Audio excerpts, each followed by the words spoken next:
there's so many stories of people that we met at the Freedom Convoy. This is the Great Divider. That's who he is right here, the Great Divider. You know, this is it. I'm telling you. Same in the UK. It's shocking, says Banana Puss. There you go.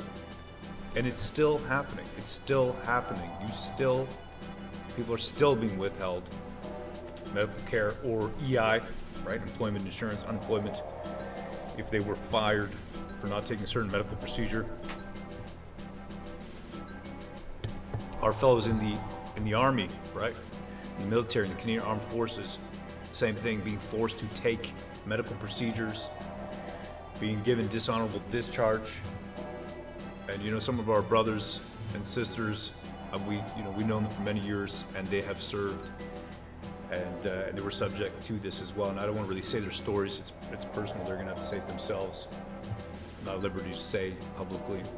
They can say it themselves. But the point is that many people have suffered tremendously, lost jobs, families divided.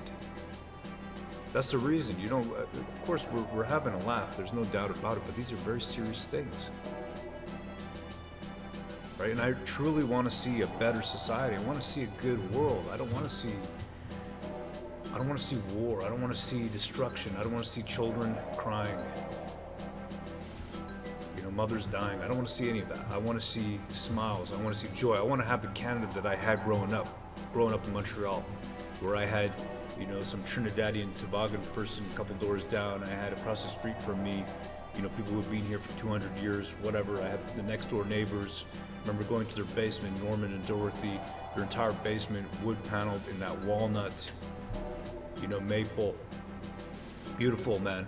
That dark brown wood paneling. And I had the same paneling in my basement growing up in Pierrefonds, Montreal. You know, speaking French, just learning like that. Tried to teach me in school, but you know, I didn't really pay attention in school too much. But just learning with friends and the rest, having a great time, having a good time, having a really good, charmed life growing up. My father wanting us to be part of the country, really, truly part of the country, not economic migrants. But my parents left England because they wanted it, you know, they wanted to be in the new world, a place where there was, you know, you could be all you could be. My father working for defense. And that's just it, I'm telling you, and that's the reason I want to leave a country, and I'm not willing to run. I'm not willing to, you know, tuck tail and just run and just say, no, I'm afraid. Don't get me wrong, fear, it grips all of us. It grips all of us, and that's what I'm hoping that we can achieve, you know, with our book, Crash the System. We want to inspire people. We want to inspire people to, you know, kids, young adults, grown-ups, everybody. We want to inspire them that, you know, to fight back with your voice peacefully. That's what we want. We want people to stay with us. I'll tell you what, imagine everybody had all these people with great, you know, lion hearts had left, right? And they didn't come down in February, end of January. They didn't come down. Where would we be? And I feel, I don't know, Pat, I feel like this, what's the word? Responsibility. You know what I mean? I feel responsibility. Yeah, absolutely. I mean, we're blessed by the chat being here, subscribing to the channel, giving us a voice, a platform. Without you guys out there, you know, to bounce ideas off of, exchange information with, you know, what would we be? So now that we have that, we have to do something really good with it. We feel a responsibility, you know. We asked you guys to donate during the convoy. We feel a responsibility. We asked you to donate to the Give, Send, Go, the Freedom Convoy's Give, Send, Go, and we've repeatedly said, and I stick to it, and I know Pan does 100%. We've discussed it before, the moderators in the chat, our brothers and sisters, that, look, it's, you know, YouTube, for us, all our videos are demonetized. This is what it is, right? Because of the content that we cover and the way we cover it. And we work within the rules set given here. There's a certain terms of services, and you got to work within that. There's topics that you got to kind of skirt around. But it's important that we got a voice and that we're able to put that out, and you are there to help us to put that out. You share and you comment and tell us what's up. And we got the Telegram room. The link is in the description, which you can participate. There's all kinds of stuff we're learning all the time, right? Because we're not people who have been political people. We're just people who've been dragged into this because of the situation. So, I mean, for me, I'm telling you, literally, these guys, they stepped too far, man. When I wasn't sure I could go and be with my wife, you know, while she was giving birth to the 5th kid that we got. We're blessed, I'm telling you. That right there, that's when they stepped too far, man. They stepped way too far. And that's it. And I'm not a runner. And I'm just not going to have it, man. I'm not going to have it at all. Just not going to. Let me see over here what we have.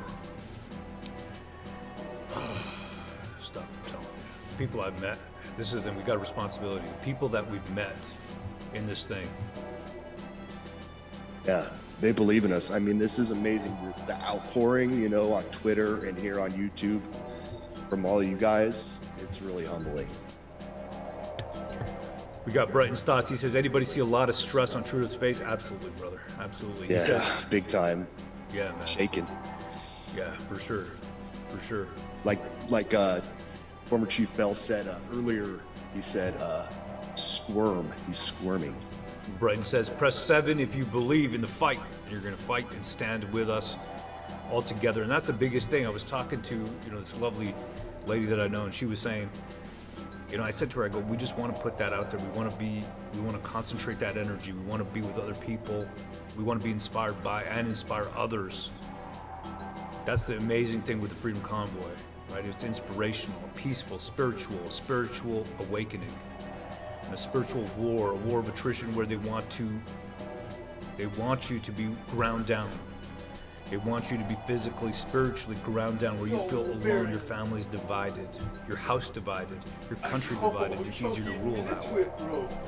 Dude, And then they he run admitted their to polls, it, man. Dude, right? They run their polls. he What do literally their polls admitted tell to them? that. The polls tell them, hey, He said we that have enough Biden people. disagreed with Still, him. we have Like, divided. it's insane. I missed these them scolding him though. Are you issues. serious? Dude, they're throwing him under the Divided bus. houses. I We think don't care about WF that. is Just throwing do him we under the have bus, enough my man. votes to win I again? think they're And then they sacrificing give your him, own dude. tax money back.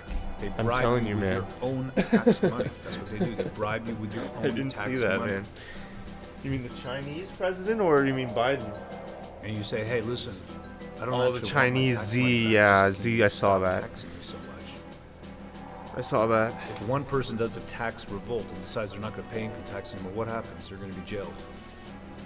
I don't think we're at, I mean, Yeah, hey, I saw I don't know that. if we're What's at up, that man? situation where we can do that. Sorry, dude. I'm just coming back. But I'm telling you, I do not trust the banking system anymore. Not when the government is able to financially terminate our brethren, silence them, starve them, freeze them out, leave them out in the cold. I like how Freeland reiterated, she said many times, I didn't want to see blood on the face of a child. No, because you don't need to look at it when you simply freeze out that child, or that child is hungry because her parents Dude, Trudeau has admitted to so much today. It's terminated insane. the mother and father financially. In their I joint think it's account. his You have naive disabled narcissism joint that account. will be his They downfall. cannot get money out of an ATM, ATM, whatever. They can't get cash. They can't pay for things. It's a bloodless. That's what they want. They want to. They don't want to see it, but they want to do it. They want to control you, and then they tell you that it's an economic incentive. It's just an economic incentive. Basketball fan, thank you. Thank you for the Euros. Appreciate it. Really do. Thank you, basketball fan. Appreciate that. And again, I'm going to reiterate, it's great. Appreciate that very much. But like we were saying during the Freedom Convoy when we were streaming, you know what? We're good. We're good. Appreciate the donations, there's no doubt, but we're good. We are good, you know? We're good. We got everything we need. We're blessed. We're totally blessed here. We truly are. We're good. If you want to help us out, you can share the link to crashwc.com. That's a great way to help us out, because I mean, we're capitalists, you know, business. That's what I prefer to do. I always have. It's not something. Donations. There's people you want to help out there who are suffering. Help those people out, especially if you can, if you know them. If you know them personally, you know some of these organizations. Too much of the money goes to what's the word? You know these costs that they do. They have all these costs. Check it out. Crash the System #1. The grand realignment created the dystopic world of 2039. Now we crash the system. That's a choice that everyone has to make themselves. Desmond Nolan, hardworking man, God-fearing man, blue collar man, rides a motorcycle in a coma. He has to wake up. He wakes up in 2039 and he has to decide, am I going to succumb to MAID? Am I going to give up? Am I going to give in? Am I going to relent? Am I going to walk this earth hunched over? You know, like I tell my sons, like, stand up. You know, now my eldest son is 13 now. I say, listen, you got to start weight training now. I'll show you, I'll teach you what to do, how to do it, all that kind of stuff. Anyhow, let's crash the system. Check that out, crashwc.com. Yeah. Breaking. Jeremy's free, says Brighton's Thoughts. Is that right?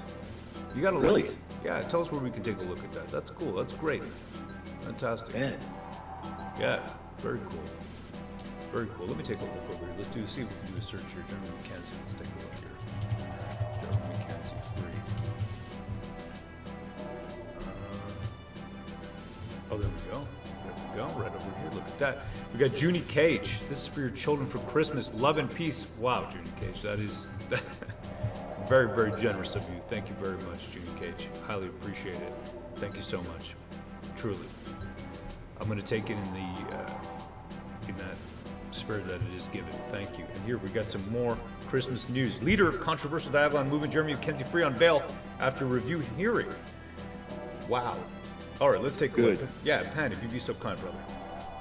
Okay, so this is from CBC. Jeremy McKenzie, the leader of the controversial Diagolon movement, is free on bail after his lawyer returned to court with a revised release plan. The court consented to the release of the 36-year-old after a brief appearance before Court King's Bench Justice Daniel Conkin in Saskatoon on Friday. Defense lawyer Sheriff Foda and prosecutor Andrew Clements presented a broad list of conditions, including giving $35,000 in cash and sureties, promising not to speak about the two complainants on social media, returning to his home in Nova Scotia, abiding by a curfew, and not drinking or consuming non-prescription drugs. McKenzie appeared by video from Saskatoon Correctional Center, clean-shaven and wearing a blue suit and tie. He agreed to all conditions.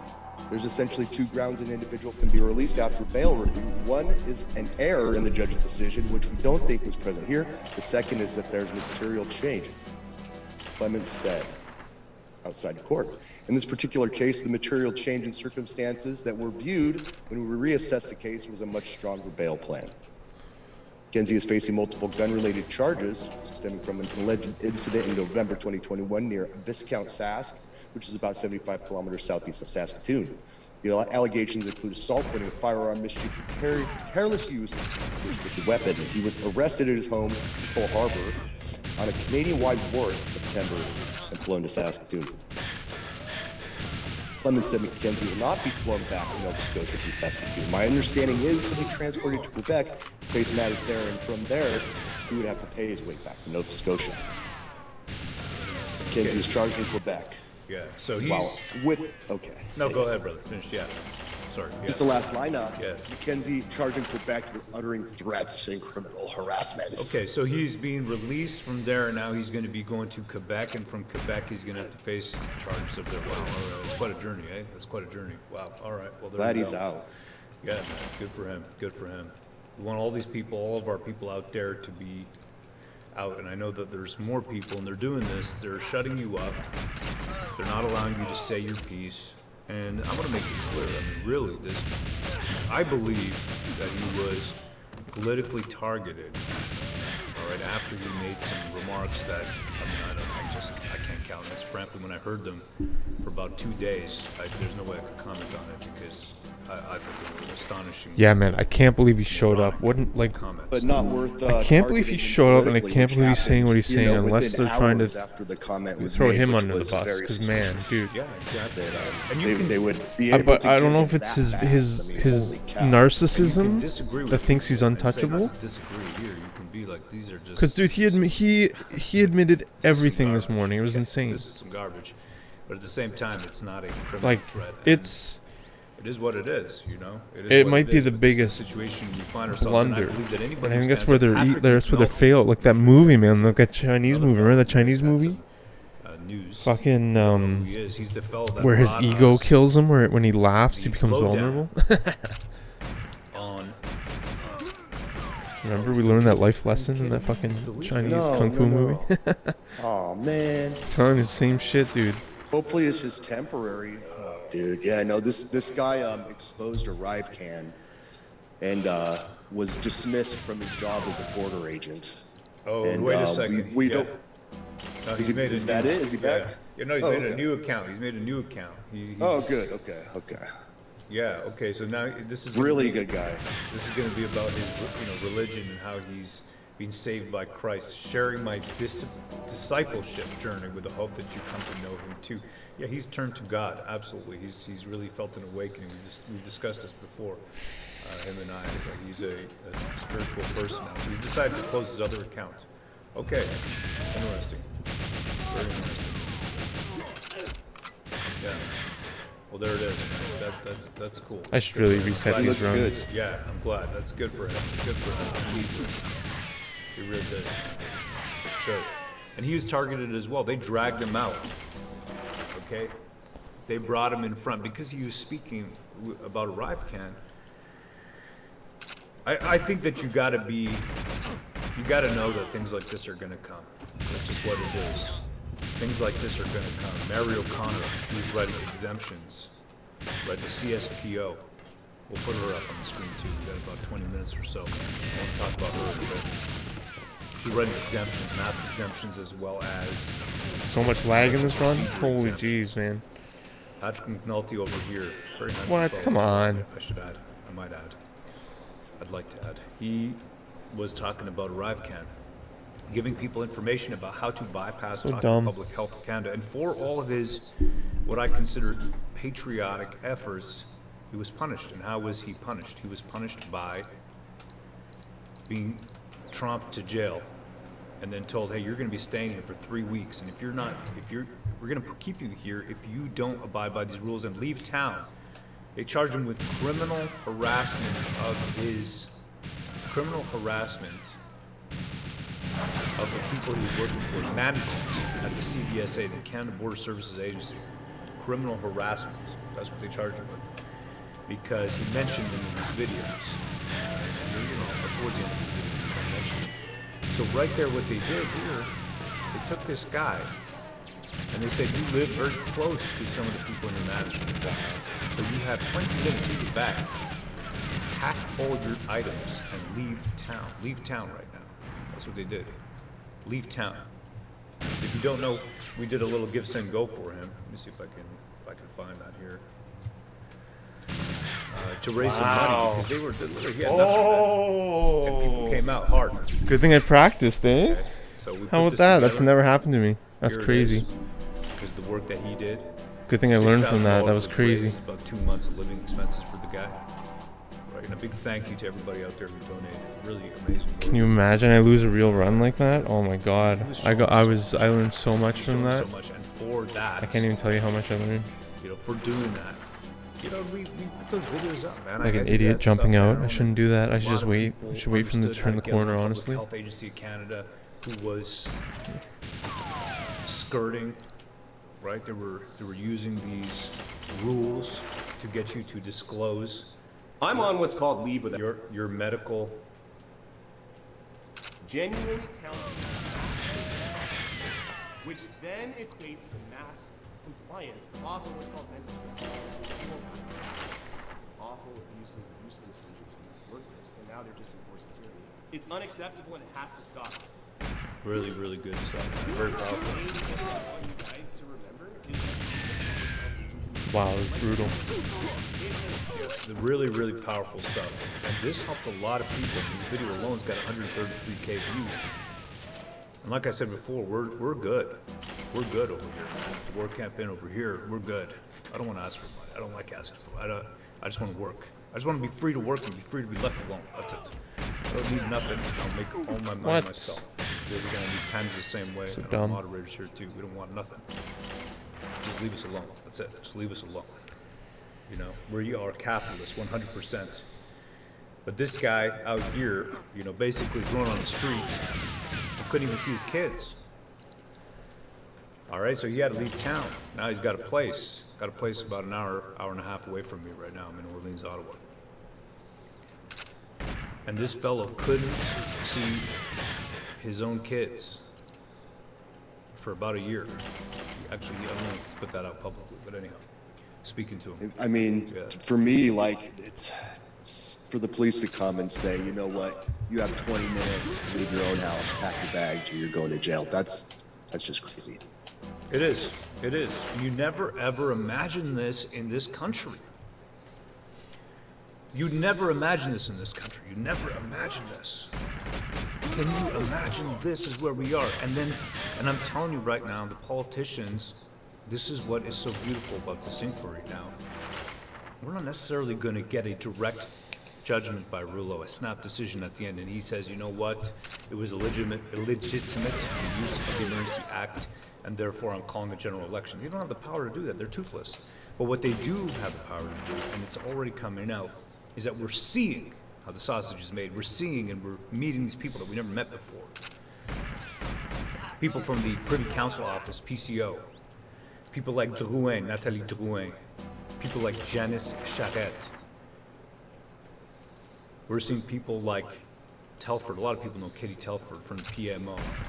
But we're seeing these people, and we're seeing their explanations, and we're seeing their body language. We're seeing them up there. We're seeing them have to answer questions, just like Patrick McNulty was holding them to account, telling you how to get away from being forced to participate in this travesty of justice and this contravention of the privacy of your own medical information. And for that, what was he given? What was he given for that?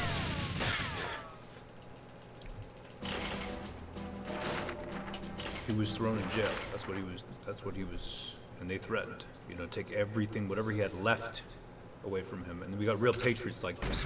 I got a lot of time for guys like this. We're just, you know what I mean? We're just, you're YouTubing and, we went to the Freedom Convoy. All right. It's not like, this guy put This guy's a lot. a real hero. Yeah, man. He put a lot on the line.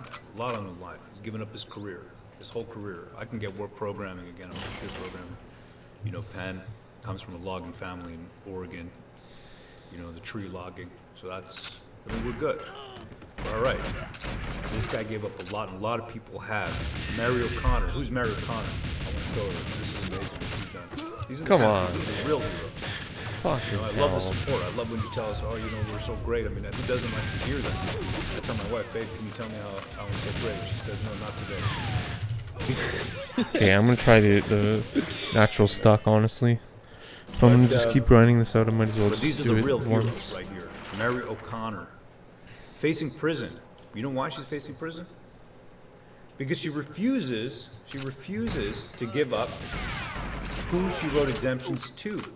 The names, the CSPO, the College Physicians of Ontario, is coming after her. She said, she came to my house. I got footage. I gotta do the edit, man. There's so much stuff to edit and stuff to do.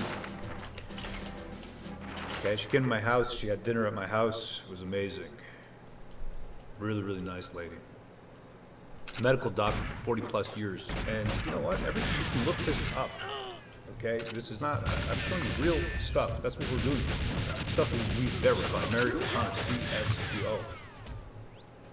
This is her, Mary Elizabeth O'Connor. Suspended as of 23rd December 2021. Gender, female. Education, University of Toronto, 1971. Pending hearings. Unprofessional, disgraceful, unbecoming conduct. Failed to respond appropriately.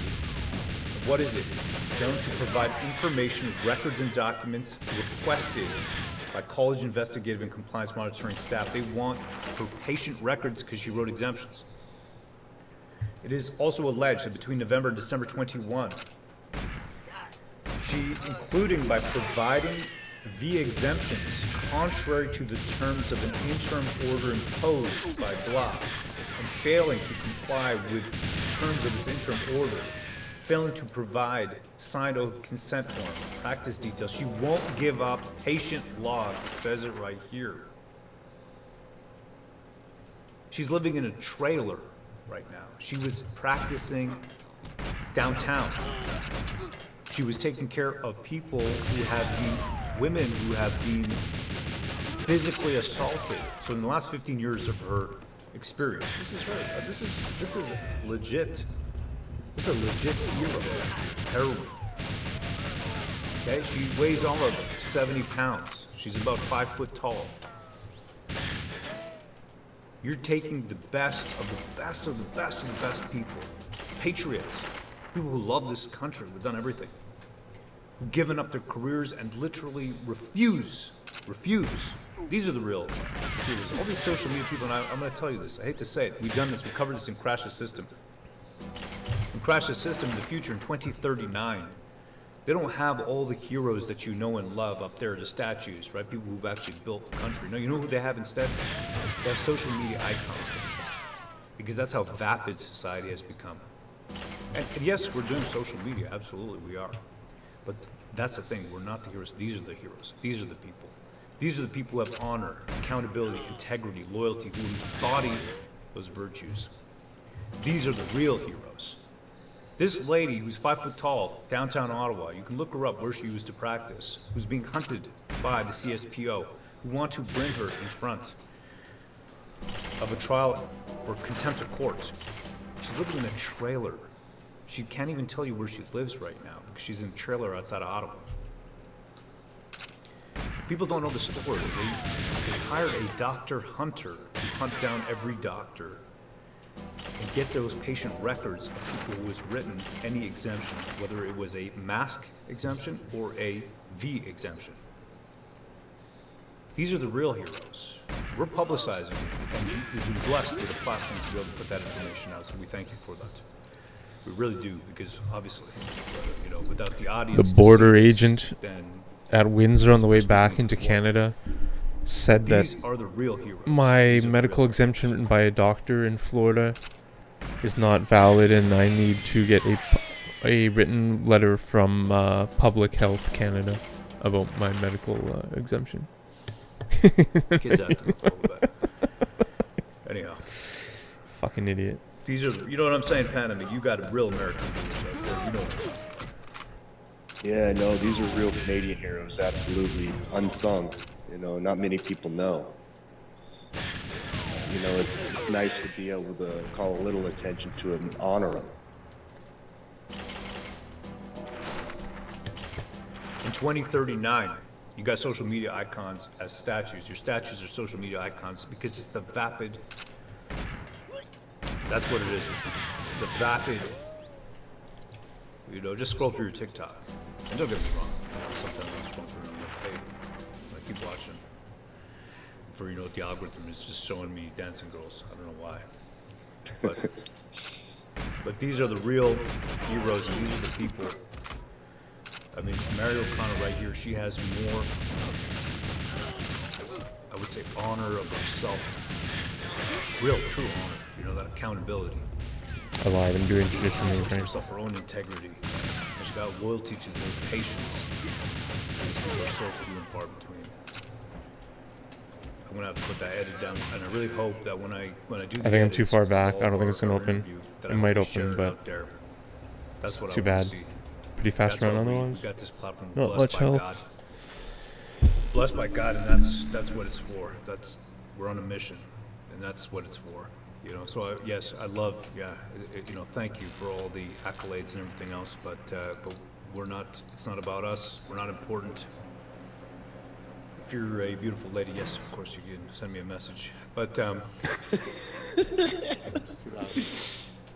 you know what I'm saying? This is the real thing, man. This is it. This is the real thing. This is what it's actually about. I love this. And you out there, you fill me up, so we don't have this future that we cover in 2039. Crash the system. I don't want this future. I don't want this future. I want to be a comic book. Remain a comic book. That's what I want. These guys are about to start in 10 minutes. I'm just put that for a second. Yeah, man. Wow. You know, what else can we say? And that's what it is all about. These people that sacrifice. These, you know, from the convoy people that traveled the convoy, put their lives on hold. Some of them lost their jobs, put their jobs on hold. You know, it's these people that we shouldn't forget. You know, a lot of it gets lost in the convolution of the POEC hearings. There's a lot of double talk, a lot of blame shifting, a lot of BS. And the true heroes get lost. Big hail to the truckers, a big hail to people that lost their jobs, spent time in jail for this, you know. Don't forget about these people.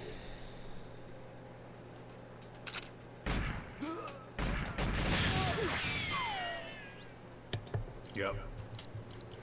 No, you got it, man. That's what it is, man. Hail the chat. Let's read the chat. Let's do that. Let's do that, man. Heaps of BS, says Chuck you with hell, brother. Hell, Chuck. Convoy evolution, justice is coming, says Kenneth Christopher Bowser. God bless, says Susan Rogers. Trick 86. Wonder if our king is done his filet mignon in time for resumption. That's what my king. Yeah. We just can't see that he is the problem, says Lauren Gascon. Hold the line, says Billy D. Freedom Fighters 2022, says Bo Zena. Appreciate that. Your voices are deep, says Michelle Slater. Well, you've inspired us, so if you see any value in what we're saying, then it's because of your inspiration to us, the stuff we see. That's what it is. Truly. If you see inspiration in what we're saying, it's because you've filled us with inspiration. People were alone. People were, I'm telling you, people felt hard, man. It really hard done by. But we know we're together, and that's what they hate. They can't stand it, right? They want to divide us. I don't really want to talk about immigration and how I feel about it because it's going to upset me right now. We don't have too much time, but Oh my gosh, guys. They want us to Sorry if that was loud. I'll leave it at that. They want us who are part of the fabric of society to be replaced by people who don't have allegiance or economic migrants. All the while telling us that there is an energy crisis in which there's not enough energy to go around, but yet we're going to bring people who come from countries and places where they live a low energy lifestyle. They utilize much less energy, but they're going to bring them into one of the most energy using countries, one that is cold for 6 months of the year. It doesn't make any logical sense if you just think about logic. But I know that's a dirty word now. Canada Unity. Freedom Convoy 2.0, February 2023, says Mike St. Jean. Well, that's going to be, the nice thing there is going to be more of a get-together from what I understand from the announcement, so that's going to be great. You know what I mean? A nice weekend, see everyone, give everyone a hug. We got VNA. Vinny, he says they threw me off the property today because I brought Bruce Lee a huge Akita dog to counter their government dog. Yes. Hail Vinny. Hail Wow. They tossed him out. That's crazy. Yeah, that's great. Let's call Vinny. Let's see if he's on. Vinny, you there, brother? I'm gonna call you up. Man on the ground. Vinny. Hail, brother. He's a real reporter. Who's having trouble. Don't call him a journalist. He is not a journalist. Yeah, he says journalists are BS stenographers. He is a reporter.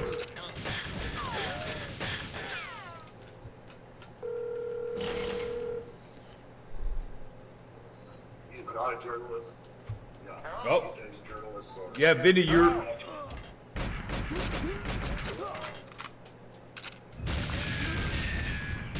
Vinny's listening to work. There. Yeah, I got the monitor up. Damn it. I'm at the studio, buddy. They threw me off the property because I brought my buddy Big Akita with me to counter them government dogs sniffing up our media ass. And they threw me out the building first. Said, you can't do that. You can't bring it in. I said, it's got a service dog thing because I put a little service dog vest with the handle on them and everything. You know, I was going to play it off. They weren't going for it, buddy. They threw me out. Their dogs were growling. It was almost a big dog fight down there. So I, left. I didn't want my dog hurt them, or my So hold on a second, Vinny. So what you're telling me is that they got dogs down there today because Trudeau's there. They got dogs down there? They got dogs? Yeah, they got dogs that sniff for I don't know what the fuck they're sniffing for, man. What the fuck is this? This is a family stream, Vinny. Hail, Vinny. No, that's what they're doing anyway. And the other day I thought I was getting, and we thought somebody was moderating us because we mentioned something about we should train the kids with firearms.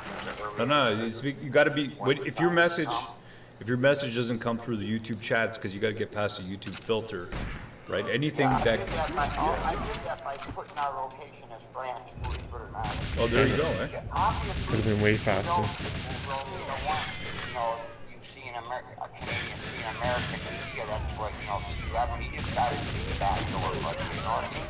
Yeah. You know, they just got to see them back door to his that friend, and our kids got to learn, the truth.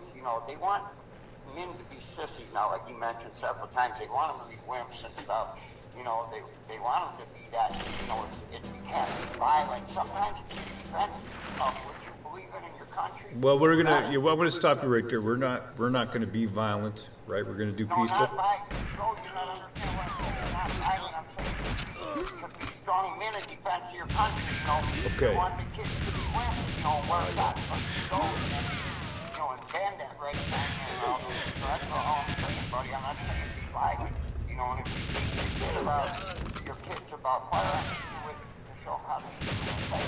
It's just for defense or a tool to put food on the table or defense. And in these days, you got grocery stores. You don't need a gun to put food on the table unless you live away in the Canadian bush someplace. You're right.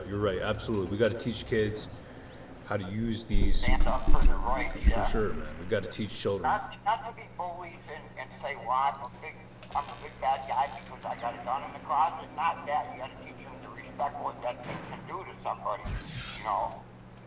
It's just and the homes and stuff. That's why he's taking the guns away because you want when it's red Chinese comes and come over with it. What?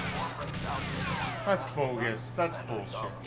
I'm gonna have to talk to you about this. That's bullshit. Probably in another bullshit. location, Vinny. I'm gonna stop it right here. Hail, man. Vinny. Fucking bullshit, man. No, I hear you, brother. No, don't be sorry. The about double this. hit when I get what got you're boosted saying. through the Off console. cuff. Fuck I don't off. want to get your channel in trouble. Nah, I appreciate it, I'm just brother. saying, I know the rules pretty much. We're just put it this way. We're on our toes, man. We're on our toes. Whatever. I had low health. I seen anyways. this ex-CSIS analyst posting about us yesterday. Some of the Yeah, but they're in there. They That was they go bullshit. through everybody's they're stuff. already They going don't through our know. they're going through our stuff. That's how it's I want to. That's it, man. I want to be. I see, sis. I want to take you down and show you all this secret squirrel stuff they go and where all the dark money comes from. We're going to do some investigating like that, because I know right where to go, buddy. I can show you eminent boards where millions of dollars go to. There's a desk in the office there. Nobody's there. I'm gonna get going, Vinny. We got this thing's about to start, man. About 1 minute. It's 1:59. All right, brother. All right, man. Hail, brother. Appreciate it. Thank you, sir. There you go, Vinny, man. He speaks off the cuff. There's nothing wrong with that. It's just we're living in a new age. You know what I mean? We're living in a new Threw age. him out of the court. Yeah, they did. They sure did, man. They sure did. Hail Vinny Legends is featured now. Absolutely, man. He's the guy you want to have a real chat with. I talk to him off the air when I'm relaxing at night, having a drink. We get the guy does a lot of stuff. Let me get his channel up here. These guys aren't ready yet. It is BCA Vinny. BCA USA. How did nobody die there? BCA USA. Give me a second here. Let me pull it up. But yeah, he's a man who's been around a long time. A long, long time. And he has seen a lot of things coming and going.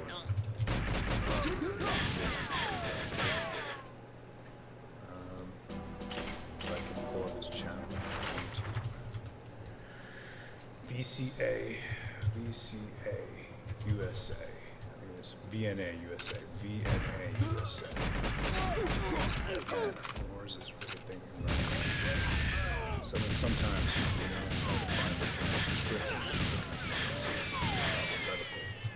VNA. I'm gonna get it in a minute. I think there's a pinned post in the Telegram room. Jeez Louise. Annoying, really annoying. You're looking through your subscriptions and you can't find what you want. And that's the thing. You do searches sometimes, just in Google, and you can't find what you want to find. And that's happening more and more. I'm not saying anything more than that. You know what I mean, Pan? It's like you can't even get your... Shadow banned, baby. I don't know what it is. I'm gonna leave it there. Jail him, says JoJo. Jail him. Jail him. Jail that man. Yeah, Yeah, that's where we are. We got no way, no how. We've been surveyed for years. We're all gonna get a CSIS job offer. I don't think so. I don't think so. What else we got here? I figured everyone needs a good laugh, says Dan Cairns. We sure do. We always do, brother. Absolutely. Let's get to the truth, says Paquito Hernachi. I love my shadow band, says Dave K. Oh, here we go. We're back on. Order à l'autre. Order à l'autre. Here we go. The commission is reconvened. La commission reprend. On est prêt? Are we ready? Perfect. Next group. The government of Alberta, please. Oh, here we go. Good afternoon, Prime Minister. My name is Stephanie Bose. I'm counsel for the province of Alberta. You were asked this morning if any of the First Ministers could have said or done anything to change your mind about the Emergencies Act. And I understood your evidence to be yes, if one of them had said they had alternate tools and they thought it would end the situation, if they had figured out how to obtain towing services, and if they had convinced you that the laws in Canada were sufficient to deal with the protests. Is that a correct understanding? It would have had to been more than one of them, but yes, this was a national emergency we were facing. But if there was compelling reasons why the Emergencies Act wasn't necessary, it certainly would have given me pause. Thank you. You would agree that this is the very reason why proper and adequate consultation is so important and, in fact, required under the Emergencies Act. Yes, that makes sense. Okay. Don't you agree then that giving the First Ministers advance notice and time to prepare would have allowed the First Ministers to share with you the details and the input that you indicated to the Commission would be important to your decision making? Throughout the 2 weeks, 3 weekends leading up to those conversations, we had many engagements with the provinces, This is really the fast. officials, ministers, and indeed there was a letter from the is province really of fast. Alberta asking for exactly that, help with tow truck resources. Holy So they shit, felt my very friends, strongly what am I gonna do in this that run? the federal government needed to step up with extra tools and extra Let me use support the washroom. so I that gotta they use the could washroom. I'm get sorry, my those friends. vehicles towed from Coots. So there was engagement with the provinces throughout, and we were certainly all talking about what would be needed to put an end to these occupations and blockades. And certainly there's been a lot of evidence before this commission about how Alberta solved the tow truck problem, so I won't get into that. But you would agree that none of the engagement you had with the provinces discussed at all the use of the Emergencies Act and whether it was necessary in the provinces. The consultation on the use of the Emergencies Act needed to center around what we'd actually do with the act. If I had consulted with the premiers early on without saying these are the 6 things we would do with the Emergencies Act, their first question would be, okay, you might want to do this Emergencies Act, but what are you going to do with it? What powers will you be giving yourself or the federal government or our officials and police services? So there was ongoing conversations about tools, and the consultation on the Emergencies Act was done when we had a very clear list of the things we would actually be bringing in with the Emergencies Act. I will put to you that the way the First Minister's meeting was arranged, which was a short notice invitation with no indication of the topic of discussion, meant that the discussions you did have with the First Ministers could not possibly provide you with the details that you needed to consider. I disagree. In your evidence today, you said that at the First Minister's meeting, you heard Premier Kenney say there was a plan for Coots, but that you had heard that before and you were not convinced that morning that it would be put to use. Is that correct? No, I had no reason to doubt Premier Kenney's goodwill and hopes that Coots would be resolved soon. But I also knew that Everyone's troops just covering had been their in ass place now. for at that point Auto 3 police was weeks. covering their ass There now. had been an ebb Alberta's and covering their flow. ass. There were moments where traffic was let through, moments where people showed up more intensely. And it goes to Literally leaving Trudeau hanging out we had that even high and if, dry.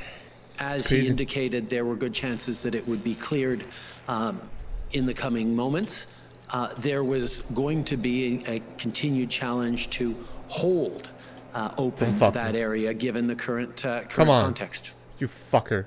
Fuck you. Minister Mendocino said Like, why? at the IRG the afternoon fucking previous, asshole. which you were present at, that there was going to be enforcement Like, action. what the fuck, you Correct? stupid game.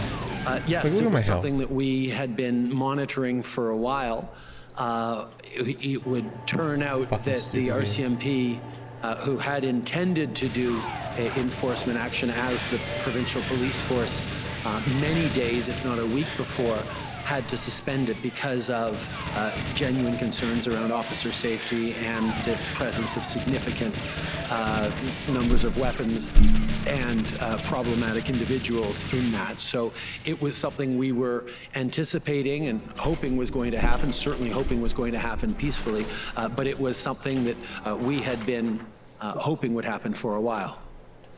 Yes, certainly, because what we saw was that the actions at Coots changed from public order policing activity into a criminal investigation.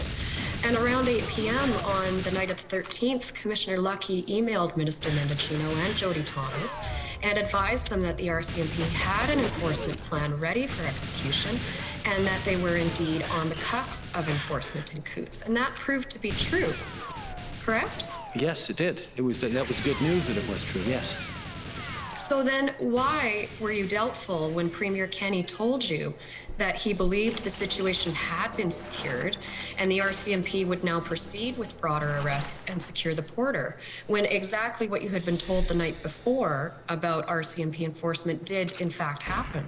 We had been told throughout the process, throughout these weeks, that things were about to happen. Sometimes they happened, sometimes they didn't, and not just at Coots, but elsewhere. So there was an understanding that inevitably things were more difficult than well, reality is always more difficult than plans.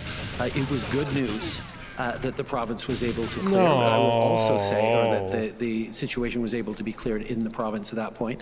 I will also say that it was done in part with resources drawn from British Columbia. And one of the things that Premier Horgan attested to or said in that meeting was he understands it's a national emergency. He understands and agreed with our use of things, but he was very concerned that even as he was worried about what was happening at the Surrey border crossings, as he was worried about convoy activity in the interior, in other parts of BC, he had to give up a number of police officers to help with enforcement in Alberta. And while, yes, it was good news that Alberta looked like it was going to be resolved, there was a constant challenge that the whack-a-mole challenge that was brought up in other contexts, that things kept coming back. And we had a level of concern that even if one place was resolved, the threat environment, the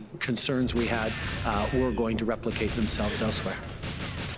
And you understood that the police, the extra RCMP officers that were brought into Alberta were, of course, brought in under the Provincial Police Service Agreement, not under any powers created under the Emergencies Act. No, because they were brought in well before the Emergencies Act. But it did go to I hate this fucking game. a challenge facing being a national emergency when we see police. Well, when we saw the police action in Ottawa at the end of that week, it drew on police members from forces spread across Ontario and beyond.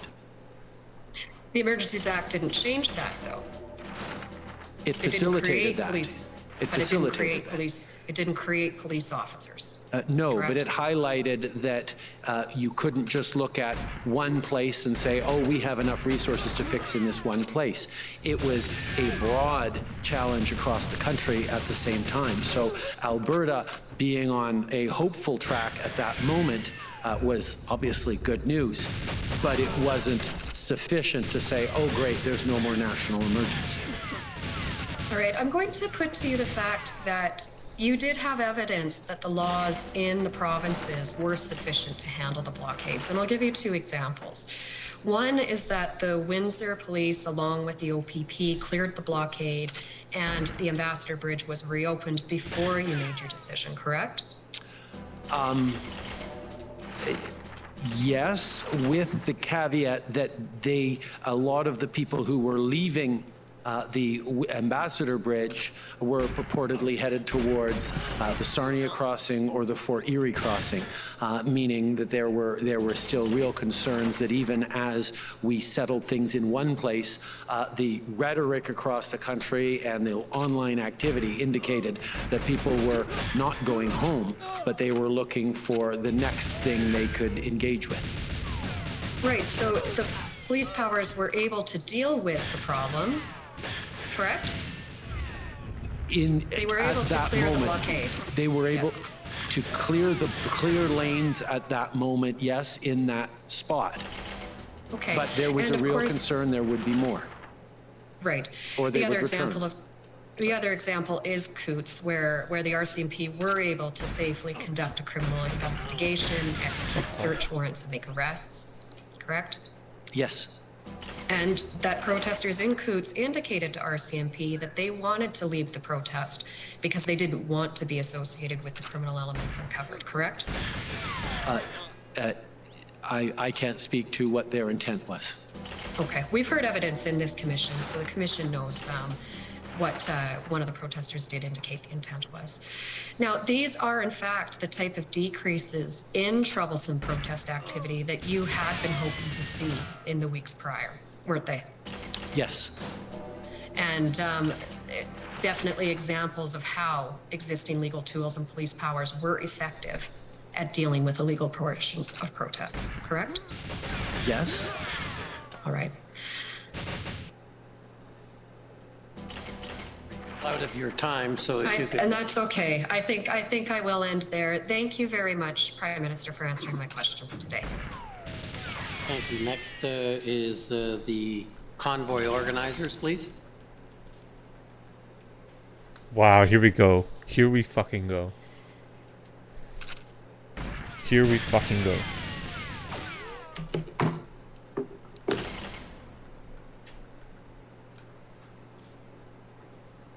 Bonjour, Mr. Prime Minister.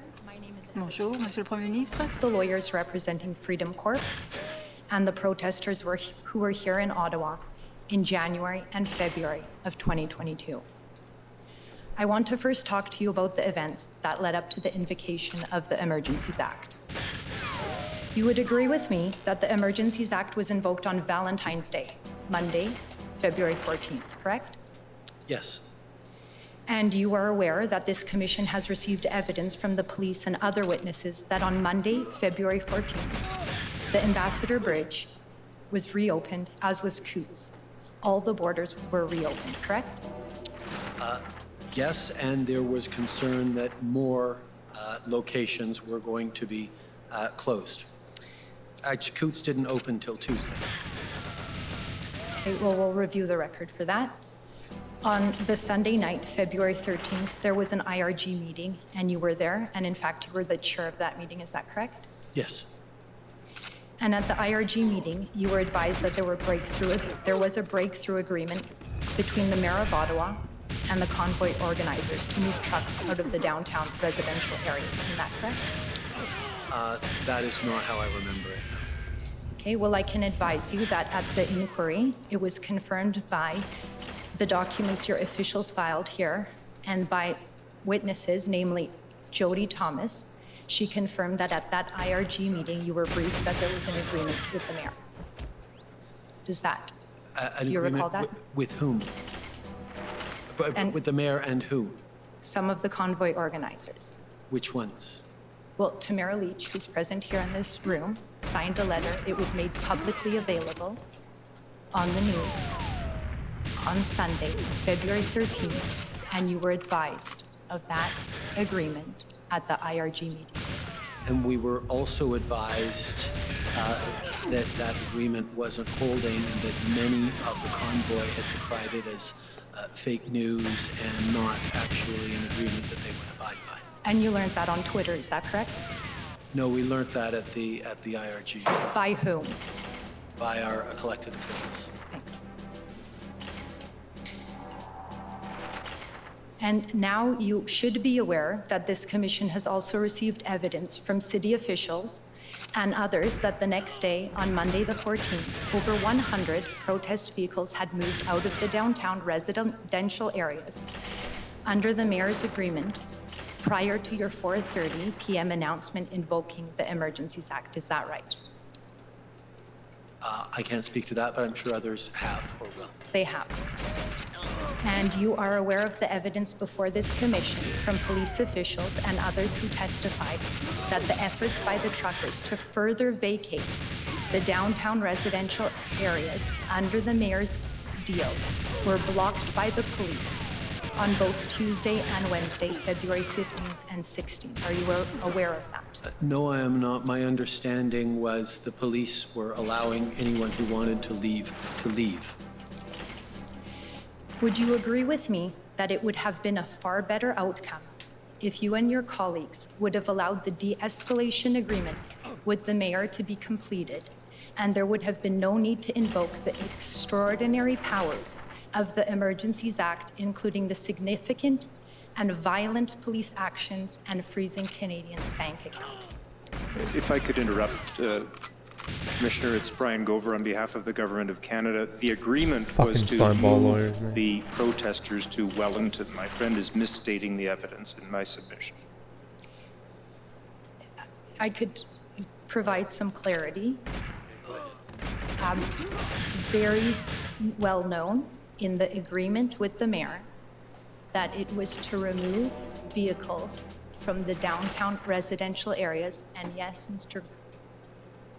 Gover, thank you, to move to Wellington, but out of residential areas apart from Wellington, so thank you.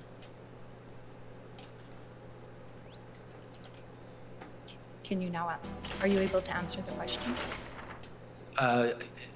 I believe the answer was no, but you can repeat the question if you like. Sure. If you had allowed the de-escalation agreement, in other words, moving trucks outside and other protest vehicles outside of the downtown area, there would be no need to invoke the Emergency Act. Mr. Commissioner, I object again because characterizing this as a de-escalation agreement in my submission is a misnomer. This was an agreement You're a fucking that misnomer, didn't hold, you but fucking it was piece to of shit. move vehicles from residential areas to Wellington Street. I'll let the question stand. I think it's a question of interpretation. Go ahead. So, no, I don't agree. Thank you.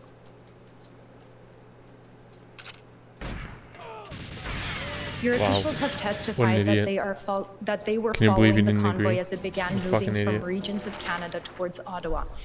And you are aware that thousands of Canadians lined the highways and overpasses to cheer the truckers. Is that right?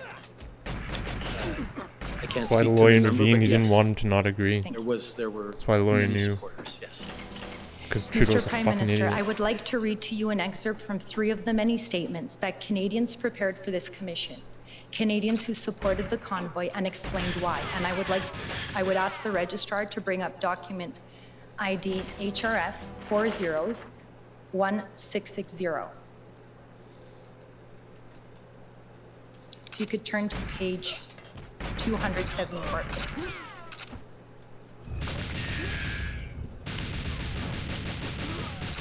And while that comes up, I'll just start reading the statement. 274. Elizabeth Klapik provided a statement about how the government's COVID mandates and lockdowns disrupted her life. Starting at paragraph 3, she said, "The truckers and the Canadians who lined the roads, overpasses, and highways restored the hope that I had almost lost. These patriotic Canadians told me that I am not alone, that I matter. I will never forget the hope and pride I felt watching these amazing truckers driving along Canadian highways, crowded with Canadians flying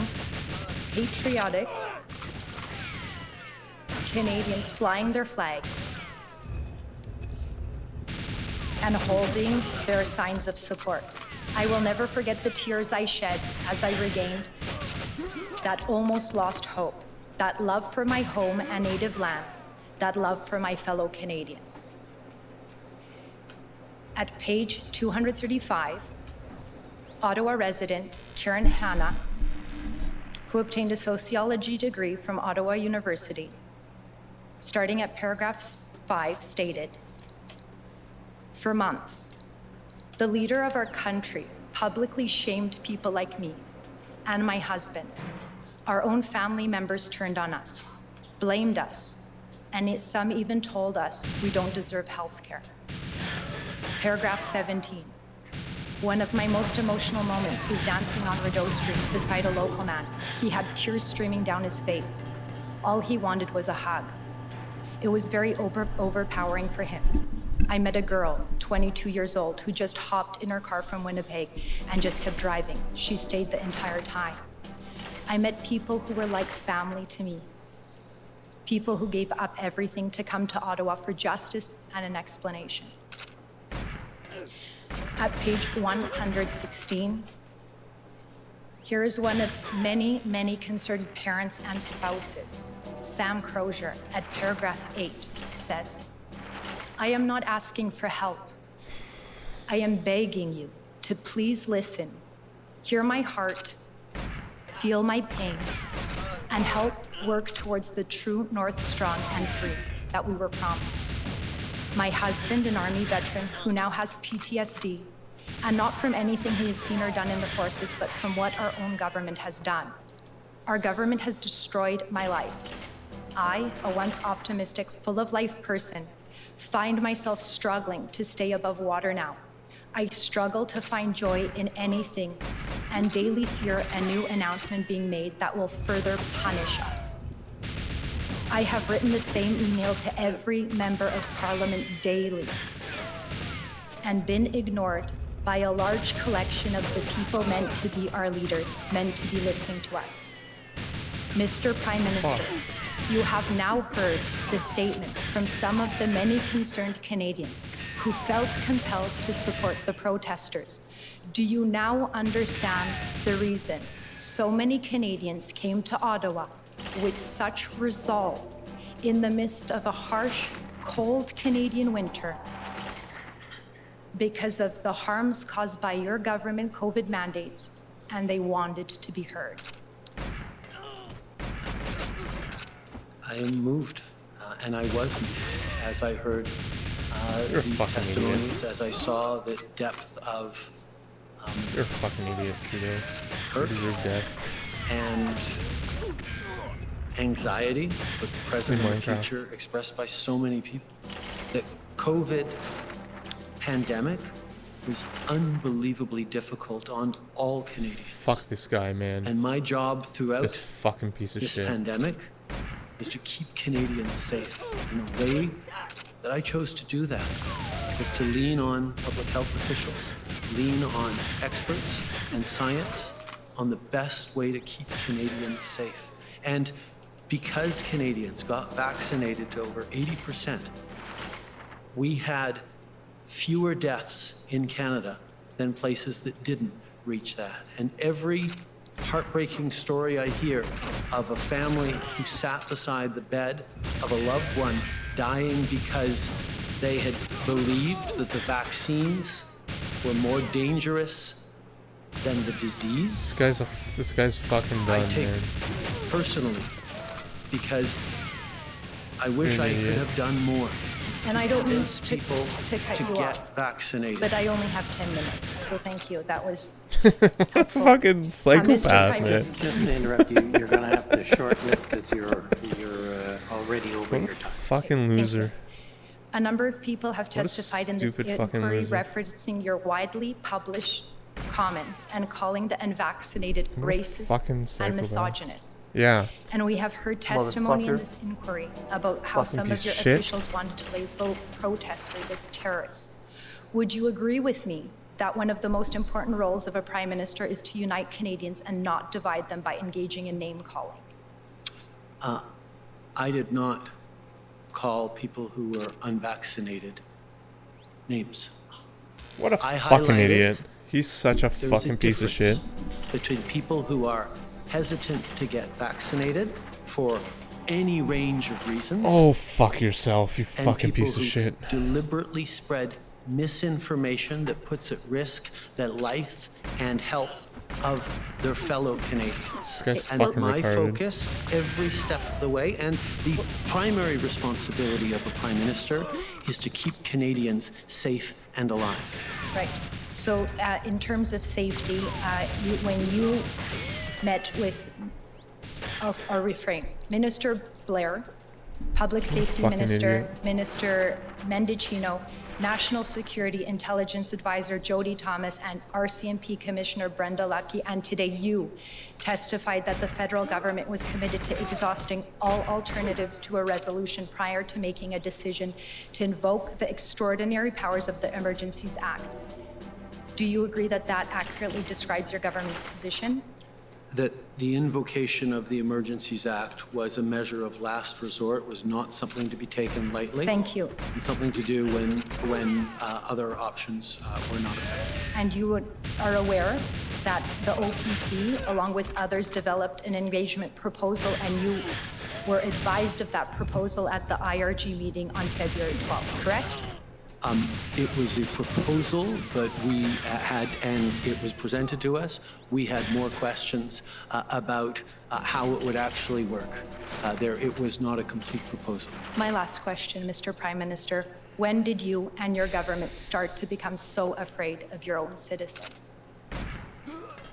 That's a very I am unfair. not, and we are not. Those are my Yeah. questions. Fuck you. Fucking bitch asshole. If there's any more Little trouble, punk ass that bitch. side of the room is going to be expelled. Is that clear enough?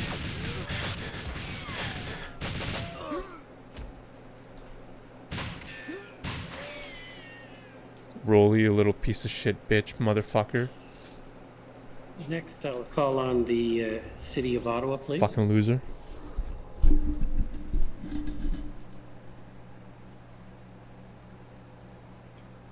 God, City of Ottawa, this is going to be Good NPC afternoon, Prime General. Minister. My name's Alyssa Tompkins. I'm counsel for the City of Ottawa. Unless they protect their I ass just and wanted throw them to under the take bus. you to a couple of statements on your witness summary to start. So if we could bring that up, it's WTS 566084, please, Mr. Clerk. And we'll be going to page 4.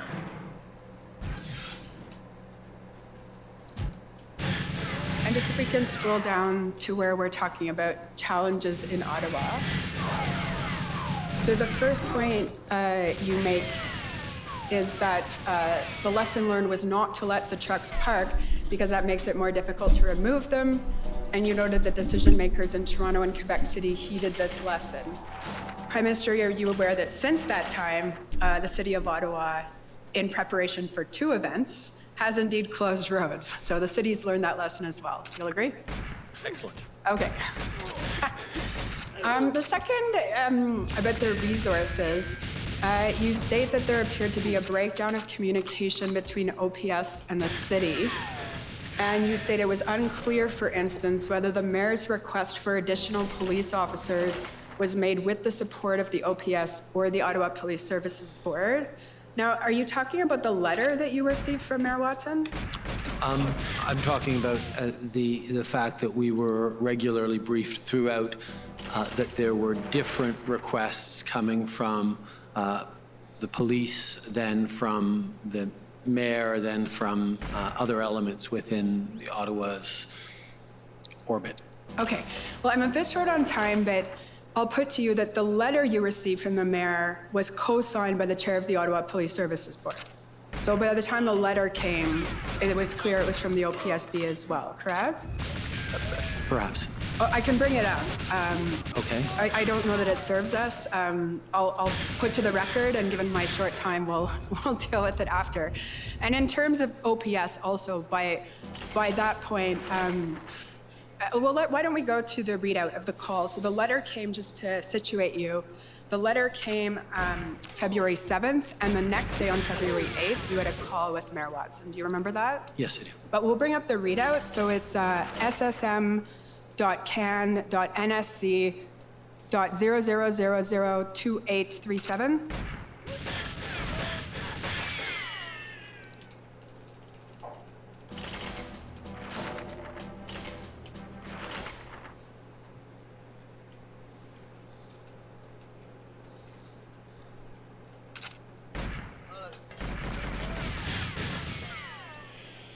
Okay, and so there's nothing in here. Let's scroll down to page 2. But if we go through it, there's no concern expressed by you during this call that there's any uncertainty about whether OPS or the OPSB are aware of the resource request. So by this point, is that clear in your mind? I'm sorry. That it is clear that Mayor Watson is asking for 1,800 officers? Yes. Yes, Mayor Watson was regularly clear in wanting many more officers. Yeah, the police Ottawa is just saving their ass now. Everyone's just protecting their ass because they're all slime balls. OPS for that, and the OPS tended to give us different numbers than the City of Ottawa was giving us. That was how I was briefed through it. Okay, no, and there was other evidence on that. I'm not going to take you to it, but I think you're saying that you were briefed on that, but we can rely on the evidence of those individuals here.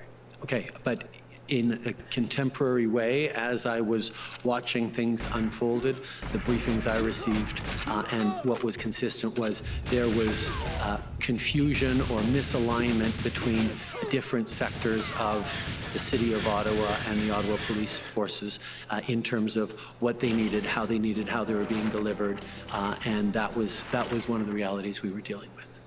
Okay, but that concern was not expressed in this call to Mayor Watson, you agree? Sorry, scroll down a bit further.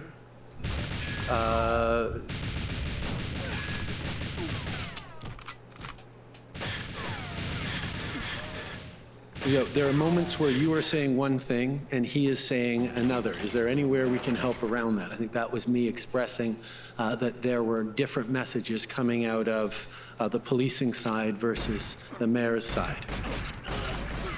Yeah, and he responds about the police solution issue. So yes, but just to your suggestion that we didn't talk about the differences between those, I actually did talk about the differences between what different groups were saying. Okay, well, we can debate the particularities of that point. This is the day after you received the letter, co-signed by the OPSB, and there's nothing on this call saying that there's concern that the OPS didn't provide that number. There are moments where you are saying one thing and the police are saying another. Is there any way we can help around that? Right, and we'll see the mayor responds. One thing was when he said it's not a police solution, but it is a police solution. So that's what the mayor understood you to be expressing a concern about. And if we stroll down, then we get to a discussion about Mr. Ford. And that's actually where I wanted to get to.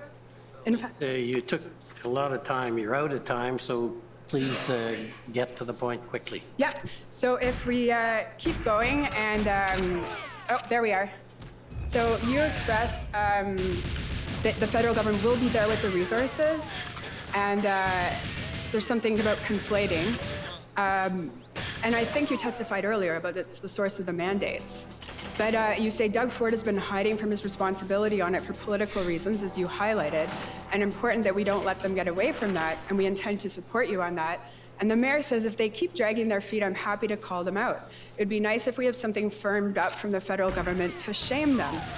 Ford didn't even make an effort to come and see what's going on. So part of the reason that you'll agree, part of the reason the mayor was reaching out to the federal government directly was to give him additional ammunition to put pressure on the province, correct?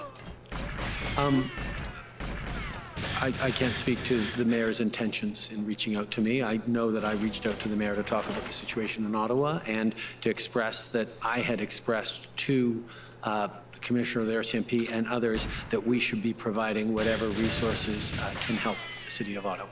And all I'm saying is that when the mayor went to both the province and the feds, he's explaining to you here that one of the reasons he's doing that, because he's also reached out to Ford, is that he's hoping you'll give him something so that he can also push on Ford. So he knows he has to go to the province too. Yeah, but we don't provide police officers in order to shame or make political fucking points. hate this We're guy's providing voice. Police officers I hate this guy's voice so useful fucking on the much. ground and to be able to deliver things. So maybe there are Fucking political points passive-aggressive to be whisper. scored I or fucking made, hate but our this guy. focus every step was what can we do to help deliver the resources that Ottawa obviously Sounds like my fucking needed family. in order to move forward on dealing with this occupation. But you'll agree that the mayor was frustrated, as were you, that the province was not providing Bunch of the bitch-ass resources hoes. they needed on an expedited basis. As I believe I testified, my understanding was that the OPP was engaged, but it was at the political Bunch of level fucking that there wasn't whisperers. as much engagement at that particular point. As we know, I don't think as I've ever time whispered went anything in by, my entire the fucking province life. got very much activated and engaged. And Fucking indeed, hell. I had a call with Premier Ford the very next day in which he showed his engagement. All right, thank you very much, Prime Minister. I appreciate you answering my question. Okay, next is the Ottawa Coalition, please. I can't remember if these people are good or not. We'll know pretty much right away. It sounds like fucking Redditors whining. It's gonna be hilarious. Good afternoon, Mr. Prime Minister. My name is Christine Johnson. I'm counsel for the Ottawa Coalition of Residents and Businesses.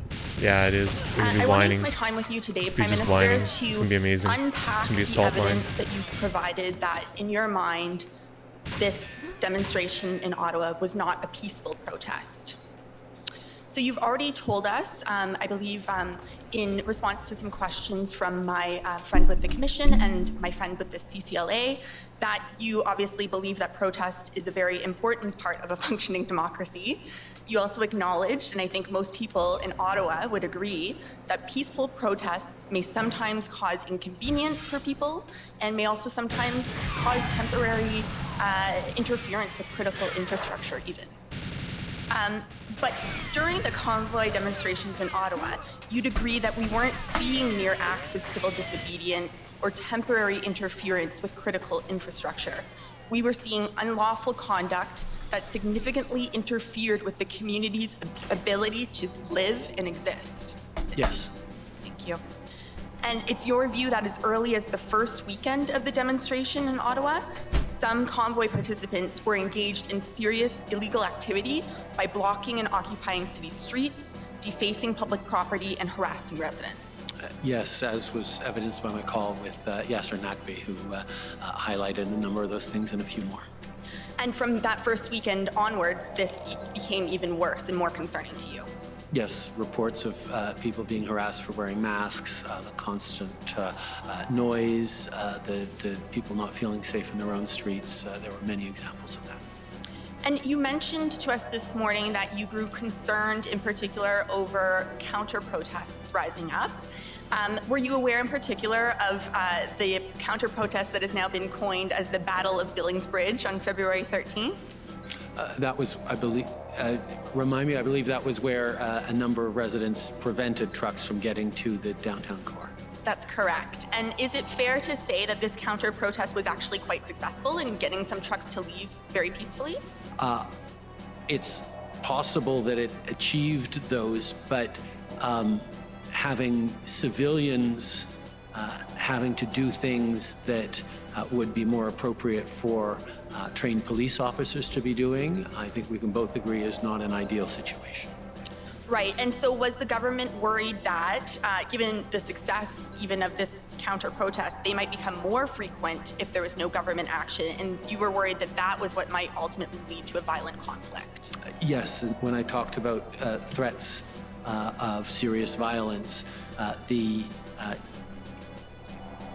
increase of counter-protests and citizens taking issues into their own hands increases the possibility of conflict and violence. And we've seen one document that I want to ask you about. I won't pull it up, but a CSIS report that we've been taken to a number of times in this inquiry that described the situation in downtown Ottawa. And CSIS communicated downtown Ottawa, mood was actually quite festive, not threatening to passers-by. I take it this was not your assessment based on what you were seeing and hearing for yourself. I think there were moments of festiveness and collegiality amongst people who were there. At the same time, CSIS also reported to me and to Cabinet that there were IMVE purveyors of extremist ideology within the protest, and one of the concerns was people could be inspired or convinced or amplified in their behaviors to actually lash out and take actions in ways that were threats to public safety. And in addition to that, you were hearing, in fact, that many Ottawa residents, business owners, and workers did in fact find the convoy quite threatening. So to those passers-by, at least, there was threatening behavior. Yes. And you, in your witness statement, you also suggest that in your mind this was not a peaceful protest because of the threat of violence that existed towards law enforcement when they were trying to manage the demonstration. I think a protest in which law enforcement are prevented from being able to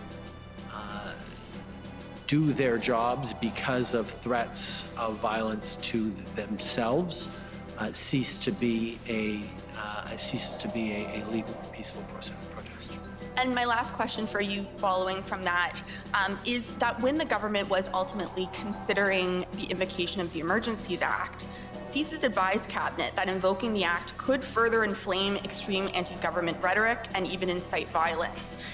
To your mind, hearing that assessment, does that not in and of itself confirm to you the threat of serious violence that was ever present amongst these demonstrations?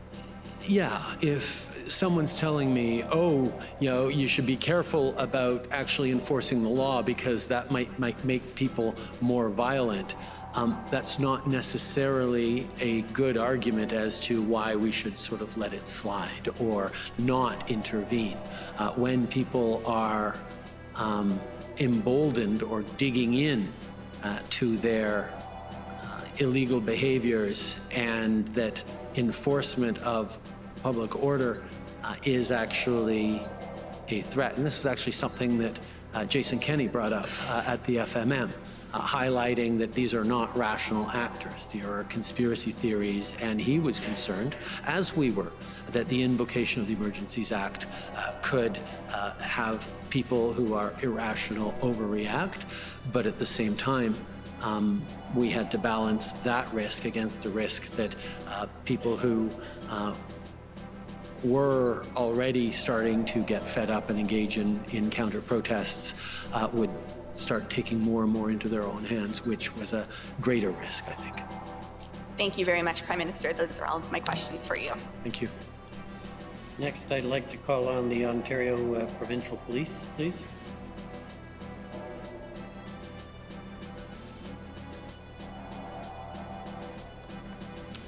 Good afternoon, Mr. Prime Minister. Chris Diana, counsel for the OPP. Just bear with me for a moment. I set my timer. All right, perhaps, Mr. Clerk, if we can start by bringing up document ssm.nsc.can 50625. And while this document is coming up, Prime Minister, it's the transcript of your call with the premiers to situate you in time and place, which I believe was February 14th in the morning. Is that correct? Yes. All right, if we can turn to page 6, please. Scroll down a little bit.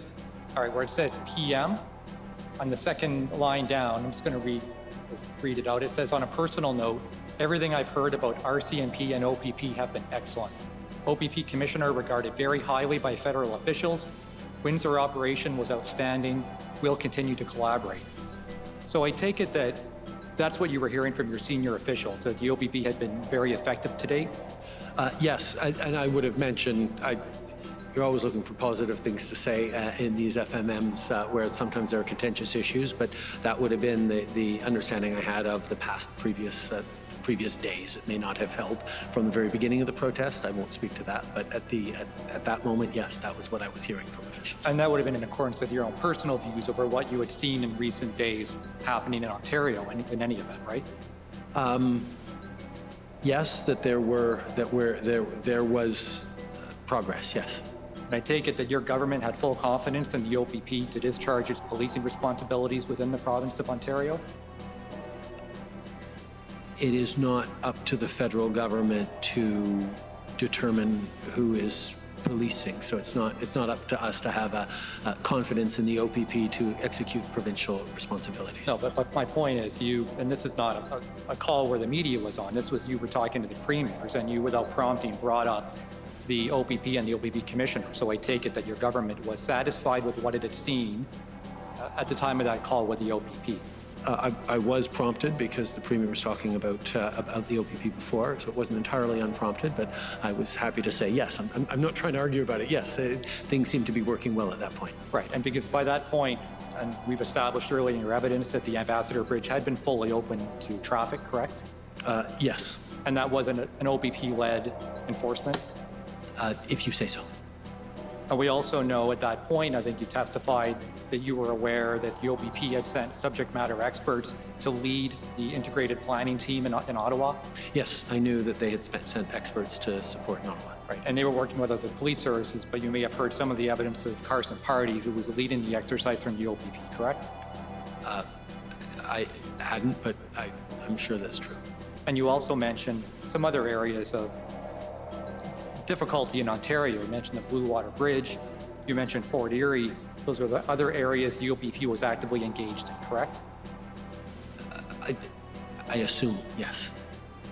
And to your knowledge, there was never an occupation or a blocking of either of those crossings? I believe there were slow rolls headed towards one or both of them at one point.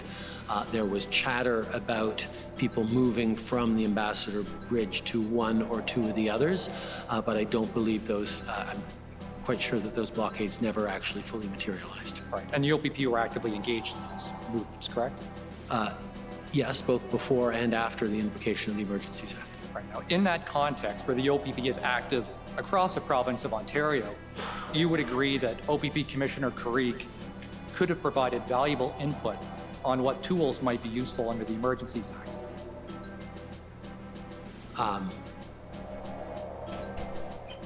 I'm fairly certain that the OPP did provide inputs. We, as a federal cabinet, got our inputs through the RCMP, but part of the RCMP's role was to inform us on suggestions and requirements by For King of all, since you always ask what I'm eating. Organizations as well. No, and fair enough, and you may not have heard the evidence. Both Deputy Minister Stewart and Commissioner Lucky thought that the OPP had been consulted, but in fact, they had not been. And I guess what I'm putting to you is the notion that if we're dealing with the question of either necessary or useful tools, if the protest is happening in Ontario, it would be a good idea to seek some input from the OPP, correct? It would not be up to me to call the OPP. It would not be up to the necessarily even a federal minister to do it. Our expectation, my expectation certainly would have been that it would be for the RCMP to work with their fellow police organizations on coordination, and I would have assumed that that was done. Yeah. And that could be done quickly from commissioner to commissioner, correct? Yes. And for purposes of transparency, and Commissioner, I understand I've hit my 5-minute mark, and just for my last question, for purposes of transparency, we know that there is a consultation record, as we've seen here when you talk with the premiers, that there should also be a written record of consultation with law enforcement, so that for accountability purposes, when we go back and take a look at the circumstances in terms of the tools, that there's no ambiguity about what was needed or what tools might be useful.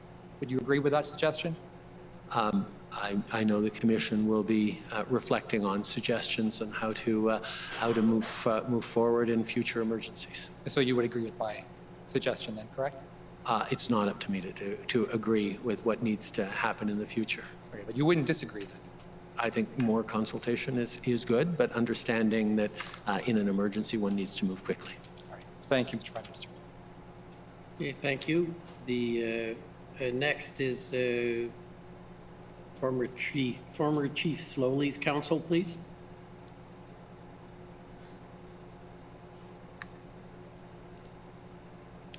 Mr. Prime Minister, I'm Rebecca Jones, counsel for former Chief Slowly.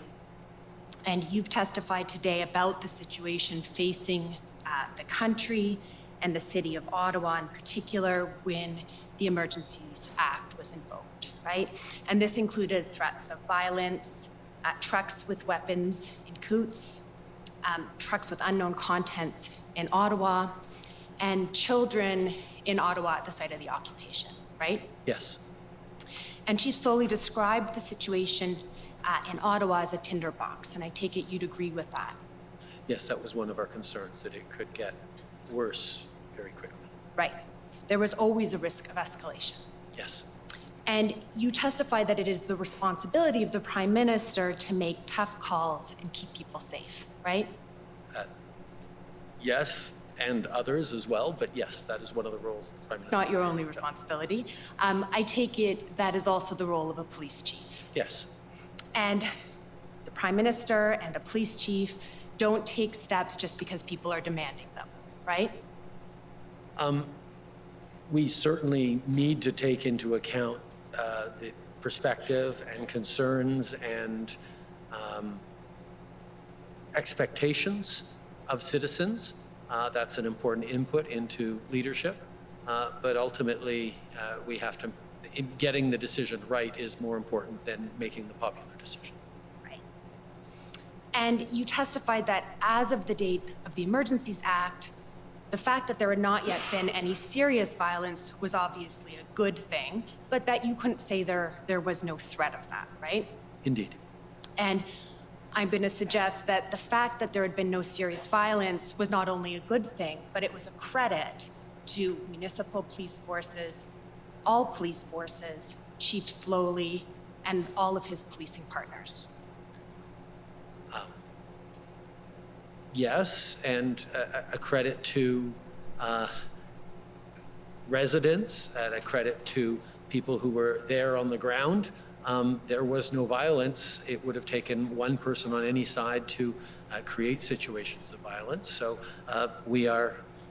it is fortunate that there was no violence, no significant violence at that point, right, or at any point. And it is to the credit of the police, among others, that there was no serious violence, right?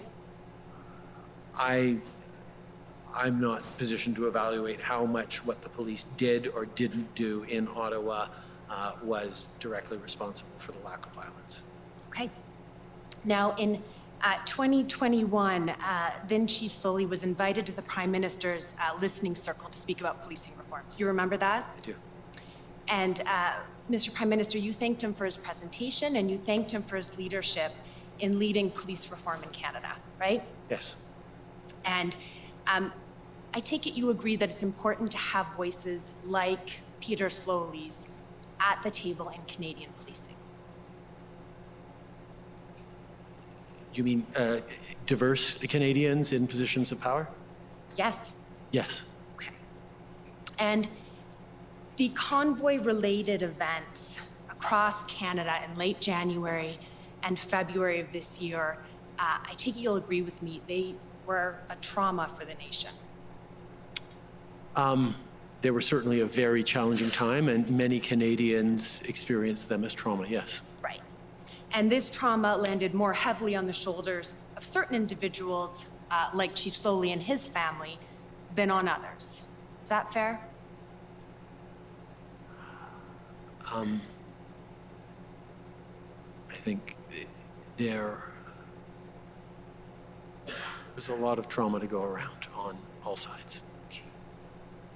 Now, I want to return in the time I have left to the issue of the readiness of the operational plan as of February 13th, and you've been candid in acknowledging that you didn't read the operational plan on February 13th, which of course makes sense. That I wasn't given the operational plan. And nor would you expect to be.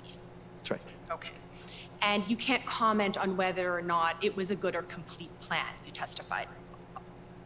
I can't comment from personal knowledge, but my understanding, both at the time and subsequently from people who are aware of the plan, was that it was not a complete plan. Okay, so we're going to have to put aside subsequently. It was the plan that cleared the occupation in Ottawa, is the evidence here. But at the time... Sorry, that was a plan of the 17th that cleared the occupation, not the plan of the 13th. Well, we'll put that aside. We will disagree on that issue, Mr. Prime Minister. But what I believe you're saying is that at the time, on February 13th, or as of February 13th, that was your view. Based on what you were being told, I take it, by the Commissioner of the RCMP. Sorry, what was my view? That the plan was The plan wasn't inadequate? ready. Yes. Okay. That was my view. And I just want to take you, please, to TRN 23, page 69, please. And Mr. Prime Minister, this is the testimony of Commissioner Lucky before this inquiry.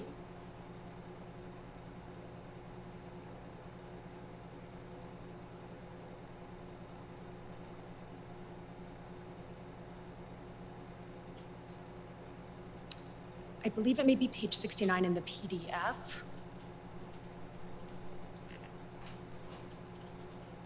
There we are. And so if you start scrolling down, you'll see that Commission Counsel is asking about the status of the plan, and please, of course, take your time to read it, as of February 13th.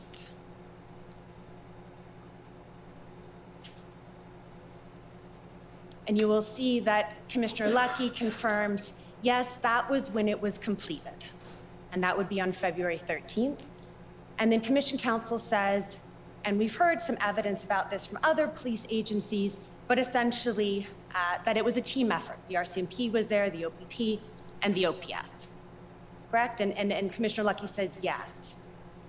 And Commission Counsel says, and I understand it, you in particular, Commissioner Lucky, and perhaps the rest of your team who looked at it, were generally satisfied with the plan as an operational plan to deal with the situation in Ottawa. And Commissioner Lucky says, yes, both myself and Commissioner Carrique were briefed on the plan the Friday before that. Like, I think it was around February 11th, we got the actual briefing from the planners on the plan. And yes, we were satisfied with the plan. Okay, so I put that to you, Mr. Prime Minister, to suggest that what happened here was that you were not briefed by Commissioner Lucky on the 13th as to her satisfaction and the RCMP's satisfaction on the integrated plan to clear Ottawa. I can only speak to what I both knew then and what I know now. What I knew then was what my understanding was then was that there was not a complete plan or a workable or operational plan to clear Ottawa at that point. And I now know that indeed there was not a plan on that weekend. Mr. And I Prime can't Minister, speak to what people said. It's important that we stick with what you understood on February 13th. Yes. Okay? So what I understood then was that there was not an adequate. And I hear you on that. What I'm suggesting to you, based on what you've seen, was Commissioner Lucky's evidence that there's a disconnect here. And perhaps what happened, and I'm going to suggest what happened, is that Commissioner Lucky didn't brief you and your cabinet on the fact that there was a complete plan on the 13th. I can't comment on that. Okay, thank you. Thank you. Next, call on the City of Windsor, please.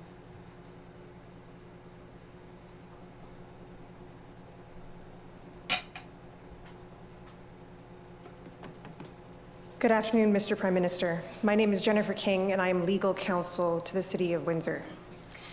Mr. Prime Minister, I would like to start by taking you to one document, SSM CAN NSC 402698. This is a readout of a call that you had with Mayor Dilkins of Windsor on February the 10th. Do you recall that conversation? Yes. On the first page, there are some takeaways. I just wanted to read out the first one.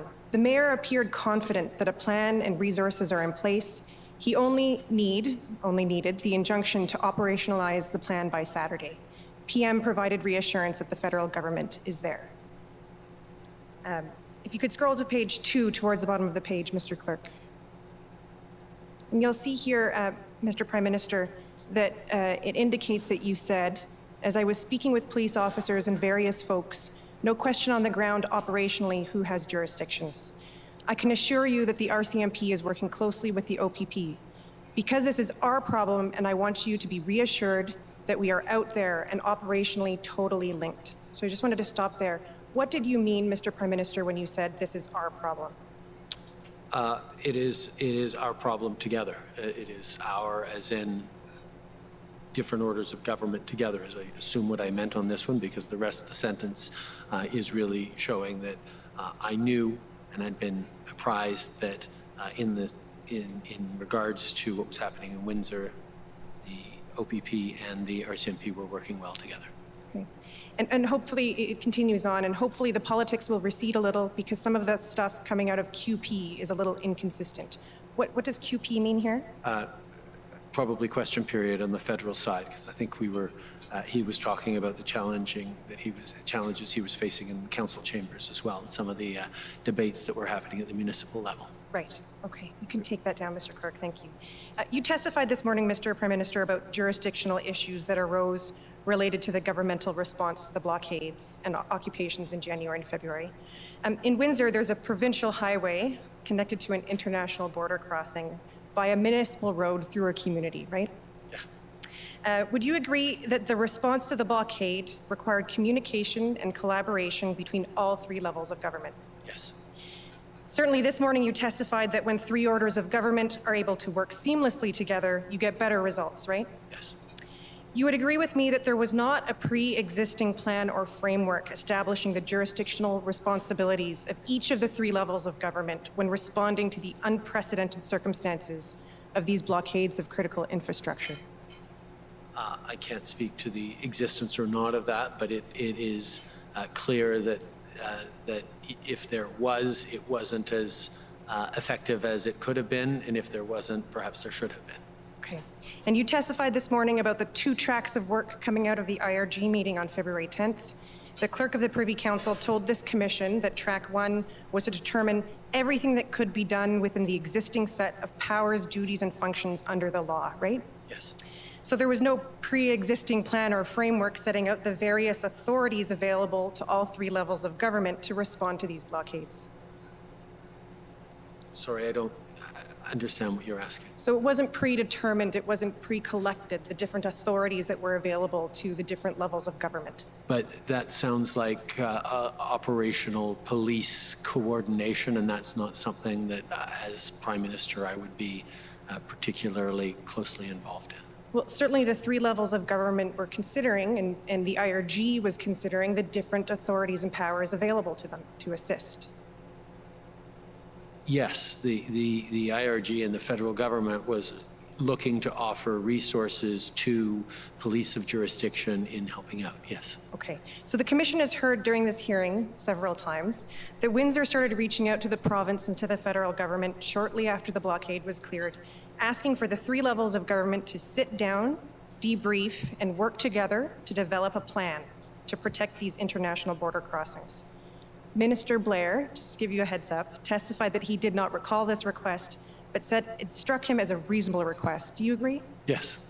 And Minister Mendocino testified that a planning process to protect border crossings must include every level of government, of course, the City of Windsor and other border communities as well. Do you agree? That makes sense, yes.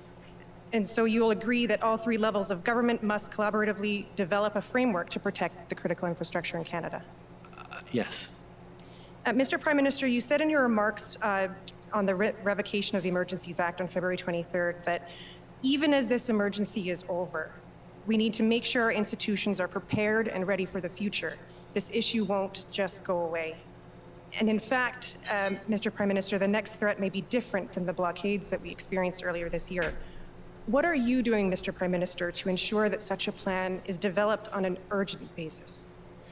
I have made it clear to the appropriate ministers that working in particularly Minister Blair, Minister of Emergency Preparedness, that preparing for emergencies of all types must be a priority for this government and must involve working with partners at all orders of government. Thank you. Next, I'd like to call on the Windsor Police Service, please. Claire Patterson, I'm counsel to the Windsor Police Service. Minister Blair testified earlier this week, and he agreed that the Windsor enforcement operation on February 12th and 13th was a success, with no loss of life or serious injury to public, protesters, or police. Would you agree with Minister Blair's assessment? No.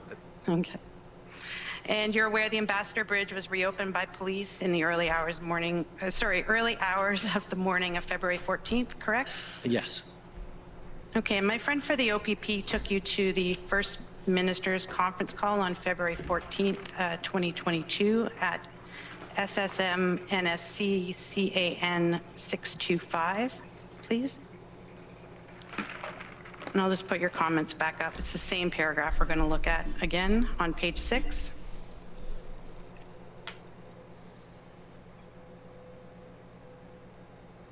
My focus obviously will be a little bit different than the OPP's. And in that paragraph, for the comments attributed to you, you say the Windsor operation was outstanding. And would that accurately reflect your comments that you gave to the First Ministers that day? Yes. Those seem to be my comments. Okay, great, thank you. Those are my questions.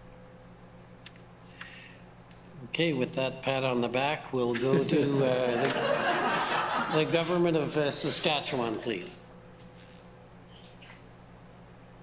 Good afternoon, sir. I'm Mitch McAdam, one of the lawyers for the government of Saskatchewan, and I want to ask you a few questions about COVID-19 and the Emergencies Act. I would ask the clerk to please bring up POE.SAS.701.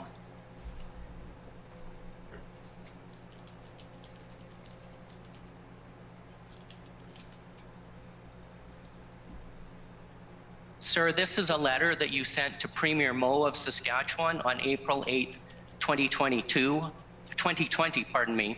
about COVID-19 and the Emergencies Act. And I think you talked this morning a little bit about considering invoking the Emergencies Act to deal with the pandemic back in March and April of 2020, didn't you? Yes.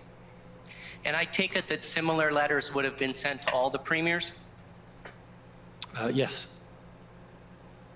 And if we can go to the top of page 2 of this letter, at the end of the first paragraph, it refers to the fact that you are formally initiating a consultation process under the Emergencies Act. That's correct, isn't it? Yes. It was a formal process. Yes. And clerk, if we could go back to the first page and the bottom of the letter, it indicates that you had already discussed the Emergencies Act with the premiers during at least 2 telephone conferences, one on March 23rd and one on April 2nd. That's correct, isn't it? Yes. And also in that same paragraph, it refers to the fact that ministers from at least 4 different departments have spoken to their provincial counterparts about whether measures under the Emergencies Act could assist in the collective efforts to deal with the pandemic. That's correct too, isn't it? Mm-hmm. Yes. And if we can go back to page 2, please. In the 4th paragraph on that page, it refers to you asking the Minister of Public Safety and the Deputy Prime Minister to also reach out to their provincial counterparts to discuss this. That's correct as well. Yes. So I take it that back in 2020, there was an effort involving a number of different federal departments to reach out to their provincial counterparts to discuss the Emergencies Act in this context. Yes.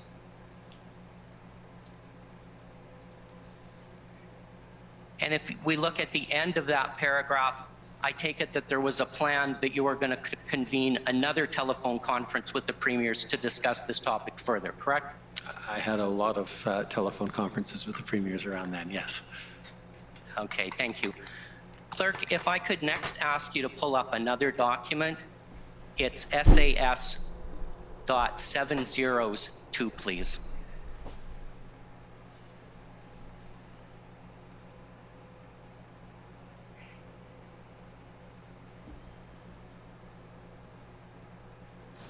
We'll just wait for a moment while the letter gets pulled up. Prime Minister, you'll see that this is a letter from Scott Moe, sent as chair of the Council of the Federation to you about COVID-19 and the Emergencies Act on April 14th. Do you recall this letter? Yes. And if we look at the end of the first paragraph in this letter, it refers to another conference call with the premiers about this matter on April 9th. That's true, right? Yes. And in Premier Moe's letter, he shared with you the opinion of the premiers that it was neither necessary nor advisable to invoke the Emergencies Act at this time. That's correct, isn't it? Yep. And that's what you heard at the conference call on April 9th, correct? Yes. And as a result, the Emergencies Act was not ever invoked by your government to deal with the COVID-19 pandemic, was it? That is correct. And that Except was in so much as the most recent use of the Emergencies Act was linked to the COVID pandemic, at least indirectly. Okay, understood. And sir, would you agree with me that the provinces had the capacity and the authority or the tools to deal with the pandemic back in 2020? Yes. 2020. Yes. And the provinces were dealing with it. I think your words this morning were they had it under control. They certainly had more appropriate tools and experience to deal with the public health emergency than the federal government did to do that, to take over the public health side of the public health emergency, yes. Okay. Healthcare delivery is the provinces in this country, so that's the point. Understood. And where federal assistance was required, it could be provided without invoking the Emergencies Act, correct? Yes. Now, Prime Minister, we've already heard today a lot about the consultation with the provinces in February of this year, in particular on the morning of February 14th. So I won't go through that with you again, but I just ask you if you will agree with me that the consultation process that was followed in February of this year was very different from the process that was followed back in the spring of 2020. Yes, it was. Thank you, sir. Those are all of my questions. If I'm allowed to elaborate as to why they were different? Absolutely, Prime Minister. The Emergencies Act isn't a monolithic act. This guy It should actually has shut up, many man. I don't different know why he's categories and talking types of so much. emergencies within it. In the spring of 2020, what we were talking about was a public welfare, a public health emergency. I don't have the exact categorization, but one can imagine that a public health emergency like a pandemic would require a different set of tools than, or a different perspective, and certainly a longer term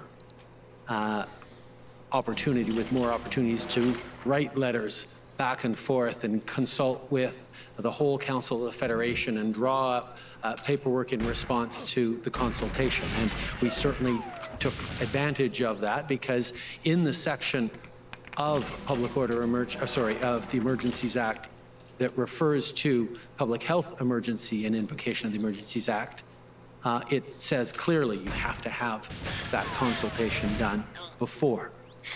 In the section on a public order emergency, the requirement for consultation is, I believe, laid out that if there is no time for consultation, that consultation can actually happen afterwards, after the invocation. It certainly highlights that it wouldn't be ideal. But it recognizes that a public order emergency might require a much more rapid reaction time than a public health emergency. And the fact that we were looking at two different parts of the same Emergencies Act, I think goes a long way towards explaining why we were able to do an extensive consultation, even though, as I'd said from the outset, I wasn't leaning towards, it wasn't our intention to invoke a Emergencies Act around public health, but we wanted to do the consultation because people were concerned that we look at all tools to deal with this pandemic, and we did. But when it came to the exigency and the urgency of the public health, the public order emergency, we went from a Sunday establishing the 6 or so different tools that we would bring in to consulting the very next morning with the premiers with this freshly established list of tools, and then invoking just hours later. And those compressed timelines made it a very different context from one type of Holy shit dynamics, what? To another. Are you serious? Prime Minister, you'll understand Wow, that we as thanks, lawyers man. are always looking for precedents. What? And this is the only DJ other with the precedent sub? where your Are you government has serious, considered man? invoking the Emergencies Act. Isn't that true? Holy crap, man. Thank you, buddy. Yes. Thank you. Those are all of my Shit, questions. thanks, dude.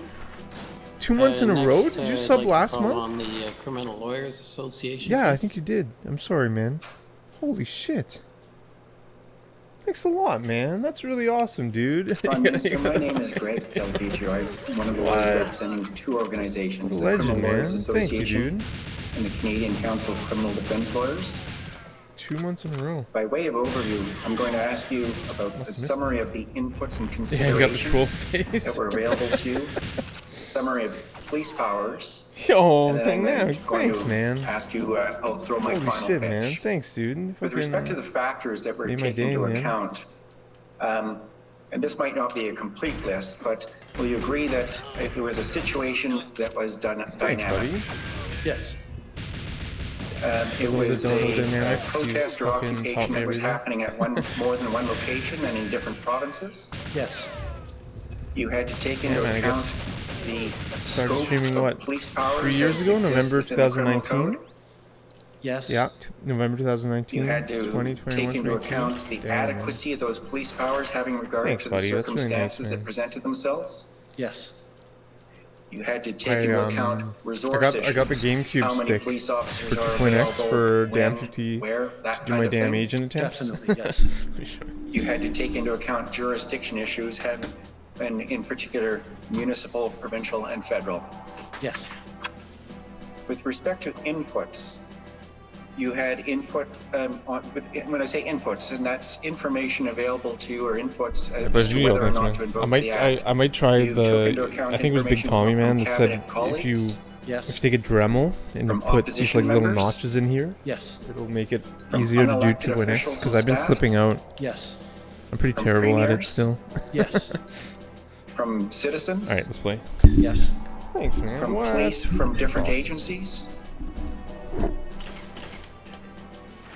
Yes. Legend, Not man. me directly, but yes, as a Fucking cabinet, legend, we man. yes did. Yes. You spoke to at least one U.S. Official, President Biden, with respect to these issues, Yes. and you took into account information it. from your legal advisors. Yes. If you were to estimate from the time that you first heard about the convoy and the occupation until the time that you invoked the emergency powers, how much time would you estimate that you spent on this issue? I think I'd be playing a lot of GoldenEye this winter. Not just his level, hopefully.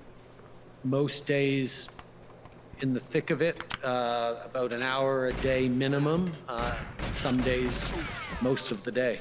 Certainly towards the end, my days were filled with that, and with yes, other things that was the business of government, but it was quite a bit. Might not be loud enough. You understood and understand today For that the dynamics. use of the emergency I was doing is a traditional matter mainframe, of but last since it came in, resort. Yes. wow. With Isn't it respect to ridiculous? police powers, You understand that the police have available to them, and again, I'll just do a catalog of those powers. Negotiation with respect to people. Yes. Whatever. Surveillance. Yes. They can conduct undercover police operations. Yes. And again, whether or not these are available in this particular circumstance is a different question, but just in terms of a general catalog of police powers, police have available to them to apply for wiretaps. Yes. To apply for search warrants or production orders. Yes. They can arrest and charge people with criminal offenses. Yes. And if people are arrested and charged, bail conditions can be placed upon them, such as that people not go to certain locations. Wonder how fast I was. Oh, I waited a long time for the class. Didn't open 102, yeah. Pretty slow. Good comment. Thank you. That I accept that distinction. What's up? Thanks, man. You're doing well, dude. Were you ever presented? There's been discussion about what information you have had with respect to an operational plan. Were you ever presented with a concrete and detailed plan showing how traditional police powers, such as those in the list that we just went through, would have worked having regard to all of the circumstances? No, and it wouldn't have been my role as Prime Minister to go through such a plan either. That's it. Just reset. That's Finally, it. That's the way. and I'm going to just fucking run in give and you reset. a bit of overview to my final question. You understand that public confidence in the exercise of extraordinary powers is important to the maintenance of rule of law in Canada? Yes. And you understand that law properly recognizes that privileges, such as solicitor-client privilege, is essential to the proper administration of justice. I can't speak to the law of property. I'm not a lawyer. You will understand that there's a tension between... Yo, man, I saw your post in the Elite, man. And your music is sick, dude. Transparency in the sense that You're fucking sick music. Interfere Fucking sick. with transparency. Top level drum and bass, man. So much diversity in each song. I'm not entirely sure what you mean by a privileged claim. A privilege claim such as if information is protected by solicitor-client privilege, then it will not be made available to the public. It won't be made available to people beyond you and your legal advisors. Yes. You understand that the reliance upon the emergency powers has got a good caused melody a too. significant division of opinion within Canada. A lot of jungle and drum and bass. Yes. They don't focus on the melody as And here's the final question. Okay, that's Yours is like what full I'm trying to package. get at, because you're over your time. On that last question, a significant division of perspectives.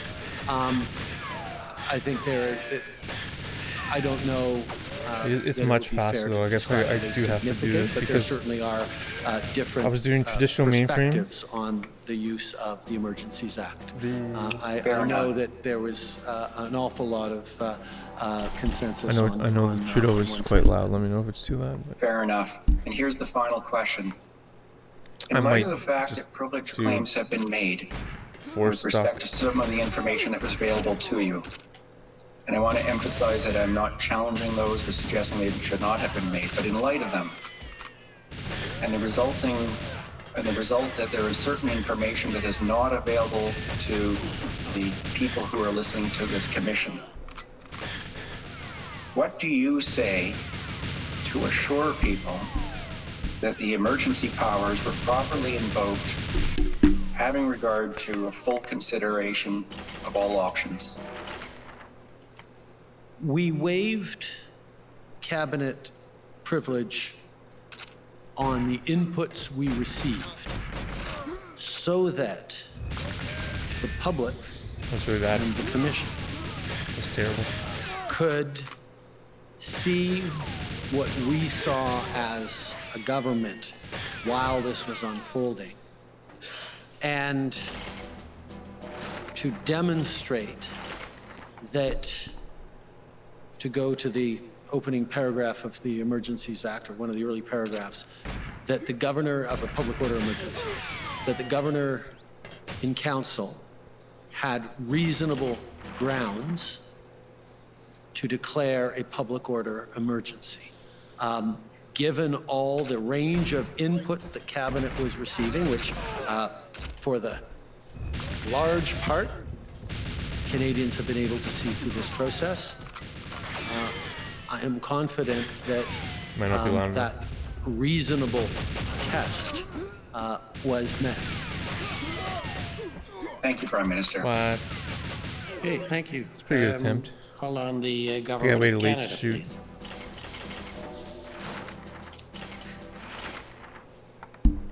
Thank you, Commissioner, and Prime Minister. I'm Brian Gover. I'm appearing for the Government of Canada today. I have 4 areas to ask you about, Prime Minister, and the first one will involve asking our registrar, please, to display ssm.nsc.can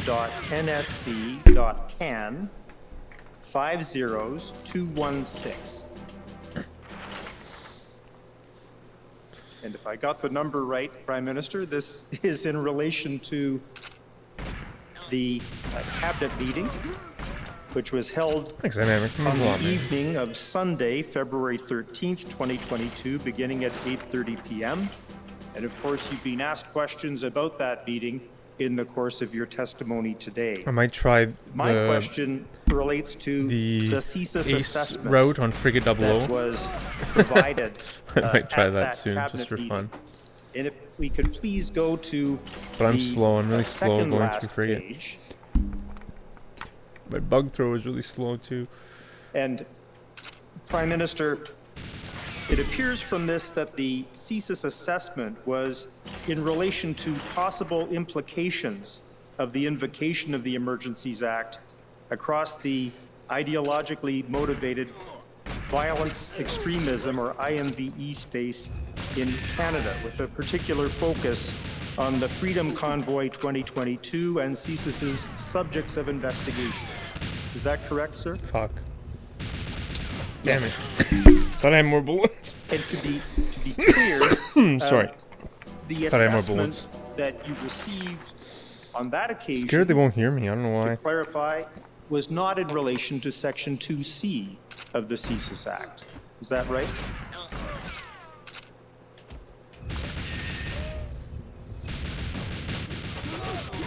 Sorry, can you Yes, I rephrase that? can. I can. So the assessment you received, and we have it here in this page and a little bit more, appears to deal with this question of essentially the impacts of invoking the Emergencies Act, and in particular, as it relates to what we've come to call IMVE. And I mean, dude, thanks. Like, with I know I have a particular Trump focus on emote. the Freedom Convoy 2022. I think Trump is the lesser of like subject two to evils. investigation by CSIS. I'm not like I don't Yes. agree with everything he said through time. Commissioner, Yeah. my friend's asking some leading questions here. But yeah, I think he would have been a better president than Biden. But that's anyway. I just Rules of want you procedure. to. If you could ask more open-ended questions, that would be appreciated. I just like to. Well, fucking- certainly that's the rule, but if Stir the it's pot a bit. non-controversial, maybe I can, but if you could be careful, please. I will be careful. My purpose was only to clarify something that may have been obfuscated somewhat earlier. So, I wish I could thank perform you better very though, much. man. We can take that down. Wish I could just be a lot more Mr. consistent. Registrar. Prime Minister, describing what was brought to your attention on February 13th by Commissioner Lucky Like this part. about the Such a crapshoot every time. plan for Ottawa. I got no idea what the fuck's gonna happen. He's gonna And come this after at me. the That's what I do. IRG meeting earlier that day. You told Commission Council, as I've noted it, it wasn't a feeling plan, not a fully final plan. And first of all, So stupid, have man. I noted your evidence correctly? I am always wary to try and distinguish what I know now from what I knew then. I'm comfortable in saying that what I knew then, whether it was from Commissioner Lucky or others, or what I was briefed on, was Ottawa did not yet have a firm and concrete and convincing plan that they were going to be able to take care of the occupation this time, as opposed to all the previous times where they had said they were going to do it and were unable to do it. That was certainly the sense that we had. Versus what I know now was that it turns out that what they say was a plan on the 13th was an engagement plan and not a ending the occupation.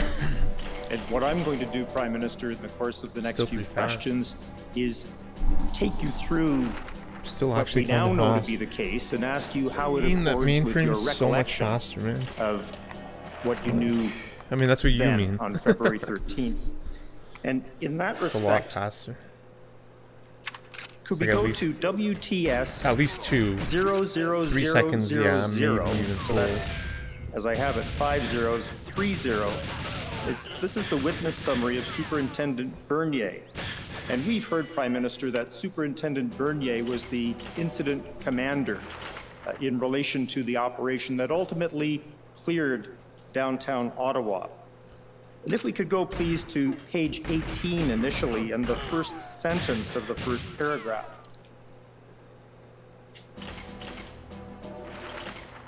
And here we have, on February 13th, the integrated planning team prepared a plan for Superintendent Bernier entitled Integrated Mobilization Operational Plan.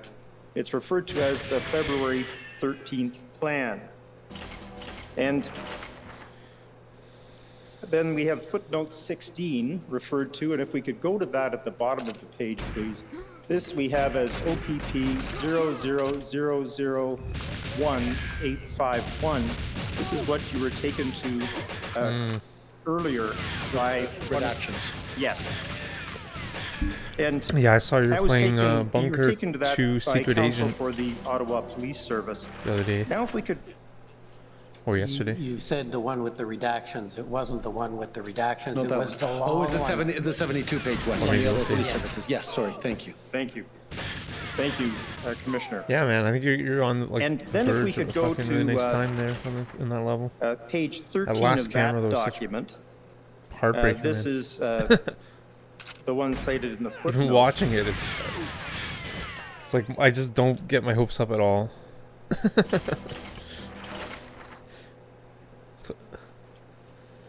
It's hilarious. When you should.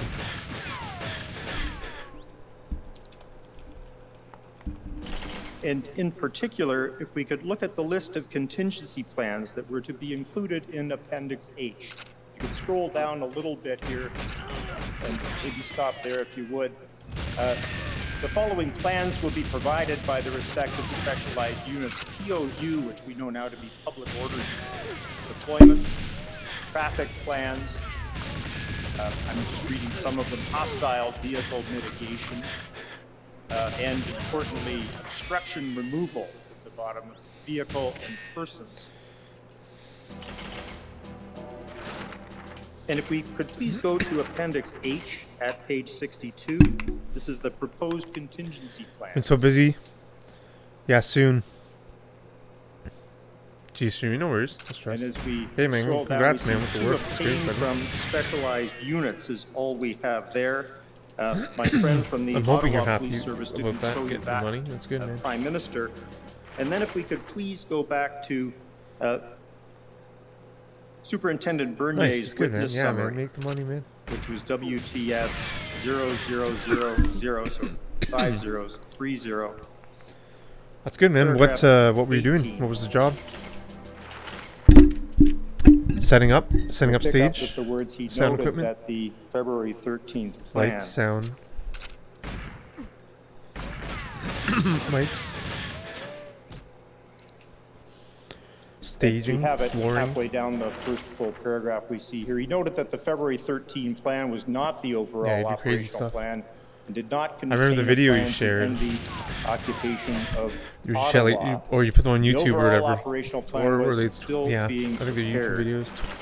And then you were work lifting, there I will think, be a big question for ass you, Prime speaker, I think it was. A momentarily. box, a wood box If we could speaker. I please think. go on to page 20, the bottom of the page. Like fucking this like rhombus shaped fucking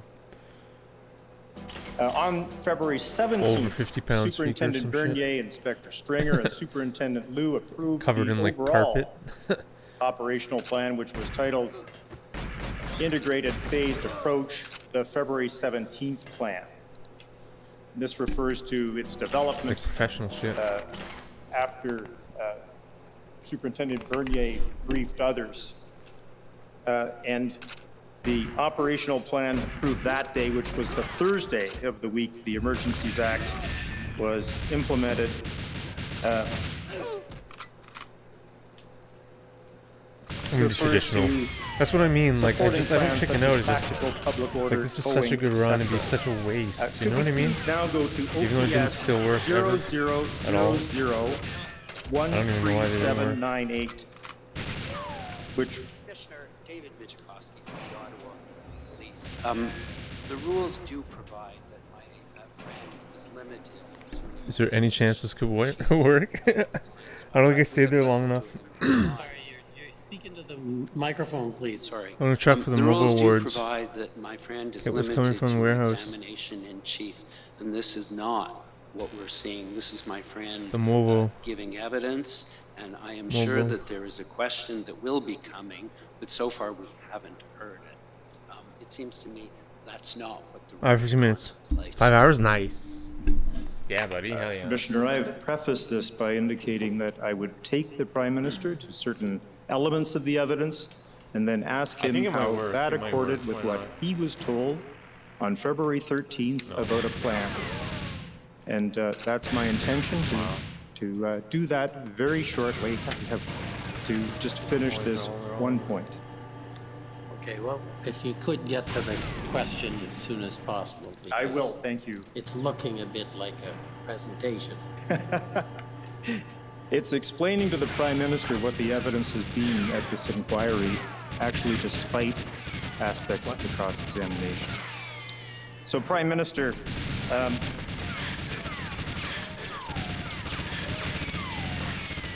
the plan developed on February 17th actually referred to the Emergencies Act. Nice, and the man. powers That's under it. amazing.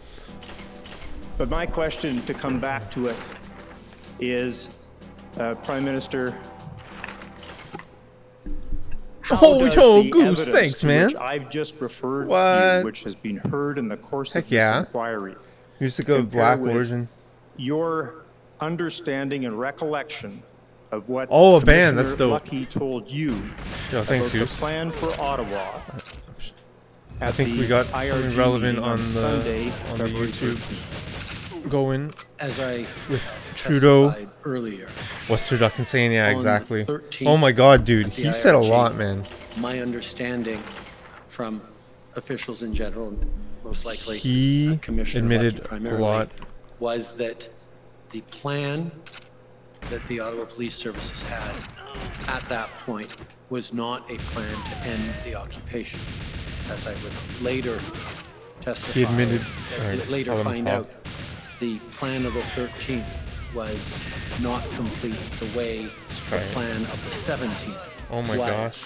which was the actual plan that led to the clearing Is of the this fast at all? occupation in Ottawa. So Not this really. evidence is entirely consistent with fast. my understanding of what was happening on the 13th, and of course, my understanding of it in hindsight as well. Thank you, Prime Minister. The rad. third of the four areas to which I'm taking you has to do with two forms of consultation under the Emergencies Act that you've described in your evidence.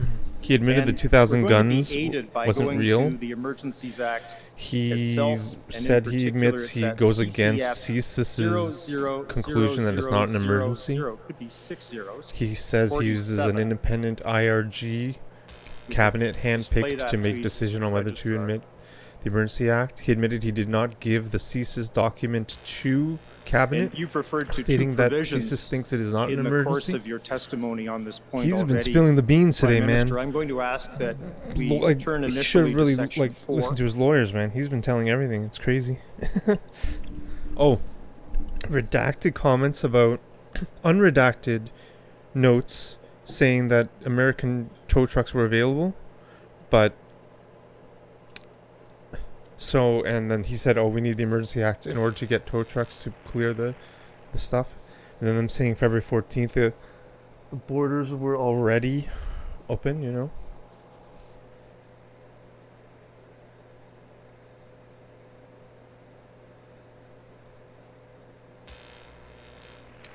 We lost volume on it. We might have.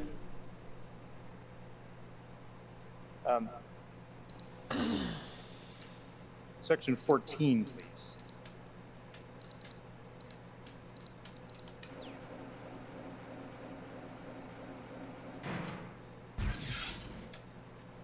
And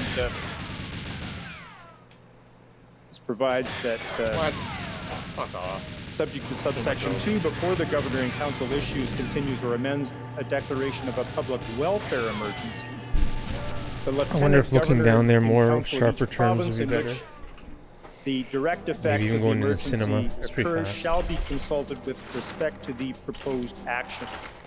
This continues. He's with been a spilling the beans. Indication in Big time. subsection 2, where the direct effects of the emergency are confined to or occur principally in one province. The governor and council may not declare a public welfare emergency unless the lieutenant governor and council of the province has indicated to the lieutenant governor that the emergency exceeds the capacity or authority of the province to deal with this. And Prime Minister, the consultation that you've described in 2020, was that conducted under this provision or another provision? If this is, I didn't see Yeah, what what else section did he this was. admit? This is indeed a public welfare Oh, he admit he emergency. didn't read And the yes, Ottawa as of, Police 14.1, plan for yeah, convoy removal, the written February 13th. before the governor and council moves forward with the public welfare emergency, I think he really we have dropped to the ball consult today, with big each time. province to the affected province in response to it. That lays it out clearly for that. And in the case of a public order emergency, consultation occurs under section 25, which I'll ask be turned up. He also said, please read the document from the police. And then the lawyer brought it up, and it was all completely black-lined, redacted. And the lawyer's like, you're telling me I can't read this? And it's like, yes. You referred to a provision which allows for consultation to happen So that after declaration of a public Been order faster. emergency. I'm too far. And, it's not going to work. I note the words in Too far to the right, subsection but I just wanted to 2, go with it. Shame. Pretty wide. without unduly jeopardizing the effectiveness of the proposed action. And Prime Minister, in relation to a public order emergency, was this the provision you had in mind? Yes, you can see there are conditions subject to subsections 2 and 3, which talk about the effects or the urgency or the negative impact that a consultation could have on the situation, which is a caveat Prime when Minister? it comes to a public order emergency that was not present in the otherwise Yeah. very similar paragraph applying to a public welfare emergency. That was what I was referring to earlier. Pardon me, I didn't mean to. Prime Minister? What do you mean? And what do you mean by? Just before we leave this area, Yeah, I'll ask definitely. that the registrar Like a- please like- turn up ssm.nsc.can like a baked pastry. 50625. Oh yeah. And this Yeah. has been pretty well canvassed already, Prime Minister. Oh, no way. These are the That's hilarious. minutes or the readout of the First Minister's Oh, I didn't know the conference bottom call said Prime Minister. Wow. on February 14th, 2022. Yeah, he's a We clown, understand man. that this call began somewhere around 10:15 a.m. I can't believe he actually And showed up and first of all, testified and admitted to Prime all Minister, this. It's just, it's you insane. told Commission Council this call Unless lasted they're setting him up approximately an hour. for Is that failure, right? That sounds about for replacement. It's crazy. Was any time limit imposed foolish. on the consultation that took place during that call? No, if Oh, it really? had to That's take funny. 2 hours, it would have taken 2 hours. Did any of the premiers seem surprised about the topic of conversation? That's really funny. None expressed surprise that what we were talking about? No. Did any of them seem ill-prepared to deal with the topic for discussion? As I said, we had talked about it a couple of years ago, not with all of them. I believe there were some different folks around the table. But the idea and the concept of the Emergencies Act invocation and consultation was something that we had collectively gone through. That makes a lot of sense because he's just they're just, so they all had he's spilling all the beans today. It's reflections crazy. to share. And all the during that, like tour all the d'etat, provinces they and did all the not, Ottawa, they're all say, covering their butts, listen, right? I don't know what to They're all say. like, "Hey, I Prime haven't Minister, do thought you about remember this. on Give us February more time 13th to when we think about provided it." you this They had plan?" ideas. He's I like, have no doubt they "Yes." would have Like, do you remember not more reading ideas this plan? had He's we like, had "Yes." the luxury It's like, of what? much more time on consultation. From the Ottawa But police? This was Like what? These were exigent circumstances. It doesn't make any sense. Unless he's, balance of the I think it's just his narcissism and naivety. Time, that it be deferred to later that day. No one or replaces later leader in the- liberals. Yeah. Not that I recall. Man, that's actually a really smart point. Where is Jagmeet in all this? Is a good question.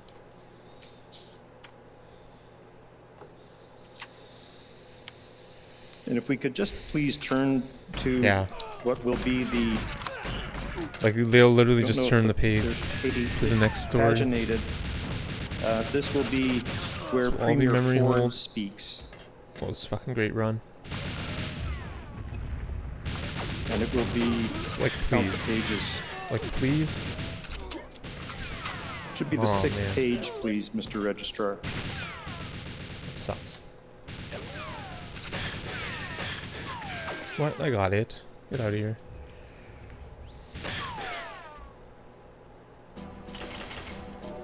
Yeah. You could go down to the next page. Thank you. That one felt decent for a And natural select. in Yeah, particular, thanks, man. I if think could take you, Prime I think I Minister, shot too to, early. I think I might. the I think I'm. statement, and I it's got to the be more in the third last cubby. bullet point. Might be wrong. I have no Province idea. does not have tow trucks. I found. That will For change me, in at the least it gets more future. suck when I We'll shoot ensure near that the door. OPP have For tow whatever trucks. reason. Embarrassing that we can't get use of tow trucks. Maybe so just is it fair to say that that not related was at an all? issue on the morning of February 14th in the first minister's call? Yes, it was. And I note as well Yeah. that on this subject of tools that you've referred to repeatedly in the course of your testimony, Prime Minister, Premier Ford concluded by saying, have to give tools to the police that are needed, support the PM 100%. Is that right, sir? Yes. Now, Prime Minister, my last area, and indeed my last question, is this. What do you say, sir, to the suggestion that the decision to invoke the Emergencies Act on February 14th of this year was politically motivated? My motivation was entirely about ensuring the safety of Canadians.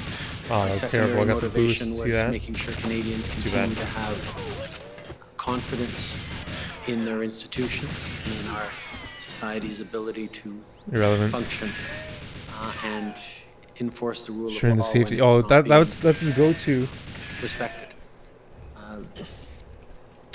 When Politics was when they not, asked him why did you call us motivation at like all or why'd you call them racist and Thank you whatever, very he much, Prime said, Minister, "Oh, and I thank you, wasn't Commissioner. talking Those are my about questions. people that don't want to get vaccinated. I was talking about people like the any, protesters." And then he goes, "Oh, we did it re-examination? No because re-examination, of like Commissioner. safety and all this shit." Bien, It's Monsieur like what? Premier Ministre. Well, Prime Minister, I'm very pleased to be able to tell you that we've completed our work for the day with you. Thank you very much indeed for No your fucking way. testimony and taking the time What? to shed Where's some Miller? light over here. Miller- Thank you for all Miller, the work the that you fucking- do, Commissioner.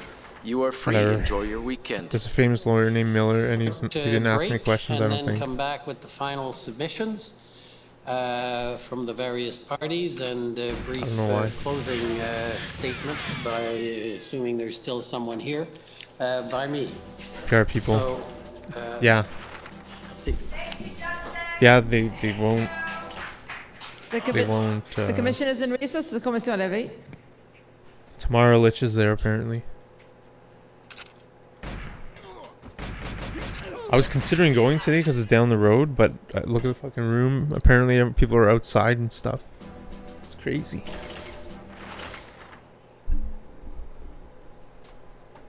Yeah, there's evidence for that, man. Because the... what's his name? Adam... I don't want... Adam Scotty, I think his name is. Adam Scotty. SADAM-SCOTTI. I think he's a photographer of Trudeau. Raspberry scones and chocolate. Your mom's making bacon. I'm out that way. Yeah, I'm in Ottawa just so I can. Whoa. Back in Ottawa. Yeah, I was in Miami for 6 months. Now back in the saddle. As they say.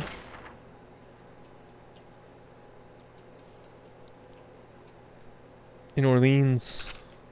That's what happens when babies see Trudeau. He's at Trudeau. Yeah, he's at Trudeau. A huge Canadian Tire on Carling. My kid's good, huh? Oh, I didn't hear about that. How do you know more about that? You okay? You don't like Trudeau? I don't know about that. That's crazy. Oh, understandable. I mean, an I gotta go. understandable response from the young fella. Just stream it. Sorry about that. Oh, really? Wow, that's awesome. I mean, you just mentioned the name. We're not even going to say the name. Yeah. We don't want the baby to cry. You don't like Trudeau? I might Google it right now. No, don't say that. Daddy can't mention that. You're going to set the poor youngster off. You're scaring him with, Trudeau, the lizard. Actually, I'm not going to Google it. All right. That's it. Yeah, that is it. All right, hold on, let me throw these kids So we're having pretty good runs.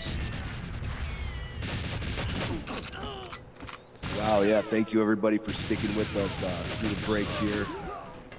What did you think about all that, Ro? Was that traditional stuff. fulfilling I'm also for too you far to back. see Trudeau grovel like work. that? Go from a smirk to not so pleasant demeanor on his face, you know? He's not happy to be there anymore. No, he wasn't. You captured a great image over here.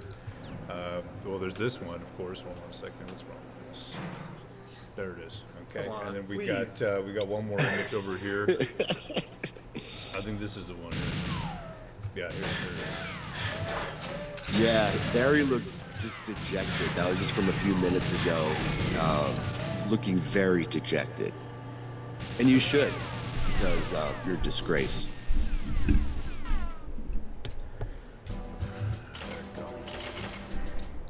Yeah, That's no, kind of it fast. was good, man. It was good. It was really good. There was a good couple.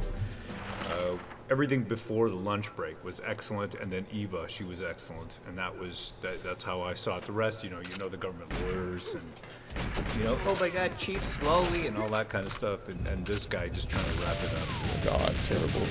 Just say yes. Can you say yes? I mean, come on, talk about leading the witness. What else? Was Miller banned? As far as I understand it, I think he just Yeah, exactly. wasn't put Where's up. Miller? You know that because, as far as I understand, that Apparently, I think they Eva and, banned him. Miller are on the I same think they team, shadow and, banned I the think he was main just chosen to lawyer. Eva. I think that's what happened. Or Eva. Miller. Yes. I saw a video where he was served with what seemed to be a cease and desist order. So maybe that's one reason. I don't know, and I don't want to speculate too much. Because Huge Canadian Tire. I don't want to speculate too much because we like to stick Oh to my God. facts. But there you Oh, go. That's Carling. What it is what it is.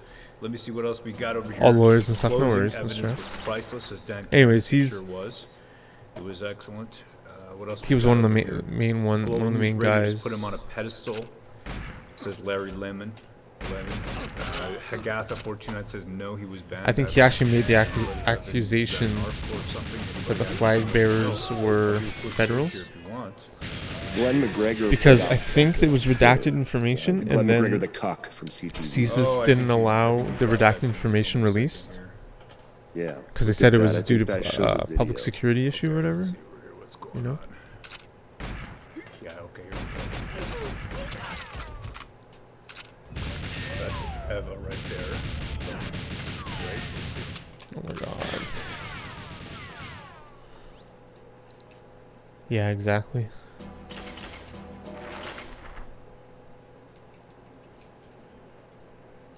which is a huge accusation to make without concrete evidence.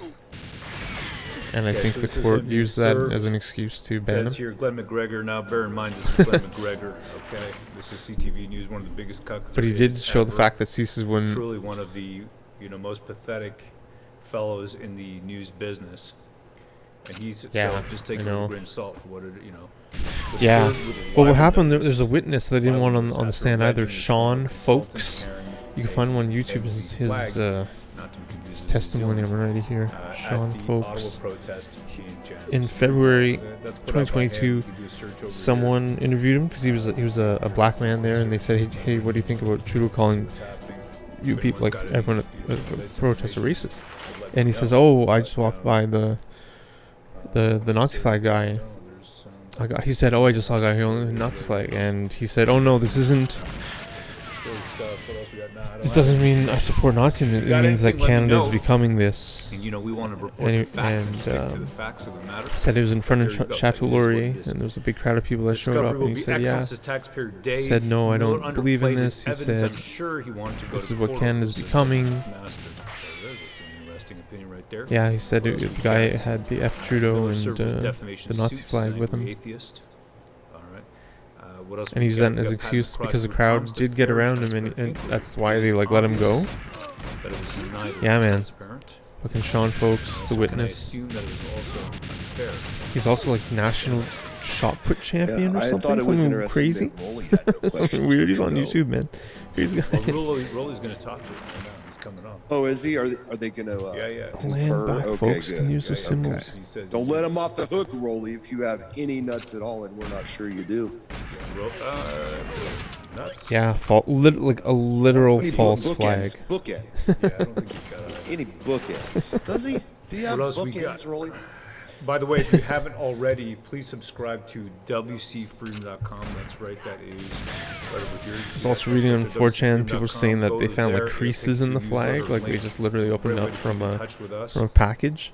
And It's just no like matter out of what's a going package on, and what it's like these platform folded we're on, creases. we will be available there, and we will keep you informed as to Those like what's square rectangles, creases. split, as you've seen here, with 31 days, regardless of what's going on in the Creases, world. yeah, dude. Like, That is our modus yeah, operandi. exactly. I'm not crazy. We're not gonna give up, we're not gonna quit, and we're gonna Thank you go for all the way. We're full confirming. distance with Oh, you. God.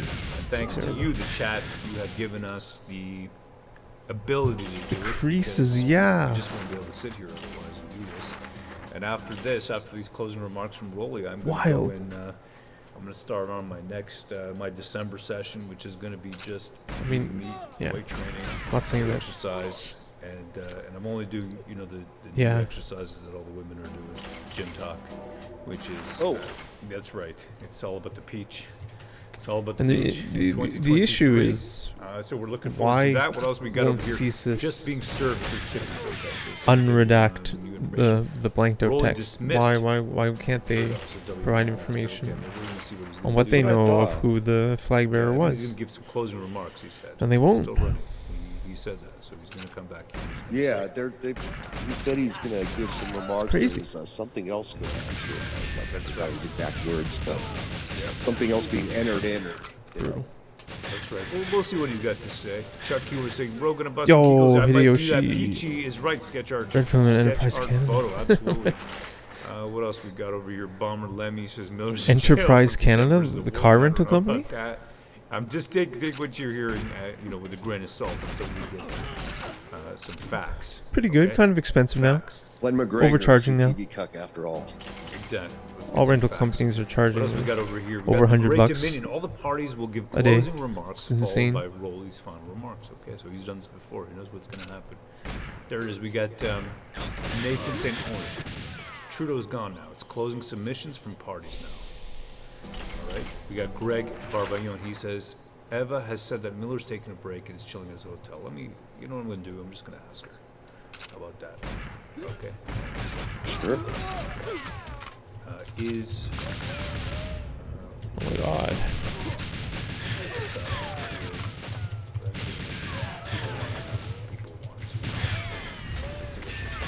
I know she's feeling good. I congratulate her. Amazing show. She was Red Pill me on Enterprise Canada.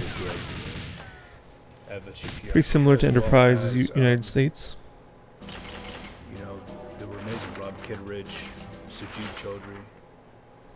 Who am I forgetting? There was another. I would give them 4 stars out of 5. I'm gonna have to edit this down. Though. There's so much here. There's some good stuff. 1 star. Some really good stuff. Let's see what else we got. We got LG. I want to thank you from the bottom of my heart, Royal Pen, the mods, and the hottest chat on the interwebs. I got to pin that one. That's a great comment. Tail, brother, I appreciate that. And honestly, there's no way we could have done this. There's no way. I mean, I'm not exaggerating. I'm blubbering now. I can't. I'm like, we go at this point. After, especially listening to him towards the end there. Pretty slow. I started wanting to just hit my head against the table.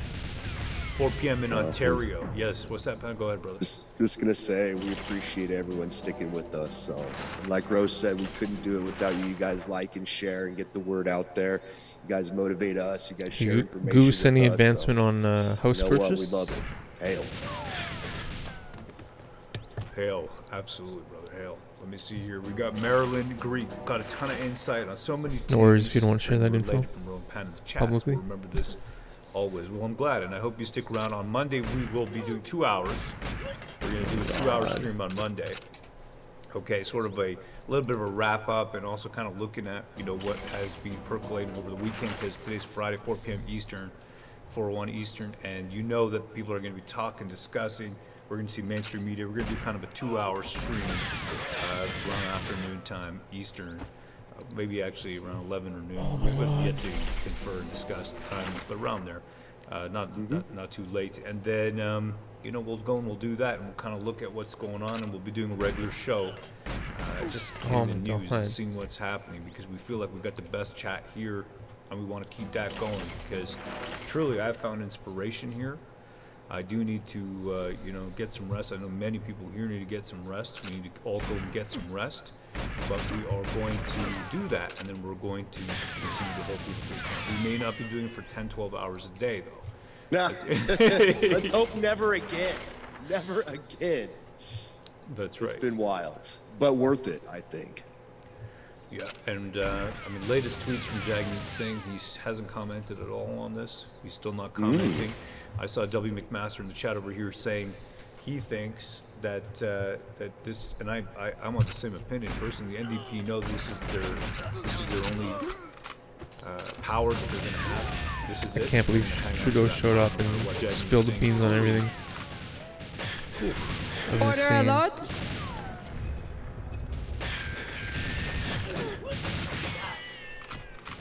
The commission is reconvened. La commission reprend.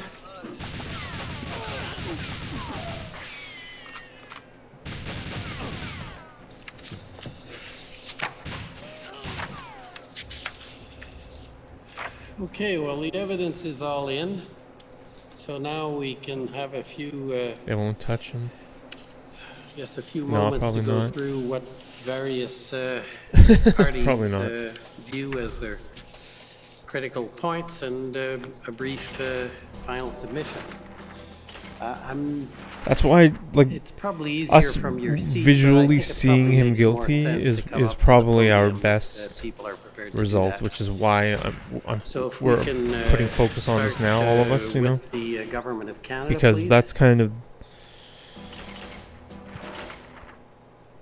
in the end, let's all really have that moment of error and shame. Must have drawn the short straw. And this is the moment. This is the fucking the trial. Has been focused on. And he's been like just exposed as a liar. Yes. Merci, Monsieur le Commissaire. Thank you, I mean, Commissioner. Good afternoon.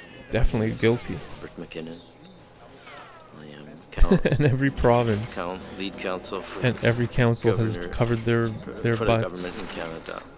Saying we provided a plan. Here's all the confirmation that you ignored it. Legal staff for the in-depth work that you've done over the last 6 weeks of these hearings and months of preparation proceeding.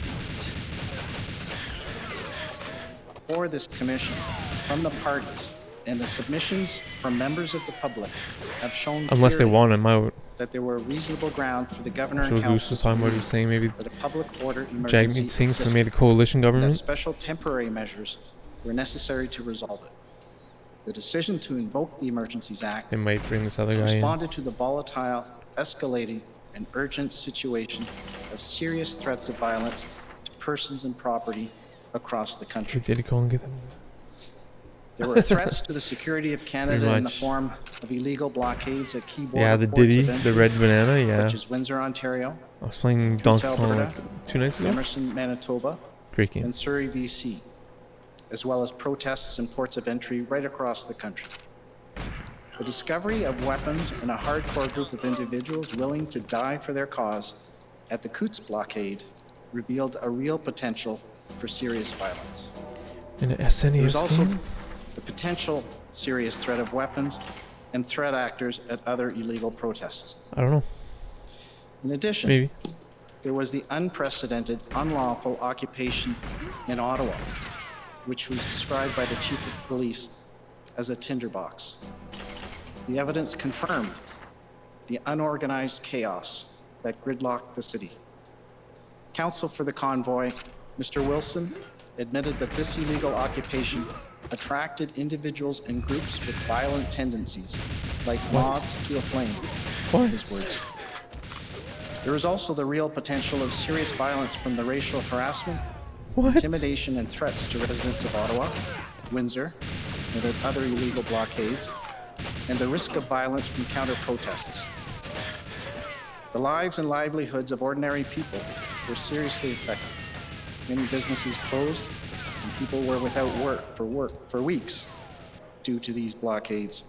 They were in fucking quarantine. At the same time, there was escalating online extremist When they started, they were in quarantine for a fucking rhetoric month.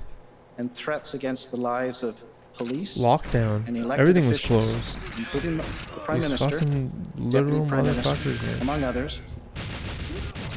The hate speech and symbols against ethnic minorities. What?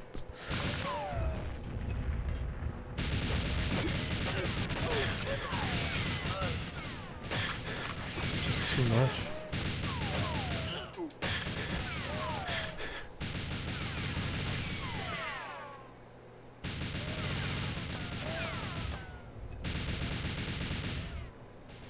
And racialized persons were prevalent at these unlawful protests.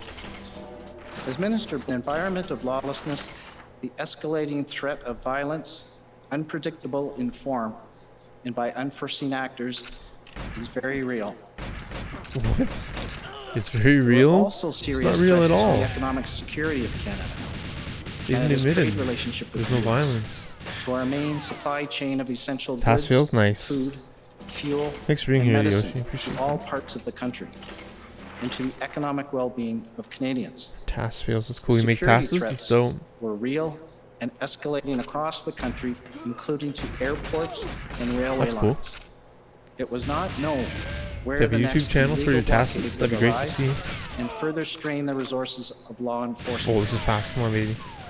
The evidence confirms that these well-financed illegal blockades across the province Please, and country like, please. were interconnected, loosely coordinated, Some out of the corner and eye of my appeared eye. designed to Anyways. stretch police resources. Another thing I and know overwhelm what their I wanted to capacity look at, but respond nah. effectively. It's all good. The Ottawa occupation inspired other copycat illegal Always interested to protests in Canada watch and learn and in and other see. countries, such as France, New Zealand, and the United States. The government witnesses outlined the deliberate, step-by-step approach in which careful consideration was given to all available options and existing authorities before the declaration of a public order emergency was chosen as the option of last resort.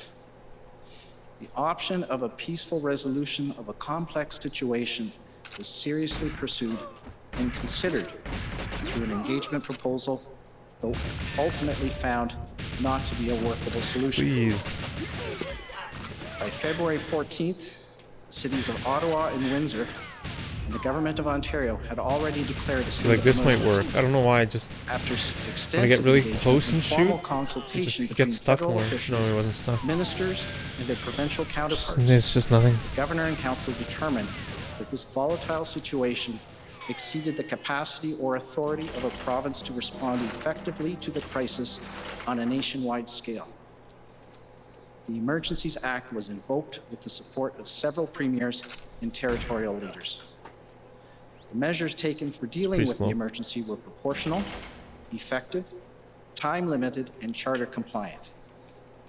The measures were of significant benefit to law enforcement in deterring and dissipating the illegal protests in Ottawa, Windsor, and Winnipeg, and keeping the areas cleared. They allowed the police to bring the situation under control and to compel and indemnify the services of heavy tow truck operators in Ottawa and Surrey, BC. Oh, that was so bad.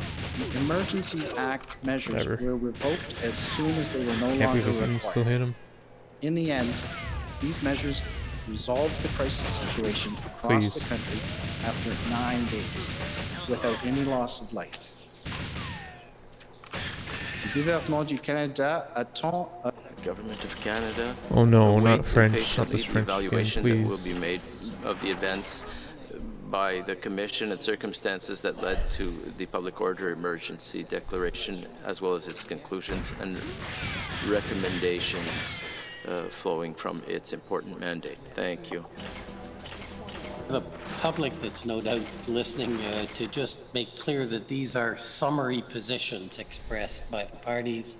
There will be more fulsome argument made in writing to the Commission. So just so you get the context for those who may be listening online or listening in the hall. These are summaries of the position of the various parties, and they will have the opportunity in the next couple of weeks to provide the Commission with complete submissions on their position and argument on the law. Avec ceci, next. With this, Saskatchewan, please.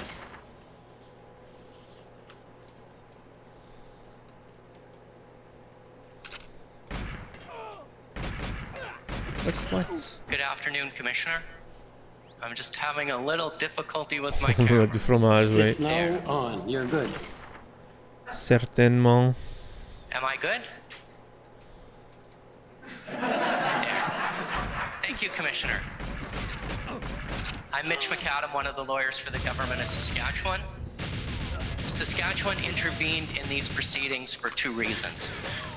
First, because of concerns that the measures taken were overbroad Pourquoi in two est-il senses. aussi méchant? First, that they interfered with provincial powers. C'est la vérité. And second, that they infringed on the rights of citizens.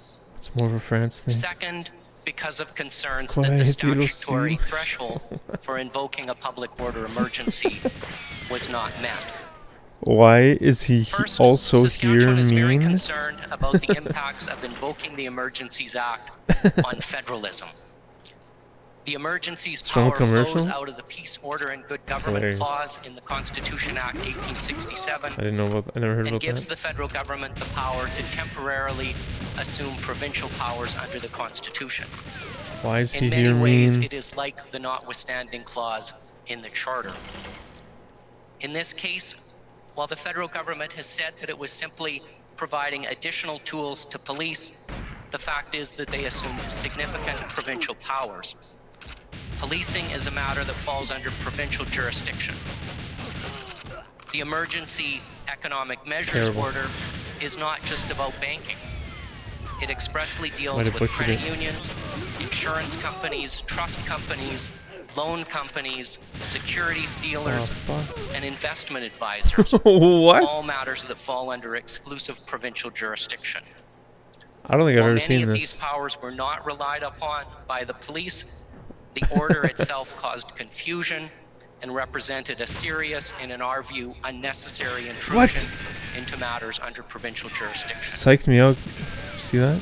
Second, the province is also concerned that the measures adopted under the Emergency Economic Measures From a Order commercial. were Very overbroad cheap. and may have Some infringed insurance, on the charter I know. rights of Canadian citizens. But we will leave the submissions on that That was point to the crazy. Civil The Liberties backwards guard? That was weird. Next, I'll He turn got to me, the though. threshold in the Act. Again, there are two branches to Saskatchewan's argument. First, the threshold is a statutory test. It's a high threshold, and it's a high threshold for a very good reason. The threshold is not whether the Emergencies Act Yeah, was man. necessary Sterling has a good time in this or whether it 237 was or something. helpful. I remember The test when I is whether fucking. there are reasonable grounds to believe I remember that when a I got public like order emergency exists. 236 or something, and I was really proud. I Others passed will the discuss, I suspect, in great fucking detail whether that past chant, threshold man. is limited to threats to the Remember that? security of Canada That was a big as moment. defined by the CSIS Act, or whether it's broader. I'll largely leave those And he's arguments been to in here others. not too long. However, there is I one think he point updated it. that Oh wow, we think really? you must keep in mind as you sift through the evidence, and that's Section 3 Last of time the I knew Emergencies Act. 239. Yeah, mine was Section 3 237. Yeah. provides that a national emergency is something that See, I remember. exceeds the It was a big deal for capacity me. or It was a authority big of a day. province to deal with, and specifically provides that a national emergency was. can only It was be a big day. invoked if the situation is such that it cannot be effectively dealt with under any other law. So you will need to examine the tools that were available to law enforcement to Please, deal with the like, please. protests. Like what?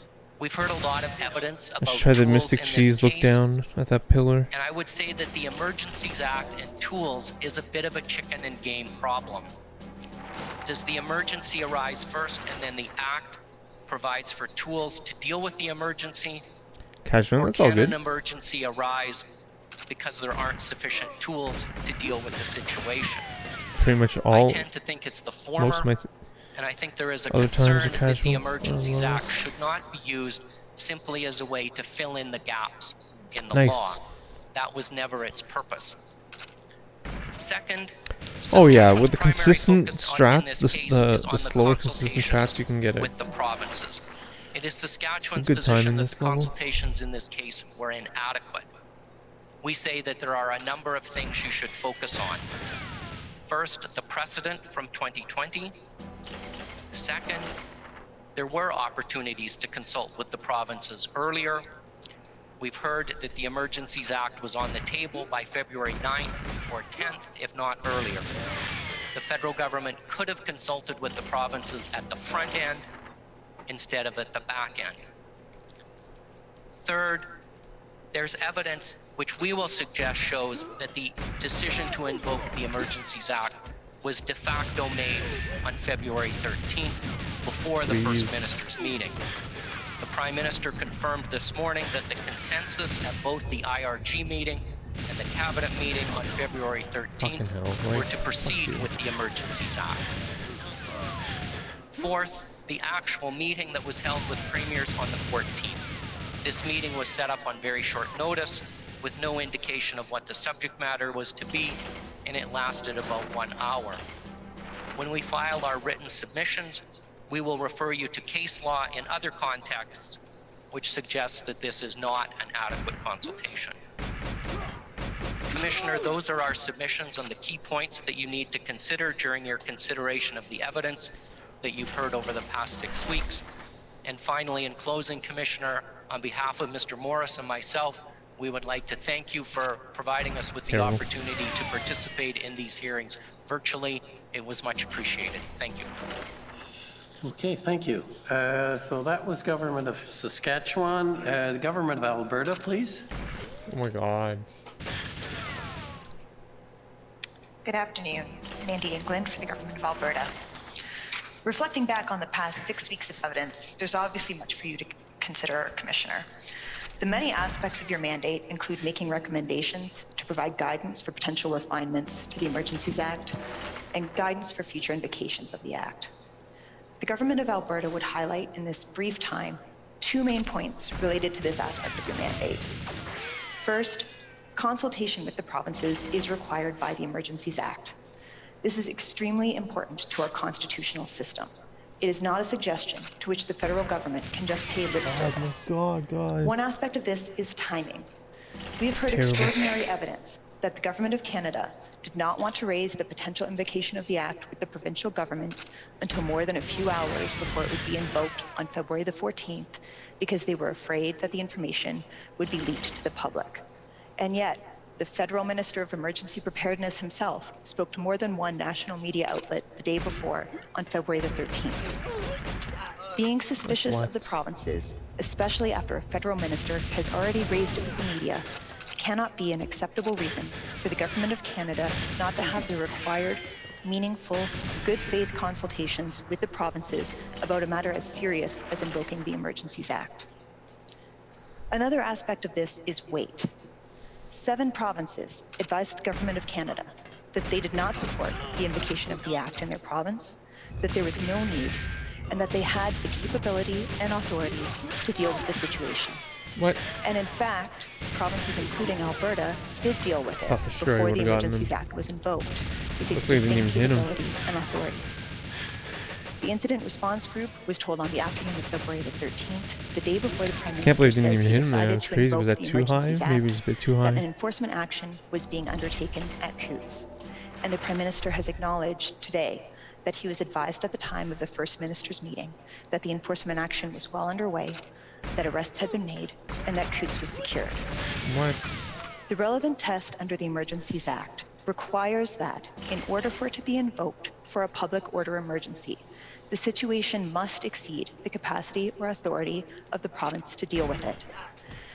If the Government of Canada has been advised by the provinces prior to invoking the Emergencies Act that it does not exceed their capacity That's or bad. authority, can that He's simply still be alive? ignored? What? We have heard evidence about worries that protests might return, and we have heard of the convenience of freezing accounts at financial institutions across the country to convince people to leave. But can worries and simplicity trump the wording of the legislation and the constitutional deference that must be afforded to the provinces? As counsel for the Commission put it to one minister during examination, if what the Government of Canada did in It was this like a case hair too qualifies as late. sufficient A consultation, second too late. is there anything that wouldn't? Next, appropriateness of the measures included in the order and regulation issued under the Emergencies Act is another area of review. Freezing the bank accounts of Canadians engaged in political protest without due process is extraordinary. We have heard evidence that it was not only accounts of those protesters, but joint accounts, meaning Canadians who weren't at the protest at all had their accounts frozen. The question is whether the fact that it might have been a quick way or an easy way to bring a protest to an end can be accepted as sufficient justification for such a serious and broad infringement on the rights of Canadian citizens, particularly when there were clearly other adequate tools to enforce the law and bring the protest to an end. Among the many issues raised in these Corporal Glowy proceedings, social credit these are points. just 2 Yeah, that buddy. we are hopeful the Commission will carefully Yeah. consider. And we would like to thank you again, Commissioner, for the opportunity to participate in this important inquiry and for the 100% work well done said. by you and Commission Council. Well fucking said. Okay, thank you. Next is the City of Ottawa, please.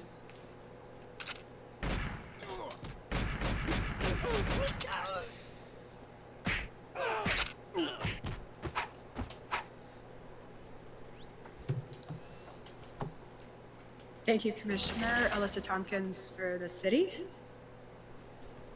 The City of Ottawa's role in responding to the Freedom Convoy was threefold.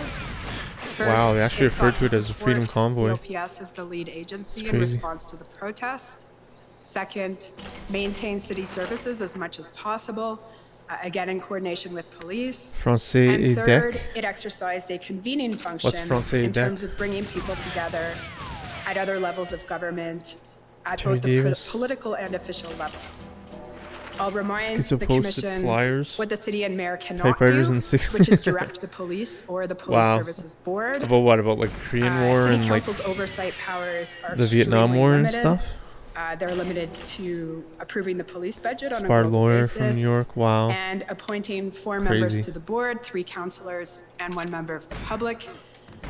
Council did use its power to revoke an appointment in this case, as we've seen Frank when it Steinbeck's removed computer Councillor god Deans as communism. board Yeah. chair. We acknowledge the significant impact that the Freedom Convoy protest had on the Dang, man, citizens that was like of pre-internet. Ottawa, on city services, and on city staff. We submit there are 5 key questions that need to be addressed in response in particular Francis, not to Francais.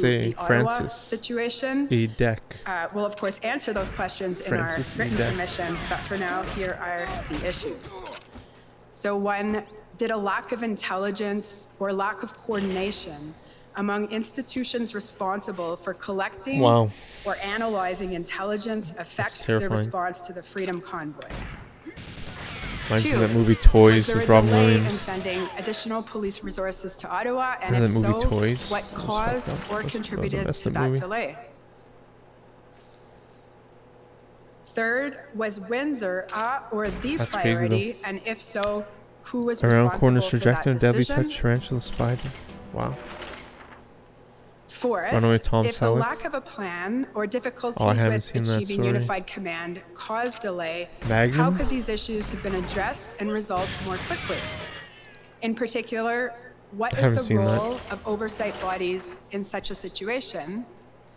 And in particular, what action could the province have taken, if any, to end the protests in Ottawa?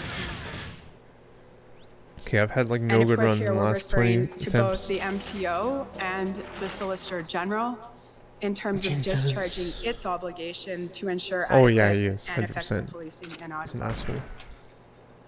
The last one, number 5, is the role of 100%. negotiation and engagement with protesters in situations such as this, and the relationship between civilian authorities and police when participating in such discussions.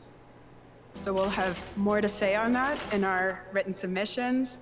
I'd like to thank you, Mr. Commissioner, Commission Counsel, and most of all my friends, counsel for the other parties.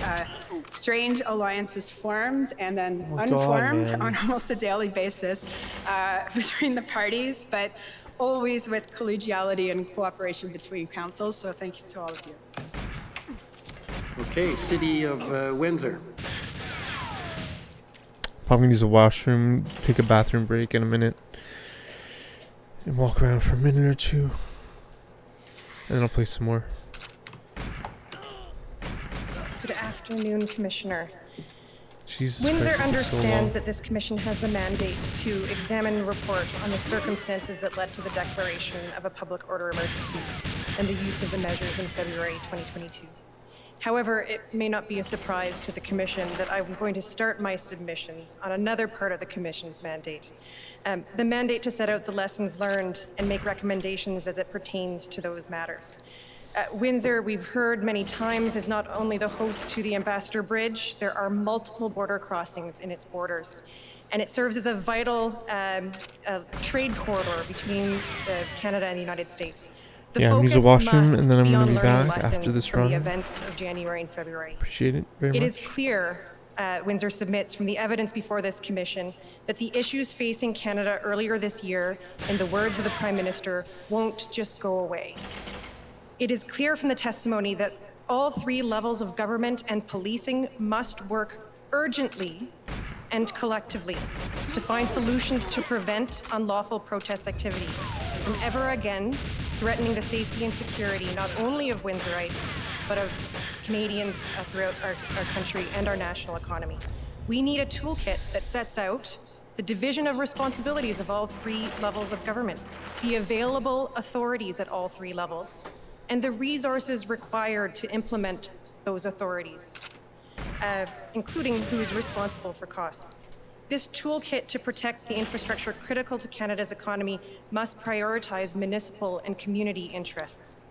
And we need this plan so that precious time is not wasted if our critical infrastructure and the communities that host that infrastructure face a threat like this again.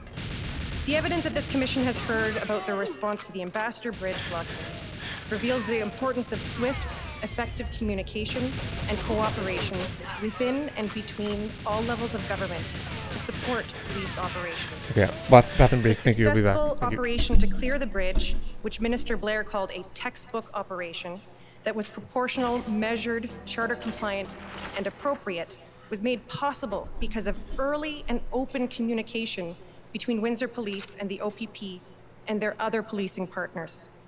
The Commission also heard about how the city government and staff acted swiftly, effectively, and in a unified manner. The Mayor, the Community Emergency Management Coordinator, La Forette, and city leadership coordinated Windsor's response and communicated information and operational needs to their provincial and federal counterparts. The response to the blockade also showed the importance of the incident command system, of advanced emergency planning, and of City Council speaking with one voice in this kind of crisis. and the important role that a municipality and government can play in supporting this kind of police operation. You've also heard how the necessary police response to clear the blockade had a significant negative impact on local Windsor businesses and households. Thus far, Windsor's repeated calls for trilateral government talks to create the integrated plan I talked about earlier to prevent and respond to such incidents has gone unheeded. Planning and first response to border issues cannot be Windsor's duty alone. As Mayor Dilkins noted, there must be an advanced plan that can be pulled off the shelf in the time of crisis. And this planning must start now.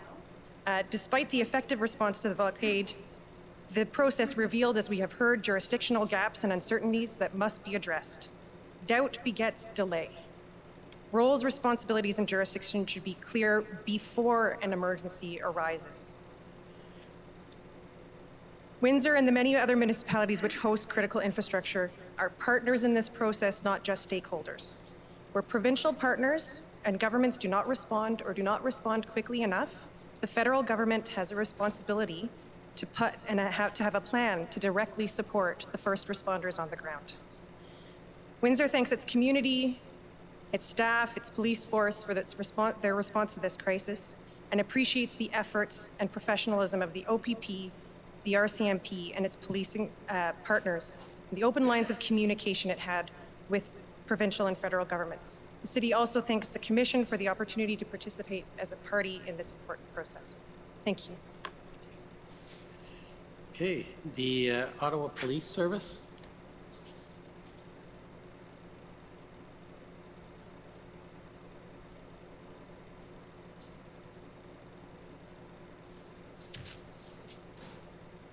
Good afternoon.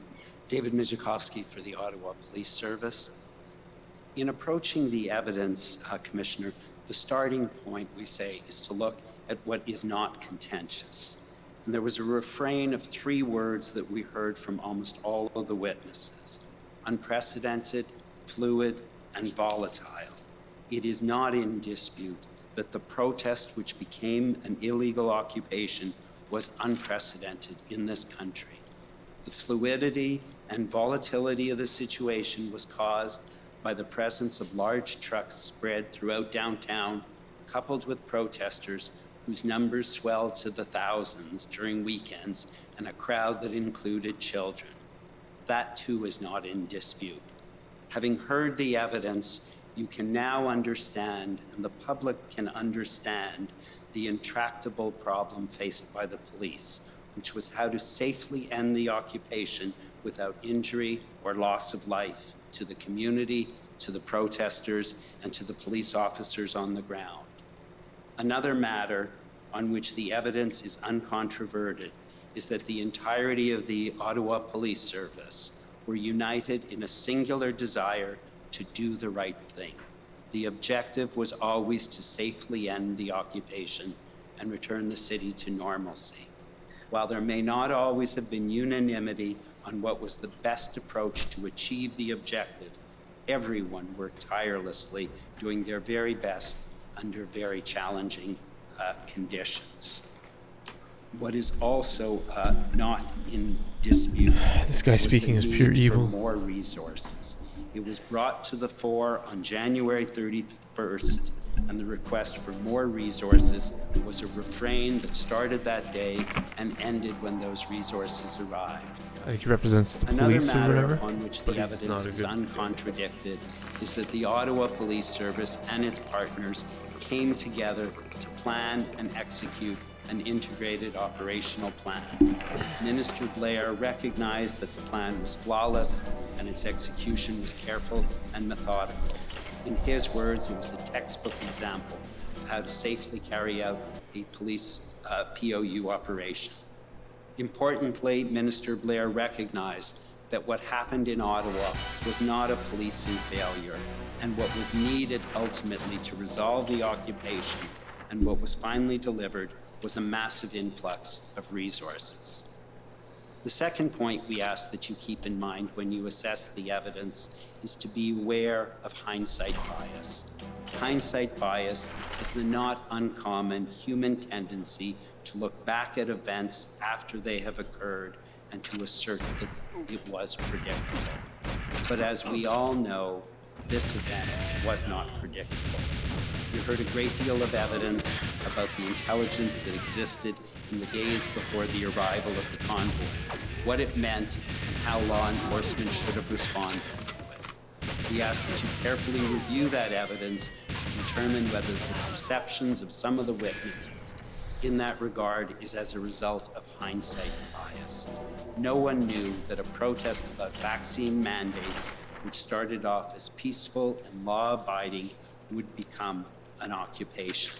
The plans that the Ottawa Police Service had for managing the event were shared with all of its law enforcement partners, and everyone cooperated in assisting what was intended to be facilitation of a peaceful process. The classic example of hindsight bias came from those witnesses who said the trucks should have been turned away and not allowed in.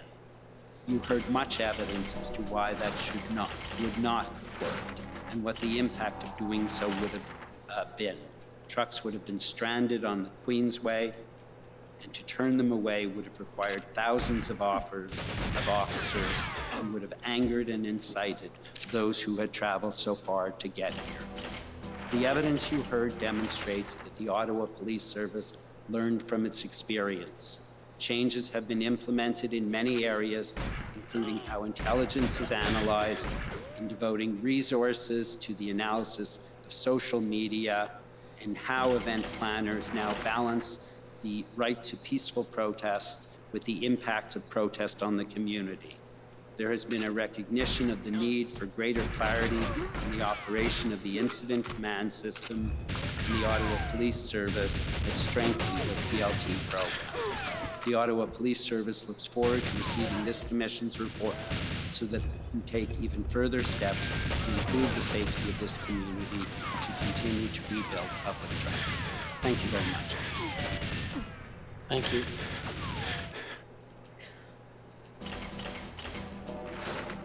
Okay, next is the Windsor Police Service, please. Thank you, Mr. Commissioner. This is Tom McRae for the Windsor Police Service. The Windsor Police Service is the police service of jurisdiction in the city of Windsor. It is their local police, as well as the area in the vicinity of the Ambassador Bridge. So unsurprisingly, throughout this commission, our focus in the evidence has been largely local and on policing. That's a good start. It's our view that Canadians can be proud of their professional police services. Like, come on, man. One of the very important elements, though, of being a professional police service is that these police services have operational independence. Every witness that this commission heard from affirmed the principle of independent operation by the police, even though one or two of them had to be reminded of it from time to time. And with respect to the clearing of the Ambassador Bridge blockade, and we acknowledge and we are grateful for the great assistance we received from the OPP and other municipal forces in this. The POU effort at the Ambassador Bridge worked. The charter rights of protest, to the extent possible, were respected. The efforts were reasonable and proportional. There was no too far back loss of life. As the Deputy Prime Minister said, there was no blood on children's faces. There was no serious injury. And even the Prime Minister, as I think you characterized it, Mr. Commissioner, gave us a pat in the back for the efforts. There are larger issues, though, that arise from the example of Windsor, which, in our respectful submission, this commission should consider. In one of them, and this is most troubling in my view, is what additional inputs should be considered by the police and a public order unit in particular when enforcing the laws and getting protesters who are acting illegally to disperse? Do you behave differently, for example, if there are significant economic impacts? How are the police under the current regime to know if there are significant economic impacts? In this case, we heard from the mayor of Windsor that, unbeknownst to most, they were trying to draw a electric car battery facility to the city. Should the police have moved quicker? Would it be desirable for the police to move quicker if it meant that there might be more injuries, either to officers or to protesters? And how would the Windsor police, in that example, get that information and be able to assess it, all the while maintaining their operational independence? And finally, and as my friend from the city of Windsor said, it remains a question for Windsor and the Windsor Police Service, is who pays for the extra resources that the city of Windsor and its police service had to expend to deal with this protest. This protest, which occurred ostensibly over I was going to say vaccine mandates, but went larger than that. They were largely seen to come from the federal government, though, as the Prime Minister correctly pointed out, many of them were provincial or even local. And is it fair to put the bill on Windsor? My friend for Windsor said a plan would help. We're certainly in favor of that, but it's a plan that should be reached soon, in our respectful submission, to deal with these multiple issues. And I'd like finally to thank you, Mr. Commissioner, for your kindness and good humor, and I'd like to thank other council throughout. It's been an interesting ride. Thank you very much. Thank you. Next, the Ontario Provincial Police, the OPP.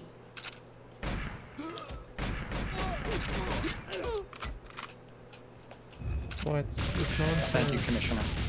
As you heard in the evidence of Inspector Marcel Baudin of the OPP is impartial on the issues underlying any particular dispute. That's fundamental to policing any protest, is the notion of impartiality.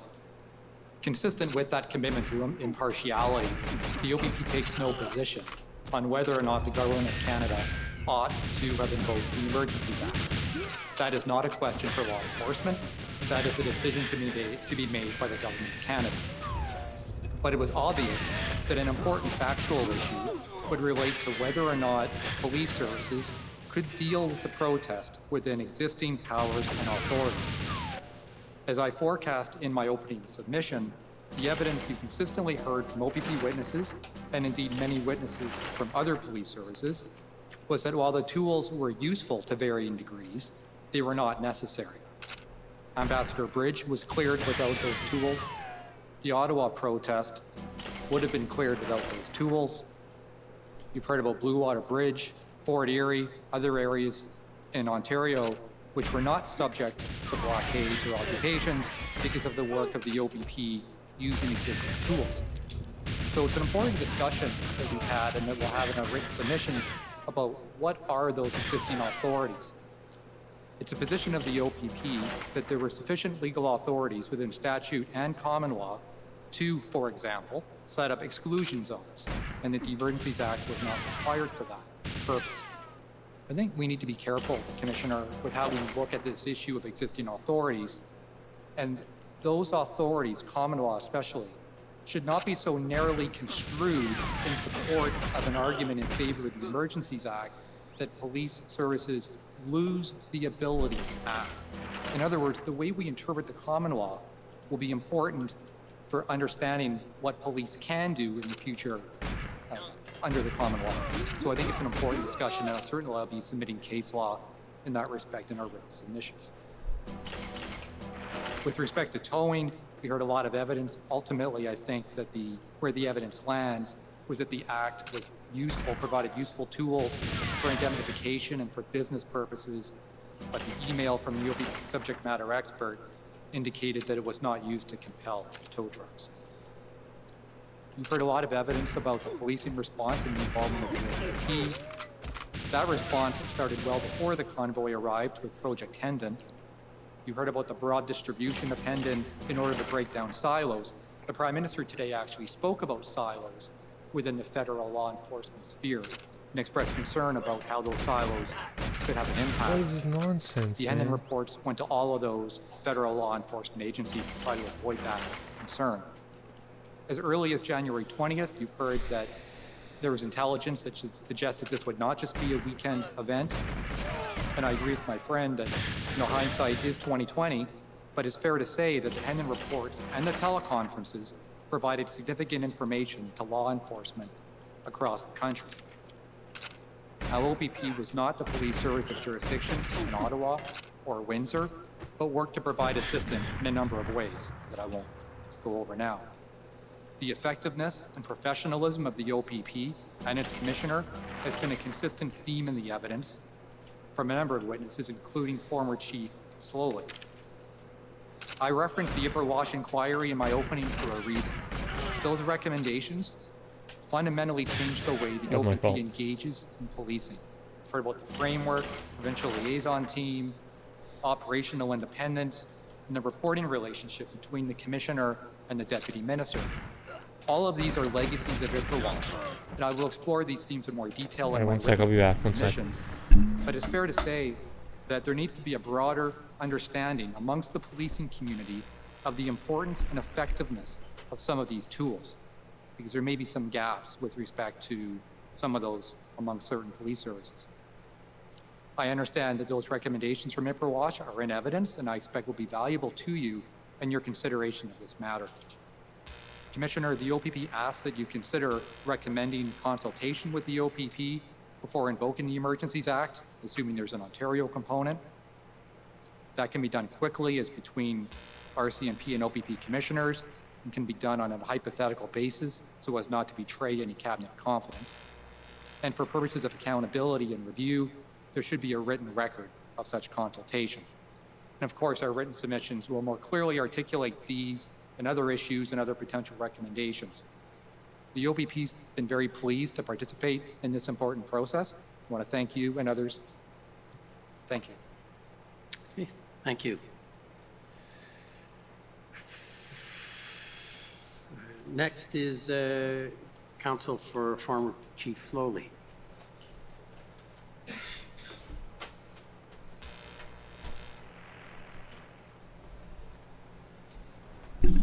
Thank you, Commissioner. Tom Curry for former Chief Slowly. As you emphasized in your comments opening these proceedings, these hearings concern accountability of the federal government and examine why the emergency was declared, how the power was used, and whether the government's actions were appropriate. The ancillary matters under review, including the efforts of police, are examined, as you indicated, only to the extent relevant to that mandate. This is important because it requires the Commission to focus on the acts and decisions of the federal government. Although it provides relevant context, this is not an inquiry into the operation of the Ottawa Police Service, the City of Ottawa, or the performance of Chief Slowly. As you also noted at the outset, this public inquiry is unique, since the time available for you to complete your mandate is very short. To accomplish that task, procedural rules were adopted that imposed limits on the ability of the parties with standing to elicit evidence or challenge evidence introduced by Commission counsel. Those procedural limitations were designed to protect the Commission's ability to complete its mandate, and you have shown they've worked. Oh, terrible. But no party or participant should be the subject of an adverse misconduct finding in the context of a commission that has had to complete its mandate by imposing procedural rules to address the limited time frame in which you've had to operate.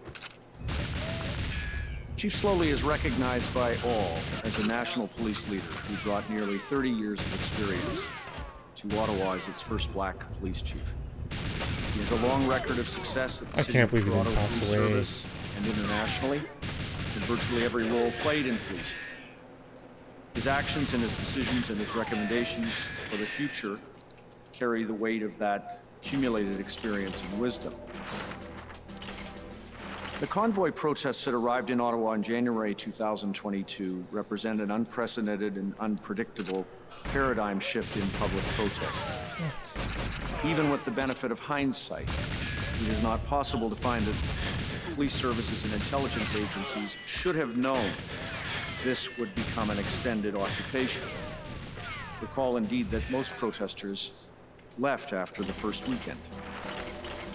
But as the protests settled in to become an Man, I want to occupation, get fucking. the Ottawa Police Service's I want plans to do well for dynamics. always contemplated some protesters would stay past the first weekend. Were required to evolve to address the new situation. Big sub. There is also agreement that the OPS lacked the resources to resolve the occupation itself. Chief Slowly raised the lack of resources in a responsible way throughout these events. And his statement that there may not be a policing solution from the Ottawa Police Service alone was correct. He was also right to consider the role of negotiation and dialogue and whether an interlocutor could assist. Of course, the declarations of emergency by 3 levels of government were also not a policing solution. He was right to call attention to the role of government to address this challenge. Agreement across the parties is also made that the events created a crucible of enormous pressure for everyone involved. All described the pressure they experienced during the protest. Wow, this terrible. point is important to your work Maybe I because should as just you do assess the 00 strats facts for and secret the agent. roles played by individuals in these events, you should exercise restraint in judging those people, including Chief Slowly, who are operating under extremely challenging circumstances. The parties agree also that the police response in Ottawa, Windsor, Coutts, and elsewhere was a success, as has been noted by others, in the sense that the protests were brought to a conclusion without loss of life or serious injury. The City of Ottawa, the OPS, and Chief Slowly occupied a prominent position in these proceedings. Commission Counsel's presentation of the evidence focused more on that part of the events than other parts. More members of the OPS testified and for longer than members of the other police services. Chief Slowly himself was in the witness box twice as long as any other witness in the proceeding. This intense scrutiny of Chief Slowly's role during the 3 weeks under review establishes, though, that he performed his duties in good faith, to the best of his abilities, and that he dedicated himself to the passionate defense of the City of Ottawa, its residents, the membership of the OPS, the right of lawful protest, and the safe and responsible end of the illegal occupation. He exercised his authority under extremely difficult circumstances. His police service was operating without a full permanent senior command, was struggling to recover from the challenges of the global pandemic, and of course adjusting to the new chief from outside its service, implementing a change mandate. The unprecedented events of the convoy protests meant that the OPS, Police Services Board, City Council, city officials, and agencies were required to work together in imperfect conditions. Chief Slowly did everything in his authority to get the help he needed to help this community and the service he swore to protect. Unfortunately, he and the OPS were unable to get the help they needed when they needed it. You've heard about the reasons for those delays, from debates about who should be the first port of call to delays caused by inaccurate public statements about how many police service members were available to the OPS. Those circumstances created confusion and doubt and an unjustified lack of confidence in Chief Slowly and the OPS. Chief Slowly and the OPS were in an impossible position to dismantle an unprecedented occupation, but not with the resources they needed to do so. He had the weight of the city and the nation on his shoulders. Criticism of the absence of a plan must be seen in the context of the reality that there were always plans for maintaining the safety of the community, but plans for the dismantling of the occupation obviously required resources. And a plan most assuredly was complete, as you've heard, February 12th and February 13th, and services were delivered against that plan from the RCMP and the OPP. Chief Slowly served to the best of his ability under trying circumstances inside and outside the OPS. It was not enough. Confidence in the OPS and its chief was harmed by the weight of the rumors and resourcing delays and the scale of the problem. And so he did the last thing he could do to ensure public safety was not compromised. On February 15th, he resigned from his position to remove himself from the equation. I say that's an act of a selfless leader who put the community and his service before himself and his family. His public service continues in this hearing. He has participated fully in these proceedings, including by offering his account of the circumstances and his recommendations to use future reform to address structural deficits and improve the sharing of intelligence and responses to events of this kind in the future. And Commissioner, he looks forward to assisting you in the policy phase. On Chief Slowly's behalf and on behalf of my colleagues, thank you for your work in this commission. Thank you. Next, the convoy organizers, please.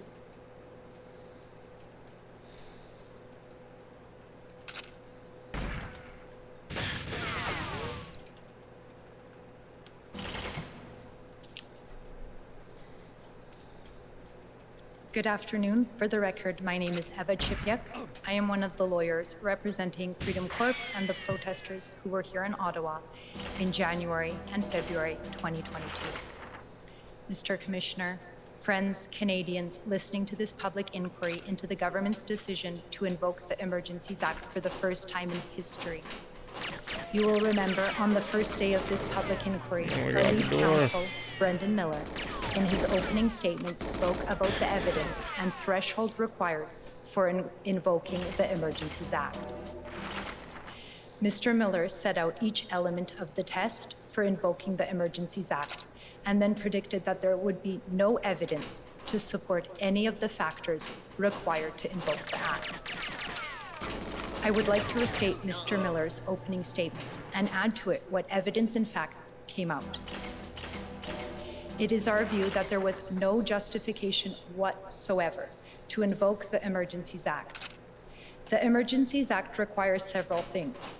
One, it could be invoked due to espionage and sabotage. Did you hear any evidence about espionage and sabotage? The answer is no. Two, it could be invoked on the basis of clandestine or deceptive foreign influence, or foreign influence that involves the threat to a person. Did you hear evidence about that? The answer is no. It also could be invoked on the basis of threats or use of acts of serious violence against persons or property. Did you hear evidence of violence against persons or property? The answer is no.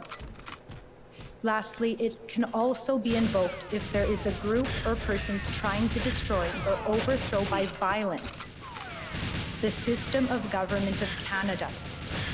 Did you hear evidence about individuals trying to do that? The answer is no. And the answer is there was no reasonable and probable grounds to invoke the Emergencies Act, and the government exceeded their jurisdiction both constitutionally and legislatively in doing so.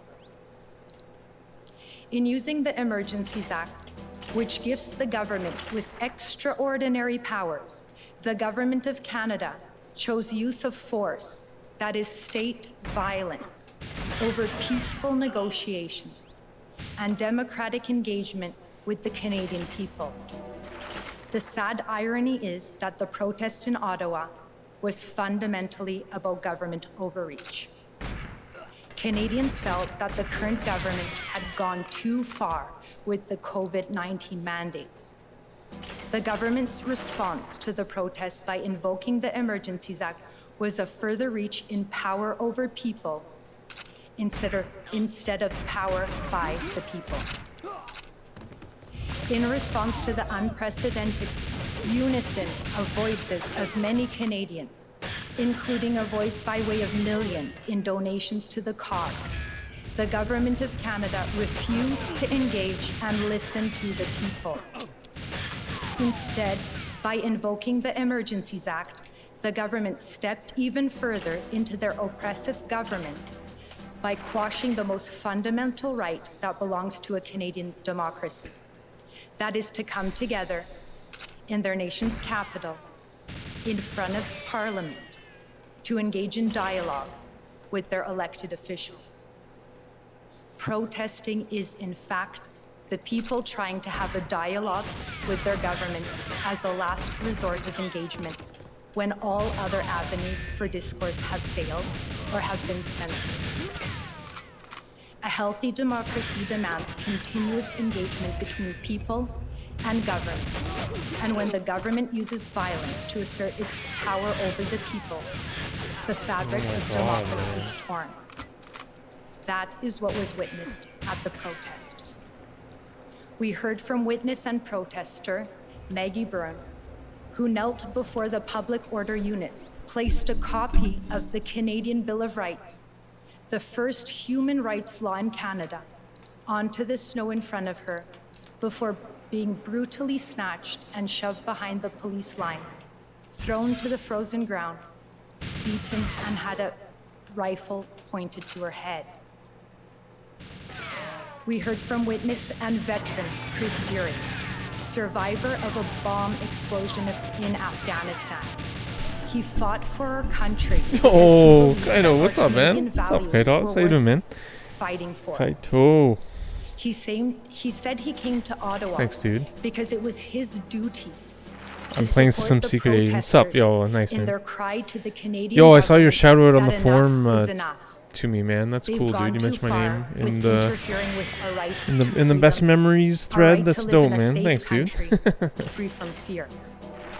In response to our dear veterans' bravery, I also saw your fucking. And sacrifice. You're looking a little jacked, man. Looking a little beefy, dude.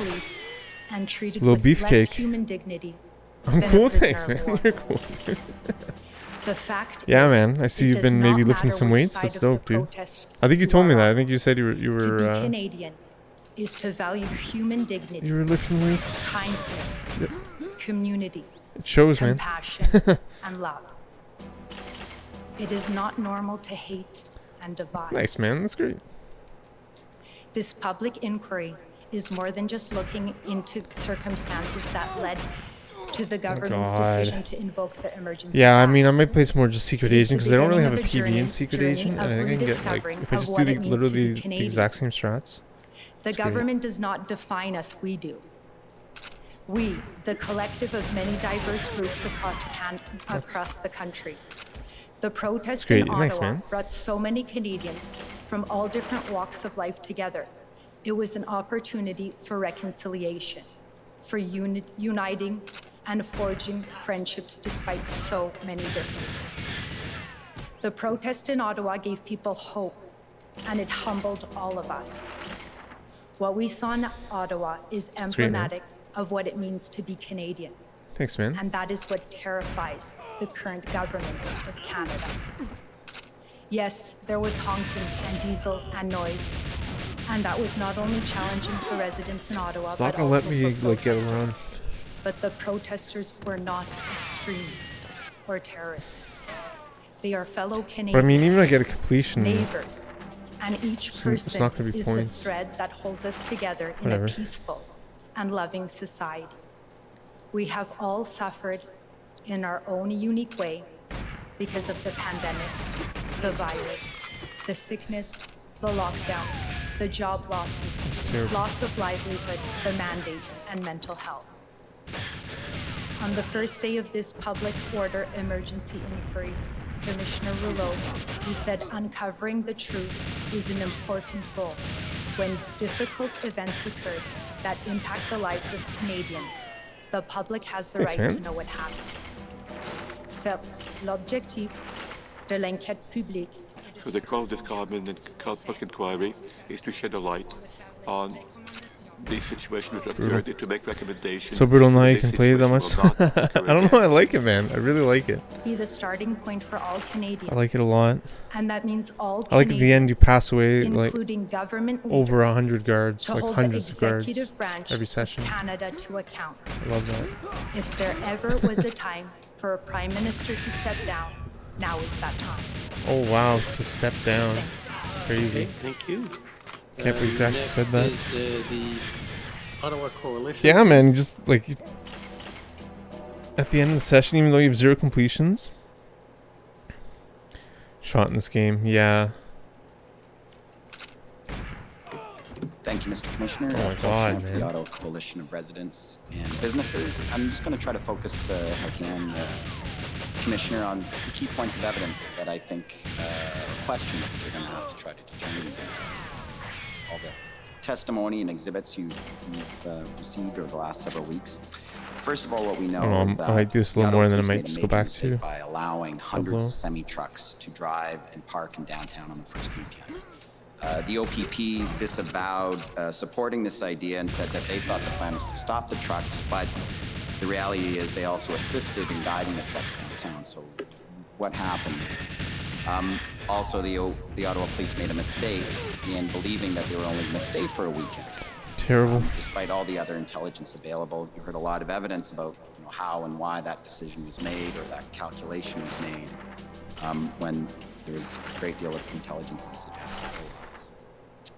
But most significantly, Commissioner, by Monday, January 31st, the Ottawa Police already realized on that day that they had made these major mistakes, and they acknowledged internally that they were overwhelmed, did not have the capacity or the resources to police or manage these protests. They knew that. They were already calling it an occupation. Really lucky. On Monday, January 31st. And from that day forward, they were trying to get help from other levels of government and from other police services. Now, what was going on after that? Well, we know that the Ottawa Police refrained from enforcement in most cases because of officer safety, including by law officer safety. And if the officers aren't safe, how can citizens and residents feel safe? They cannot, and they were not. Reports to police were not being followed up on, despite people calling repeatedly. You, of course, heard the circumstances, the context of downtown. Not only the dangerously loud horns that were going on all day and into the night, the blockaded streets that were obstructing traffic, public transit, and even emergency vehicles, the diesel fumes of hundreds of congregated and continuously idling semi-trucks, street harassment, the threats to public officials at all levels, our mayor, our chief, our health officer, our federal politicians. So businesses were shut down. It's not worth, I'm not even doing fast strats $10 here. million per day. There were open fires in our streets on almost every corner in this downtown stamp, with gasoline and propane and fireworks going off beside them. On some days, our 911 lines were being jammed deliberately, and our hospitals were getting bomb threats. The situation was one of lawlessness. And that situation prevailed for a long time, and the people and residents and businesses of Ottawa felt abandoned. Using the words of the Police Services Act, the Ottawa Police could not provide adequate and effective policing out of it. They were just barely maintaining a baseline level of policing. And once it reached that point, and it really was very early, what happened? How did different levels of government respond? First and foremost, resources were delayed.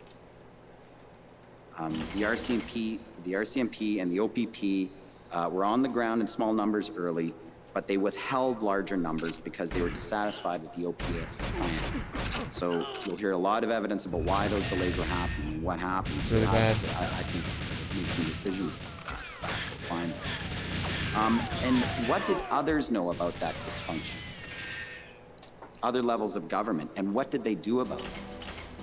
Whether it's city officials, provincial, federal, and who was the responsible authorities who could do something about that situation? Was it the OPP? Was it the Ottawa Police Services Board? Was it Provincial Solicitor General? And then the other piece of evidence that we heard is that caused the delay is that once the Windsor blockade happened, it was clear then that Ottawa dropped in priority because the OPP simply did not have the resources to deal with both of those major events at once. Windsor was the priority. What? Get out of that here. That did situation not was hit his addressed. hand. Ottawa would be left Such a lie. too late. Such a lie. The final piece on evidence, Wasn't fast anyways. questions that you're asked to determine or decide is how was it possible for the convoy organizers to bring it together? How did they organize and come to our city and occupy it? Because they did. I mean, the definition of an occupation is when an invading force enters into an area and takes control over that area, which is what they did in downtown Ottawa. It was organic, I think we heard. We heard there were people attracted for a variety of different reasons, but some of the leaders who we heard testify, I think, were animated by a variety of different issues of misinformation. Some of them absolutely took some pleasure in what was happening to people of Ottawa. It's funny that people were unable to sleep. We heard evidence like that. And also that they felt justified in inflicting that harm on the people in downtown Ottawa because they had suffered. Yo, Anomaly, what's up, man? That in spades. There's no question that the people, when they the convoy protesters, Welcome. they had all been experiencing all kinds of hardships and stresses for 2 years. So that's the last issue I think we're going to have to decide. Just to conclude, This feels so good. These convoy protests stretched our Constitution in every way. Our Canadian Charter of Rights and Freedoms and our cherished right to protest, was it stretched too far? I think clearly it was. But, you know, the fact that our authorities showed so much tolerance for so long, the residents, I think, speaks a lot about our country. But our Constitution, also federalism, was stretched right out of shape. I think you're going to grapple with the evidence and the different levels of government, how they interact, and why it wasn't more seamless, which is what we would have hoped. I'll be honest though, So my dudes, my friends, I might play another like 15 more minutes I think max, this maybe. inquiry has demonstrated Losing my the mind. strength of our democracy. Not only the fact that this inquiry is happening, but the way. Why for 3 hours, 4 hours? Yeah, I'll probably go the unprecedented, 4 hours. In terms of the transparent we've seen. I appreciate it very much. Everyone being here. No doubt. Dynamics, the sub, the Whatever you legend. find, I know that people are going to debate Appreciate it that a anyway. lot, man. And they've had the opportunity to do so. Wish I could play better right? for you though, man. They've seen it. That's a fair statement. and no doubt study it for years to come about how government and police operate. It was quite amazing. And I have to say also the fact that the convoy organizing the protesters, they applied for leave to participate, and they have participated, I would believe, in good faith. And I think it shows that they had enough trust in our public institutions to do that. Still says a lot about the strength of Canada. So with that, Commissioner, I just want to thank you for the prodigious hard work that you've demonstrated and the commission team. It was, I think, an inspiration for all council here, and chapeau. Thank you. Next is the Criminal Lawyers Association. The Criminal Lawyers Association and the Canadian Council of Criminal Defence Lawyers appreciate the opportunity to have participated in this commission. As criminal lawyers, we frequently scrutinize and challenge the exercise of power by government or law enforcement against individuals. We frequently defend guaranteed charter rights to people within Canada as What I wanted to do, against no the worries, that's all and good. It's sometimes Friday, it's no overreach stress. of state authority. Challenges to whether an arrest was lawful, whether a search warrant was lawful, or whether a wiretap was lawful are commonly conducted before the courts. And it might be of interest to people who follow this commission and those who are not lawyers to know that it's not uncommon for there to be disagreement about the interpretation of laws, whether legal tests have been satisfied by evidence, or whether laws or actions of government actors were constitutional. In that way, it might be useful for people to understand that some of the disagreements that were revealed through these proceedings are not uncommon at all. The disclosure of thousands of documents and close forensic analysis of those documents reveals that protests were unquestionably challenging and demanded attention. It's not surprising that there were disagreements with respect to how to deal with the protests or occupations. I don't know why it's always so late. That there was occasionally colorful and perhaps What am I some watching? temperate Watching language the revealed within some of the written communications. the inquiry into Various the ideas were raised for consideration. enactment of the Emergency That's Act the in nature of a February human with process. the Freedom These Convoy protests in Ottawa. determination about whether to invoke an act such as this It's the same, is I guess, that was inescapably what a we human were process. watching from like a few weeks ago, I guess, or last week or Commission something. evidence reveals what many Trudeau lawyers already spoke know, earlier today. which is how a particular law is to be interpreted and whether a particular legal test Yeah, has been Trudeau, he satisfied spilled the is beans often today. not straightforward. Uncertainty or disagreement about the interpretation of law is common. Crazy. This might be unfortunate because the rule of law and constraint on the exercise of government power is best achieved when the meaning and the scope of law is certain. Interesting. I didn't know that. However, the history of law shows that that is very difficult to achieve. Therefore, what is important is that there be an impartial process for determining Sounds what the fucking law sophisticated, means man. and whether a law has been complied with. This commission and the commission evidence has revealed the uncertainties surrounding the interpretation of the Emergencies Act. A central question is whether the test within the Emergencies Act, the important test that extraordinary powers only be used as a matter of last resort, was satisfied on the facts as presented themselves. Whether that test was satisfied or not, the commission evidence revealed that an unquestionably challenging circumstance was responded to with focused consideration from law enforcement, elected Finally, and holy- unelected oh, I didn't get officials. that. There will be disagreement with respect to how that was done and whether it was done properly. But I think that people should be satisfied that it was done with care and with a serious deliberation. Oh, go suck. This No, that's commission not will true. need to decide whether the invocation of the act was appropriate. We look forward to submitting our written submissions to assist the commission in making On a this game chart, I determination. didn't own one Thank as a you. kid. Thank you very much. Next, I'd like to call on the Union of British Columbia Indian Chiefs, please.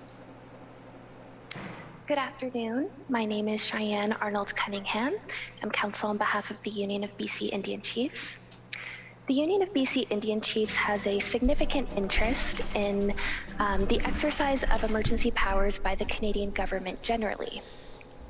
In this inquiry, we've been particularly interested in understanding how emergency powers were used in the Freedom Convoy situation and whether the use of state emergency powers respects Indigenous rights and jurisdiction. Solely on the facts, Commissioner, we have just one brief factual submission. We highlight from the evidence that there was limited, if any, consultation and engagement with local First Nations governments of the territory.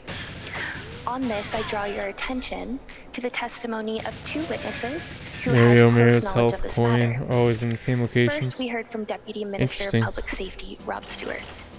In response to a question from the Union of BC Indian Chiefs regarding which First Nations Interesting stuff. governments, representatives, and It's true. Indigenous groups were consulted with during the convoy crazy. situation broadly, Didn't know that. he testified that he was not aware of any consultation efforts, and he narrowly connected it to matters associated with law enforcement in urban areas or at border points. He also testified that he was not aware of any Oh, wow. efforts on behalf of the Government of Canada I did not know that. or police services cool. to consult with First Nations of the territory. However, Headache, it I was guess, I'm later guessing. noted by Council It's giving for you a headache. Canada that Canada did engage with Indigenous leaders, specifically regarding blockades. But none were First Nations leaders of the territory where the events occurred.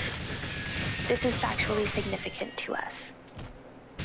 This was further confirmed in the evidence of RCMP Commissioner Brenda Lucky. In response to questions from the Union Crazy. of BC Indian Chiefs about whether First crazy, man. Nations of the I territory didn't were know that. consulted, she testified that she was not sure. She noted it definitely did not occur in the Ottawa area, but there may have been efforts to do so in British Columbia, Alberta, and Saskatchewan. But overall, she was not sure. Commissioner Lucky's evidence seems to suggest that, generally speaking, engagement with Indigenous peoples in these contexts occurs when there is Indigenous involvement, or Dick. if the event was on Indigenous land. He won't win a second but term and noted he's that there's untouchable. special So what is teams that? exist for that purpose. The Minister of Public Safety, Marco What are you suggesting? He's going to be confirmed that it ousted? is important for Gonna put Public someone else Safety Canada in? and police services to engage with That's First what Goose Nations was of the saying. He was saying it territory, might be they're thinking and jag that it's meat. also important for this to be On built a into 6.9 the response exactly. to public order emergency events across the government broadly.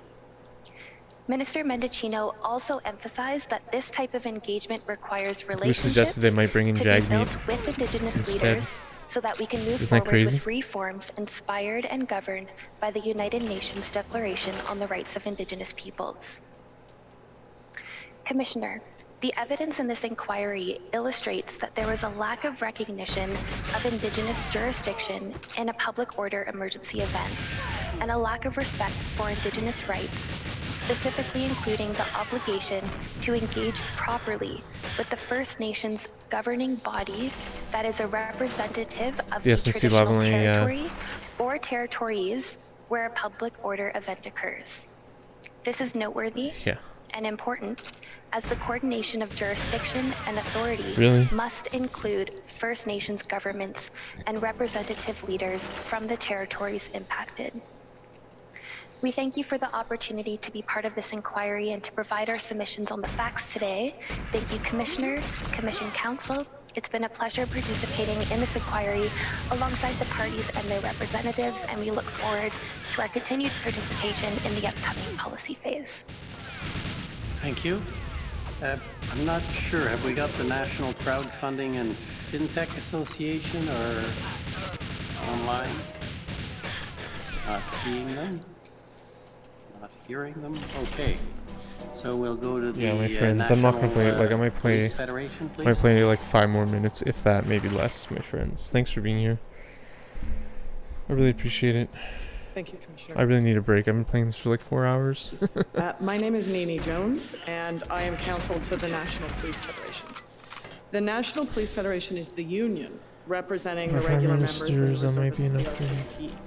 And so, while we're obviously here because we're focused on the policing response in January and February 2022 in Coutts, in Emerson, in the Lower Mainland, in Windsor, and of course primarily in Ottawa, we're also here because these are our members' working conditions. So these, when we talk about what's happening on the streets and what went right and what went wrong, it's our members who are living that reality on the ground. When we talk about boots on the ground, as we have many times, those are our members' boots. And so we also know that in the future, at similar protests, at similar occupations, our members are going to be the ones called upon to respond in similarly dangerous and uncertain working conditions. And so what the NPF wants for our members is to be deployed into these exigent circumstances with well-constructed, strong policing plan and in adequate numbers to perform their public order safety, public order functions in a way that is safe for the protesters, for the community, and for our members. Now, the evidence here has been essentially undisputed that in the January and February protests led to significant failure to maintain public order in our nation's capital. No, and, there are a number of pieces of evidence that we will be reviewing in a great deal of detail in our, or more detail anyway than I will today, in our submissions, and that you will be hearing about from all of my friends. But we know that there are a couple of key things from the NPF's perspective. First of all, Parliament is a frequent and regular target of political protest. We know also that the Freedom Convoy was a different kind of protest or occupation, and we heard evidence that it was a paradigm shift in terms of protesting and represents a change in what are likely to be future protest tactics. We also know that the surge capacity of police, that is the number of police officers who are available and able to be deployed quickly Carlos is Rey. a crucial, perhaps Funny. more accurately, the crucial component of protecting a key site Carlos. like Parliament Hill King and Carlos. the Ambassador Bridge, to use two key examples. The Ottawa police in Ottawa were effectively the only police of jurisdiction charged with the circumstances that arose in January and February 2022. And in Ottawa, one of the themes throughout this proceeding, throughout the evidence, has been that these federal democratic institutions, the ones right next door to where we are and further down the road, are in fact of extremely high value, symbolic value, as well as, of course, practical value, and in the moment value, and that there are real questions about whether they should be outside or beyond the jurisdiction of the federal government. The federal government for policing purposes. In fact, it was a surprise to many Look how of far the apart they are. witnesses, Look at how including far some of the apart. federal government witnesses that we heard from, the ministers. It was a surprise to many of them that it was so far outside of their reach. And we also know that there is an absence of a policing presence all along this strip on this side of Wellington, which may not show up very well in the transcript, but I'm sure we'll all remember where we're standing when we read it later. So as its status as the only police of jurisdiction, the OPS was left in a position to develop its response and develop its plan on its own. And you heard some evidence about in what I like to call the old days of a handful of years ago, in 2018 and 2015, when the RCMP policed this side of Wellington, that the RCMP would have been joint responding police of jurisdiction with the OPS. So we know that the OPS made the decision ultimately to allow the protesters to bring their vehicles onto Wellington and into the Gotta go for that downtown core. headshot. And the NPF's view is that that was a terrible mistake. And the evidence in our submission I don't know, maybe a shows couple more runs. that We'll the probably need to RCMP, take a break. given their experiences with other What's the large-scale difference events, between our would have CP, made different planning our decisions, CMP? including from the outset and including Now, we recognize, of course, that our colleagues and our friends, members of the Ottawa Police I don't know. Association, who are Maybe on the the M ground, sensor were doing their mounted, very like best mounted on a to horse, maintain maybe. public order in extremely But we have enforced RCMPs conditions, that particularly at the beginning have when they were like on their own. Dodge Chargers, so I But don't know. the Ottawa Police Service was overwhelmed almost immediately, and there was friction, confusion, and delay in the ability of the Ottawa Police Service to obtain and deploy additional police resources. So much so that even here now, no one's exactly clear on how many police were eventually provided to Ottawa and at what, when, and at what stages, and frankly, in what roles. There was a lot of disagreement and finger pointing about that.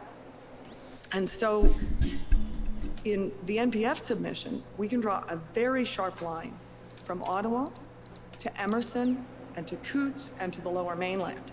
And where we see that surge capacity being available to the responding police of jurisdiction, in all three of those cases, it was the RCMP who was the responding police of jurisdiction, but they were able to draw on those Article 9 resources that we've heard evidence about to ensure that they could immediately and seamlessly provide that policing surge capacity on the ground in the moment it was required. And it was done in a way that provided Don't buy consistency of toys from training, dollar store. They aren't officially consistency licensed of products. communication tools, and consistency of command structure.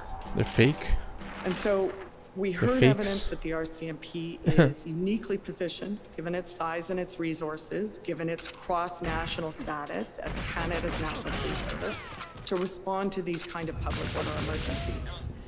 But the shortcomings in the legal and institutional framework What? through which policing was administered or is administered in So Ontario, dumb. and particularly in the National Capital Region, They don't work very well, for sure. pose significant barriers. And so we'll be advancing specific recommendations consistent with many of the recommendations that you're hearing today 100%. from my friends, including Well said, Dick. that the Police Services Act should be amended to extend full policing authority to the RCMP, for purposes of municipal, provincial, Oh or my federal god, it's effective 4 hours. I emergencies, can't do anymore. I that a can't do it. statutory process should be developed to I need to take a provide break. Thanks for being here. municipal police services in Ontario, and particularly the Ottawa Police Service, with the ability to request and obtain RCMP This is probably the last resources run. early, Thank you, Dynamics, for and the that sub, man. That existing was really awesome. jurisdictional Reading, bro. boundaries need to be re-examined, and policing responsibility It's an honor. has to be supplemented, particularly again in the National Capital Region, so that the Where? RCMP can provide Sticks the is $4.25 necessary now. support in situations. Holy jeez, of that's so public order expensive. emergency.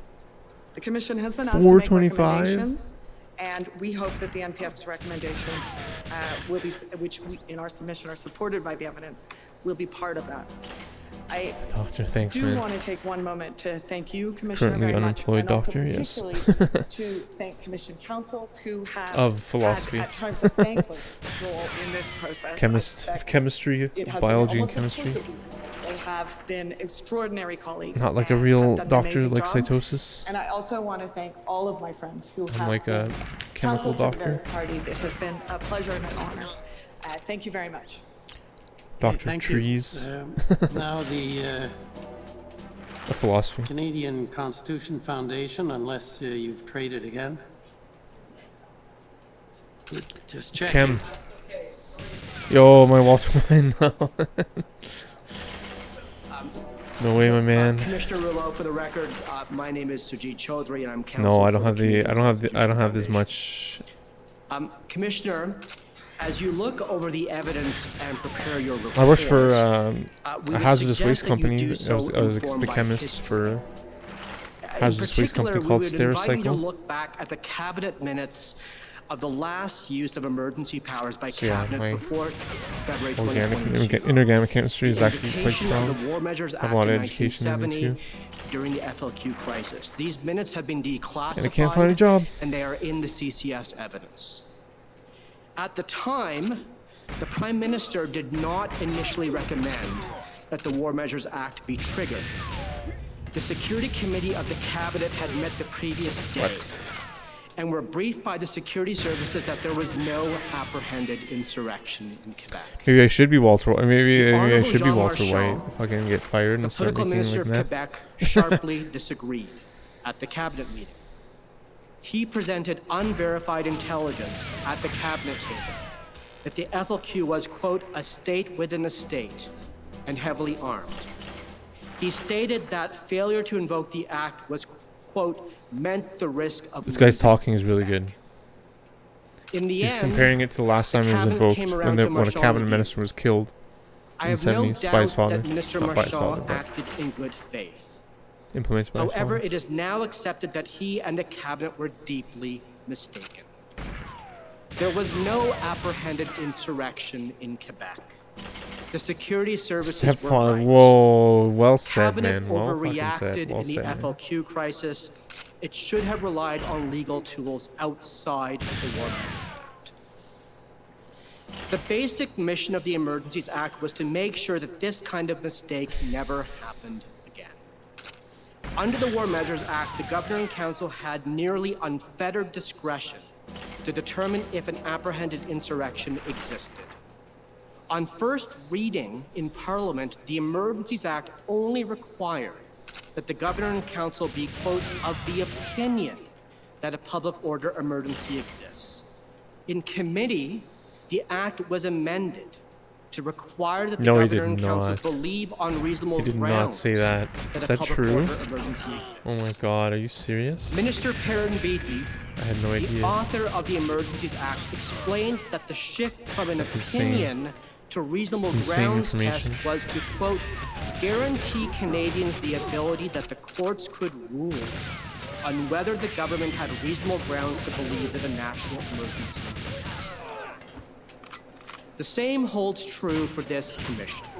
Well, that's not true. Commissioner Rouleau, you must Such determine bullshit, man. Not you, I mean whether the the game. Governor and Council had reasonable Sounds real. grounds to declare a public order emergency. We say that you must conclude that reasonable grounds did not exist for two reasons. First, the Governor and Council can only have reasonable grounds to determine a public order emergency exists if it is provided with all the relevant information to enable it to Thank make God a for that. proper decision.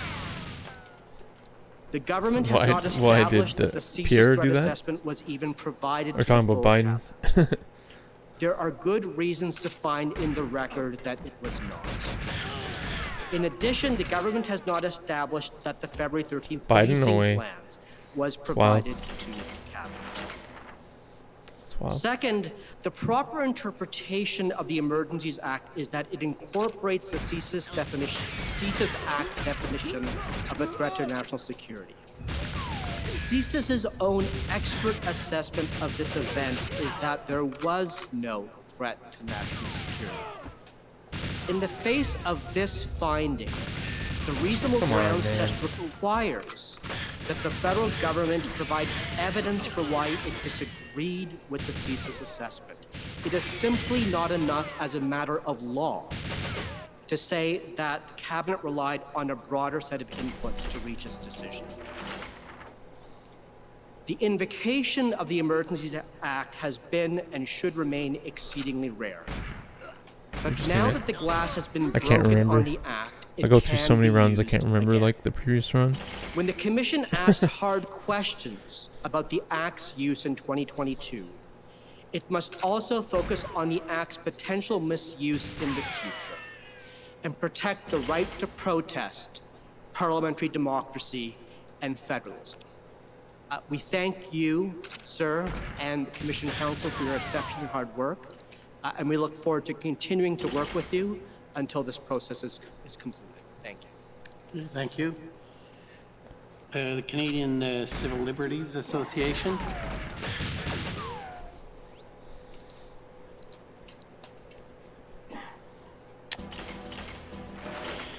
Okay, maybe one more run. Thanks for being here. I really appreciate it. I do have to stop though, like I'm going crazy. Kara Zwiebel on behalf of the Canadian Civil Liberties One more like good run. Association.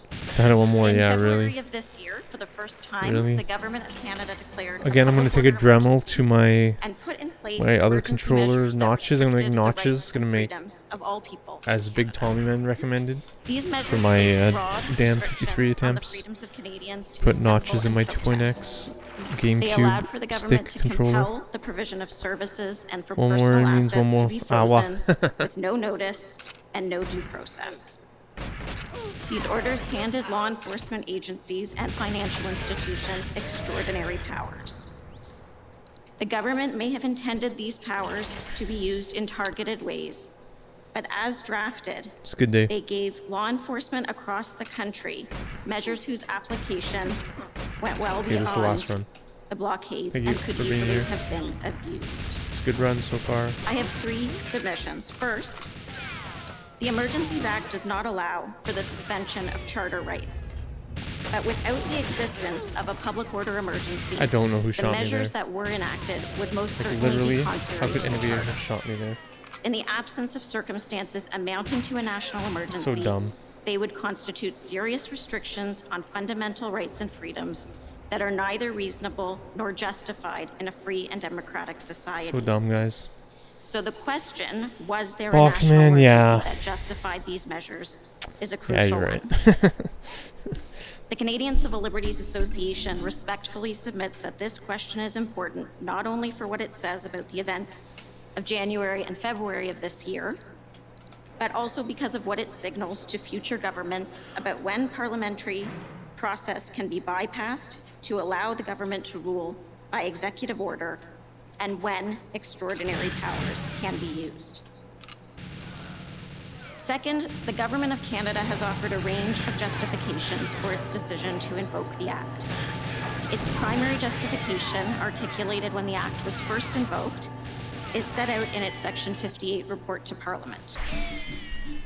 Although that justification has evolved over time, its Stupid core run. elements are relatively Really stupid simple run. and remain mostly intact. The justification focuses very heavily on economic disruption and harm. It also references concerns about the possibility of serious violence, either because of the presence of some violent extremists amongst otherwise non-violent protesters, the possibility that the protests would provide a cover for a lone wolf attack or allow threat actors to recruit, or the concern that violence would erupt in clashes with counter-protesters. Apart from the economic concerns, the evidence on which the government relies to back up these claims is extremely thin. The law enforcement and intelligence agencies, whose expertise should help inform the government's decisions, did not assess the protests as giving rise to a serious threat of violence. The most dangerous element we've heard about, the cell in Coutts, Alberta, with a cache of weapons, was investigated and arrested by law enforcement prior to the emergency orders coming into effect, without the use of any extraordinary powers, and without setting off a chain reaction of violence amongst protesters.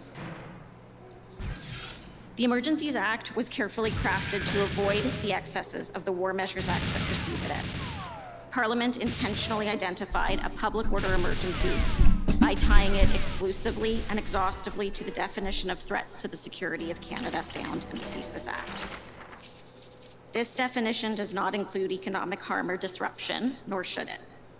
It requires activities directed toward or in support of the threat or use of acts of serious I think I'm done though. against persons or property for the purpose of achieving today, a political, religious, or ideological objective.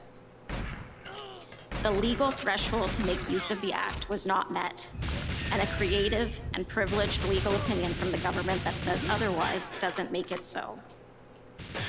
The Prime Minister agreed that the threshold is no lower to invoke the act and restrict the rights of all Canadians than the standard set out in the CSIS Act to investigate and surveil a single individual. In our submission, the government exceeded the bounds of the law in taking the steps it did.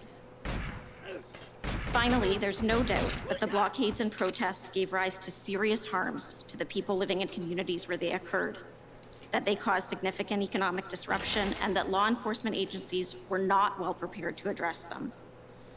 The government, various governments, were struggling to get clear information from law enforcement about its plans and were wary of crossing the apparently still blurry line that risked undermining police operational independence. But the government also felt a great deal of pressure to do something to address I can't the believe you didn't pass situation away. and to be seen Like what? to be doing something. So fucking dumb. Instead man. of establishing clear and appropriate lines of communication, having frank discussions, and putting instructions about strategic priorities to police in writing, the government gave law enforcement the biggest and most public nudge it could. It invoked the Emergencies Act and handed law enforcement across the country sweeping and unnecessary new tools and a clear political mandate to use them. One of the CCLA's core values is equality, and specifically the belief that the freedom of no one is safe unless the freedom of everyone is safe. We urge the Commission to bear this tenet in mind as it examines what the government did and considers what future governments may do. Thank you, Commissioner. Thank you to Commission Council and to my friends. What? Come on. Okay, thank you. And now the Justice Center for Constitutional Freedom, Democracy Fund, and Citizens for Freedom.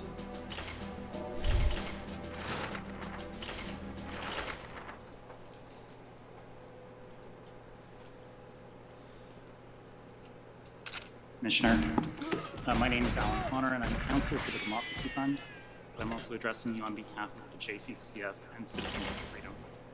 We'd like to express our gratitude for this opportunity to participate in these proceedings. At the commencement of these public hearings, we stated that our goal was to get the truth about why the government invoked the public order emergency.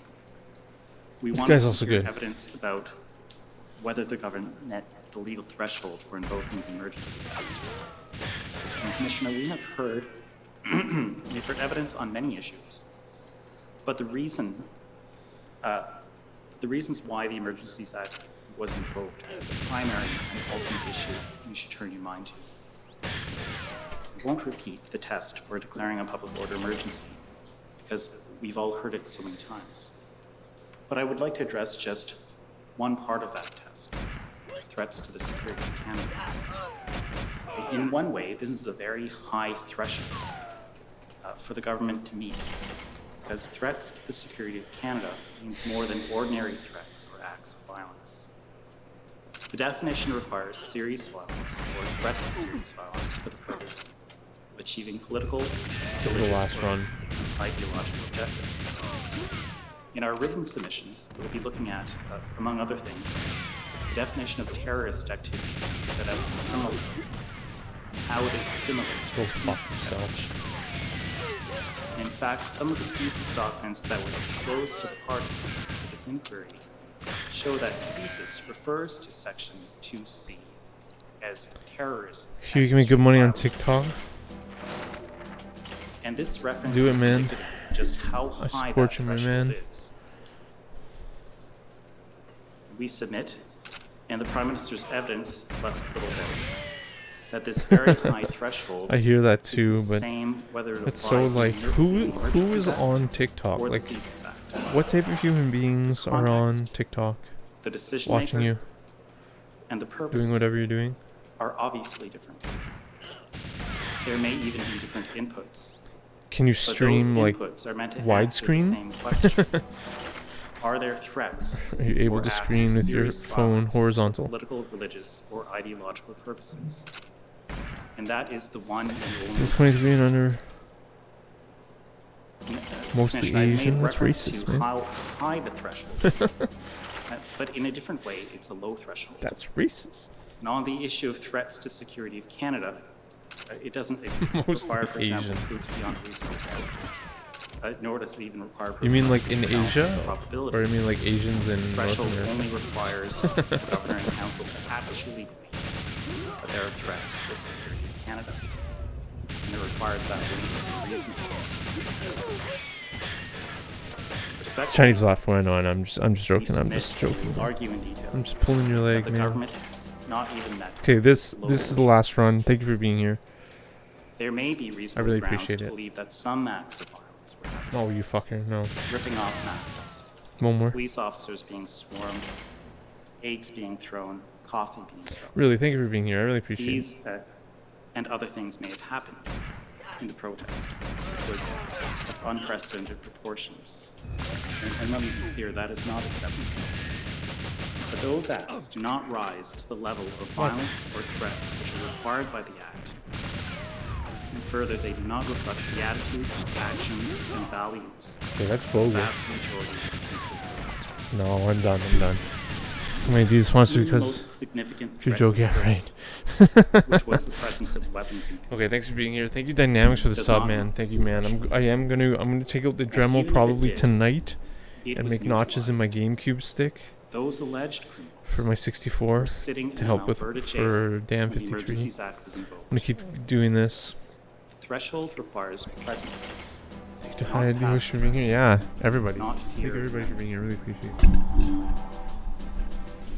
Canadians and even the international community are and will continue to be divided over the Freedom Convoy protests. Canadians will also be divided over future protests. As one of my friends aptly observed, tomorrow's protest could be about environmental issues, or it could be about some other political cause. To safeguard democracy, the rule of law, and the cherished right to protest for everyone, no matter what you believe, we must ensure that the Emergencies Act is only used as a last resort in the direst of circumstances. Our detailed submissions will follow. I'd like to thank you again, Commissioner, Commissioner Council, and Mission Council, and the parties. For a mature audience. Okay, I've not missed anyone. Rated M for mature. Thank you for being here. Good. I've missed things before. I've not been perfect, and in fact, probably made more mistakes than most.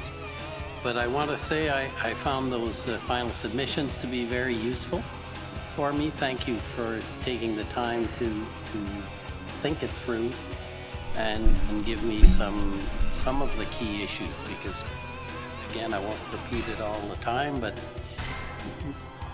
got a little pressure to get at doing some writing, and it's nice to know what's going to be coming in, at least in general forms. And if you can get your submissions in early, they won't be turned back.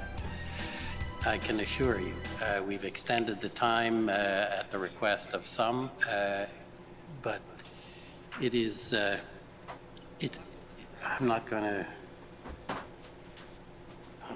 to shy away. It's very challenging to get this written because my hope is that once it is written and provided, there will be enough there that even if you don't agree with me, the facts will be there, the evidence, the analysis and fact-finding. But ultimately, these are very difficult issues.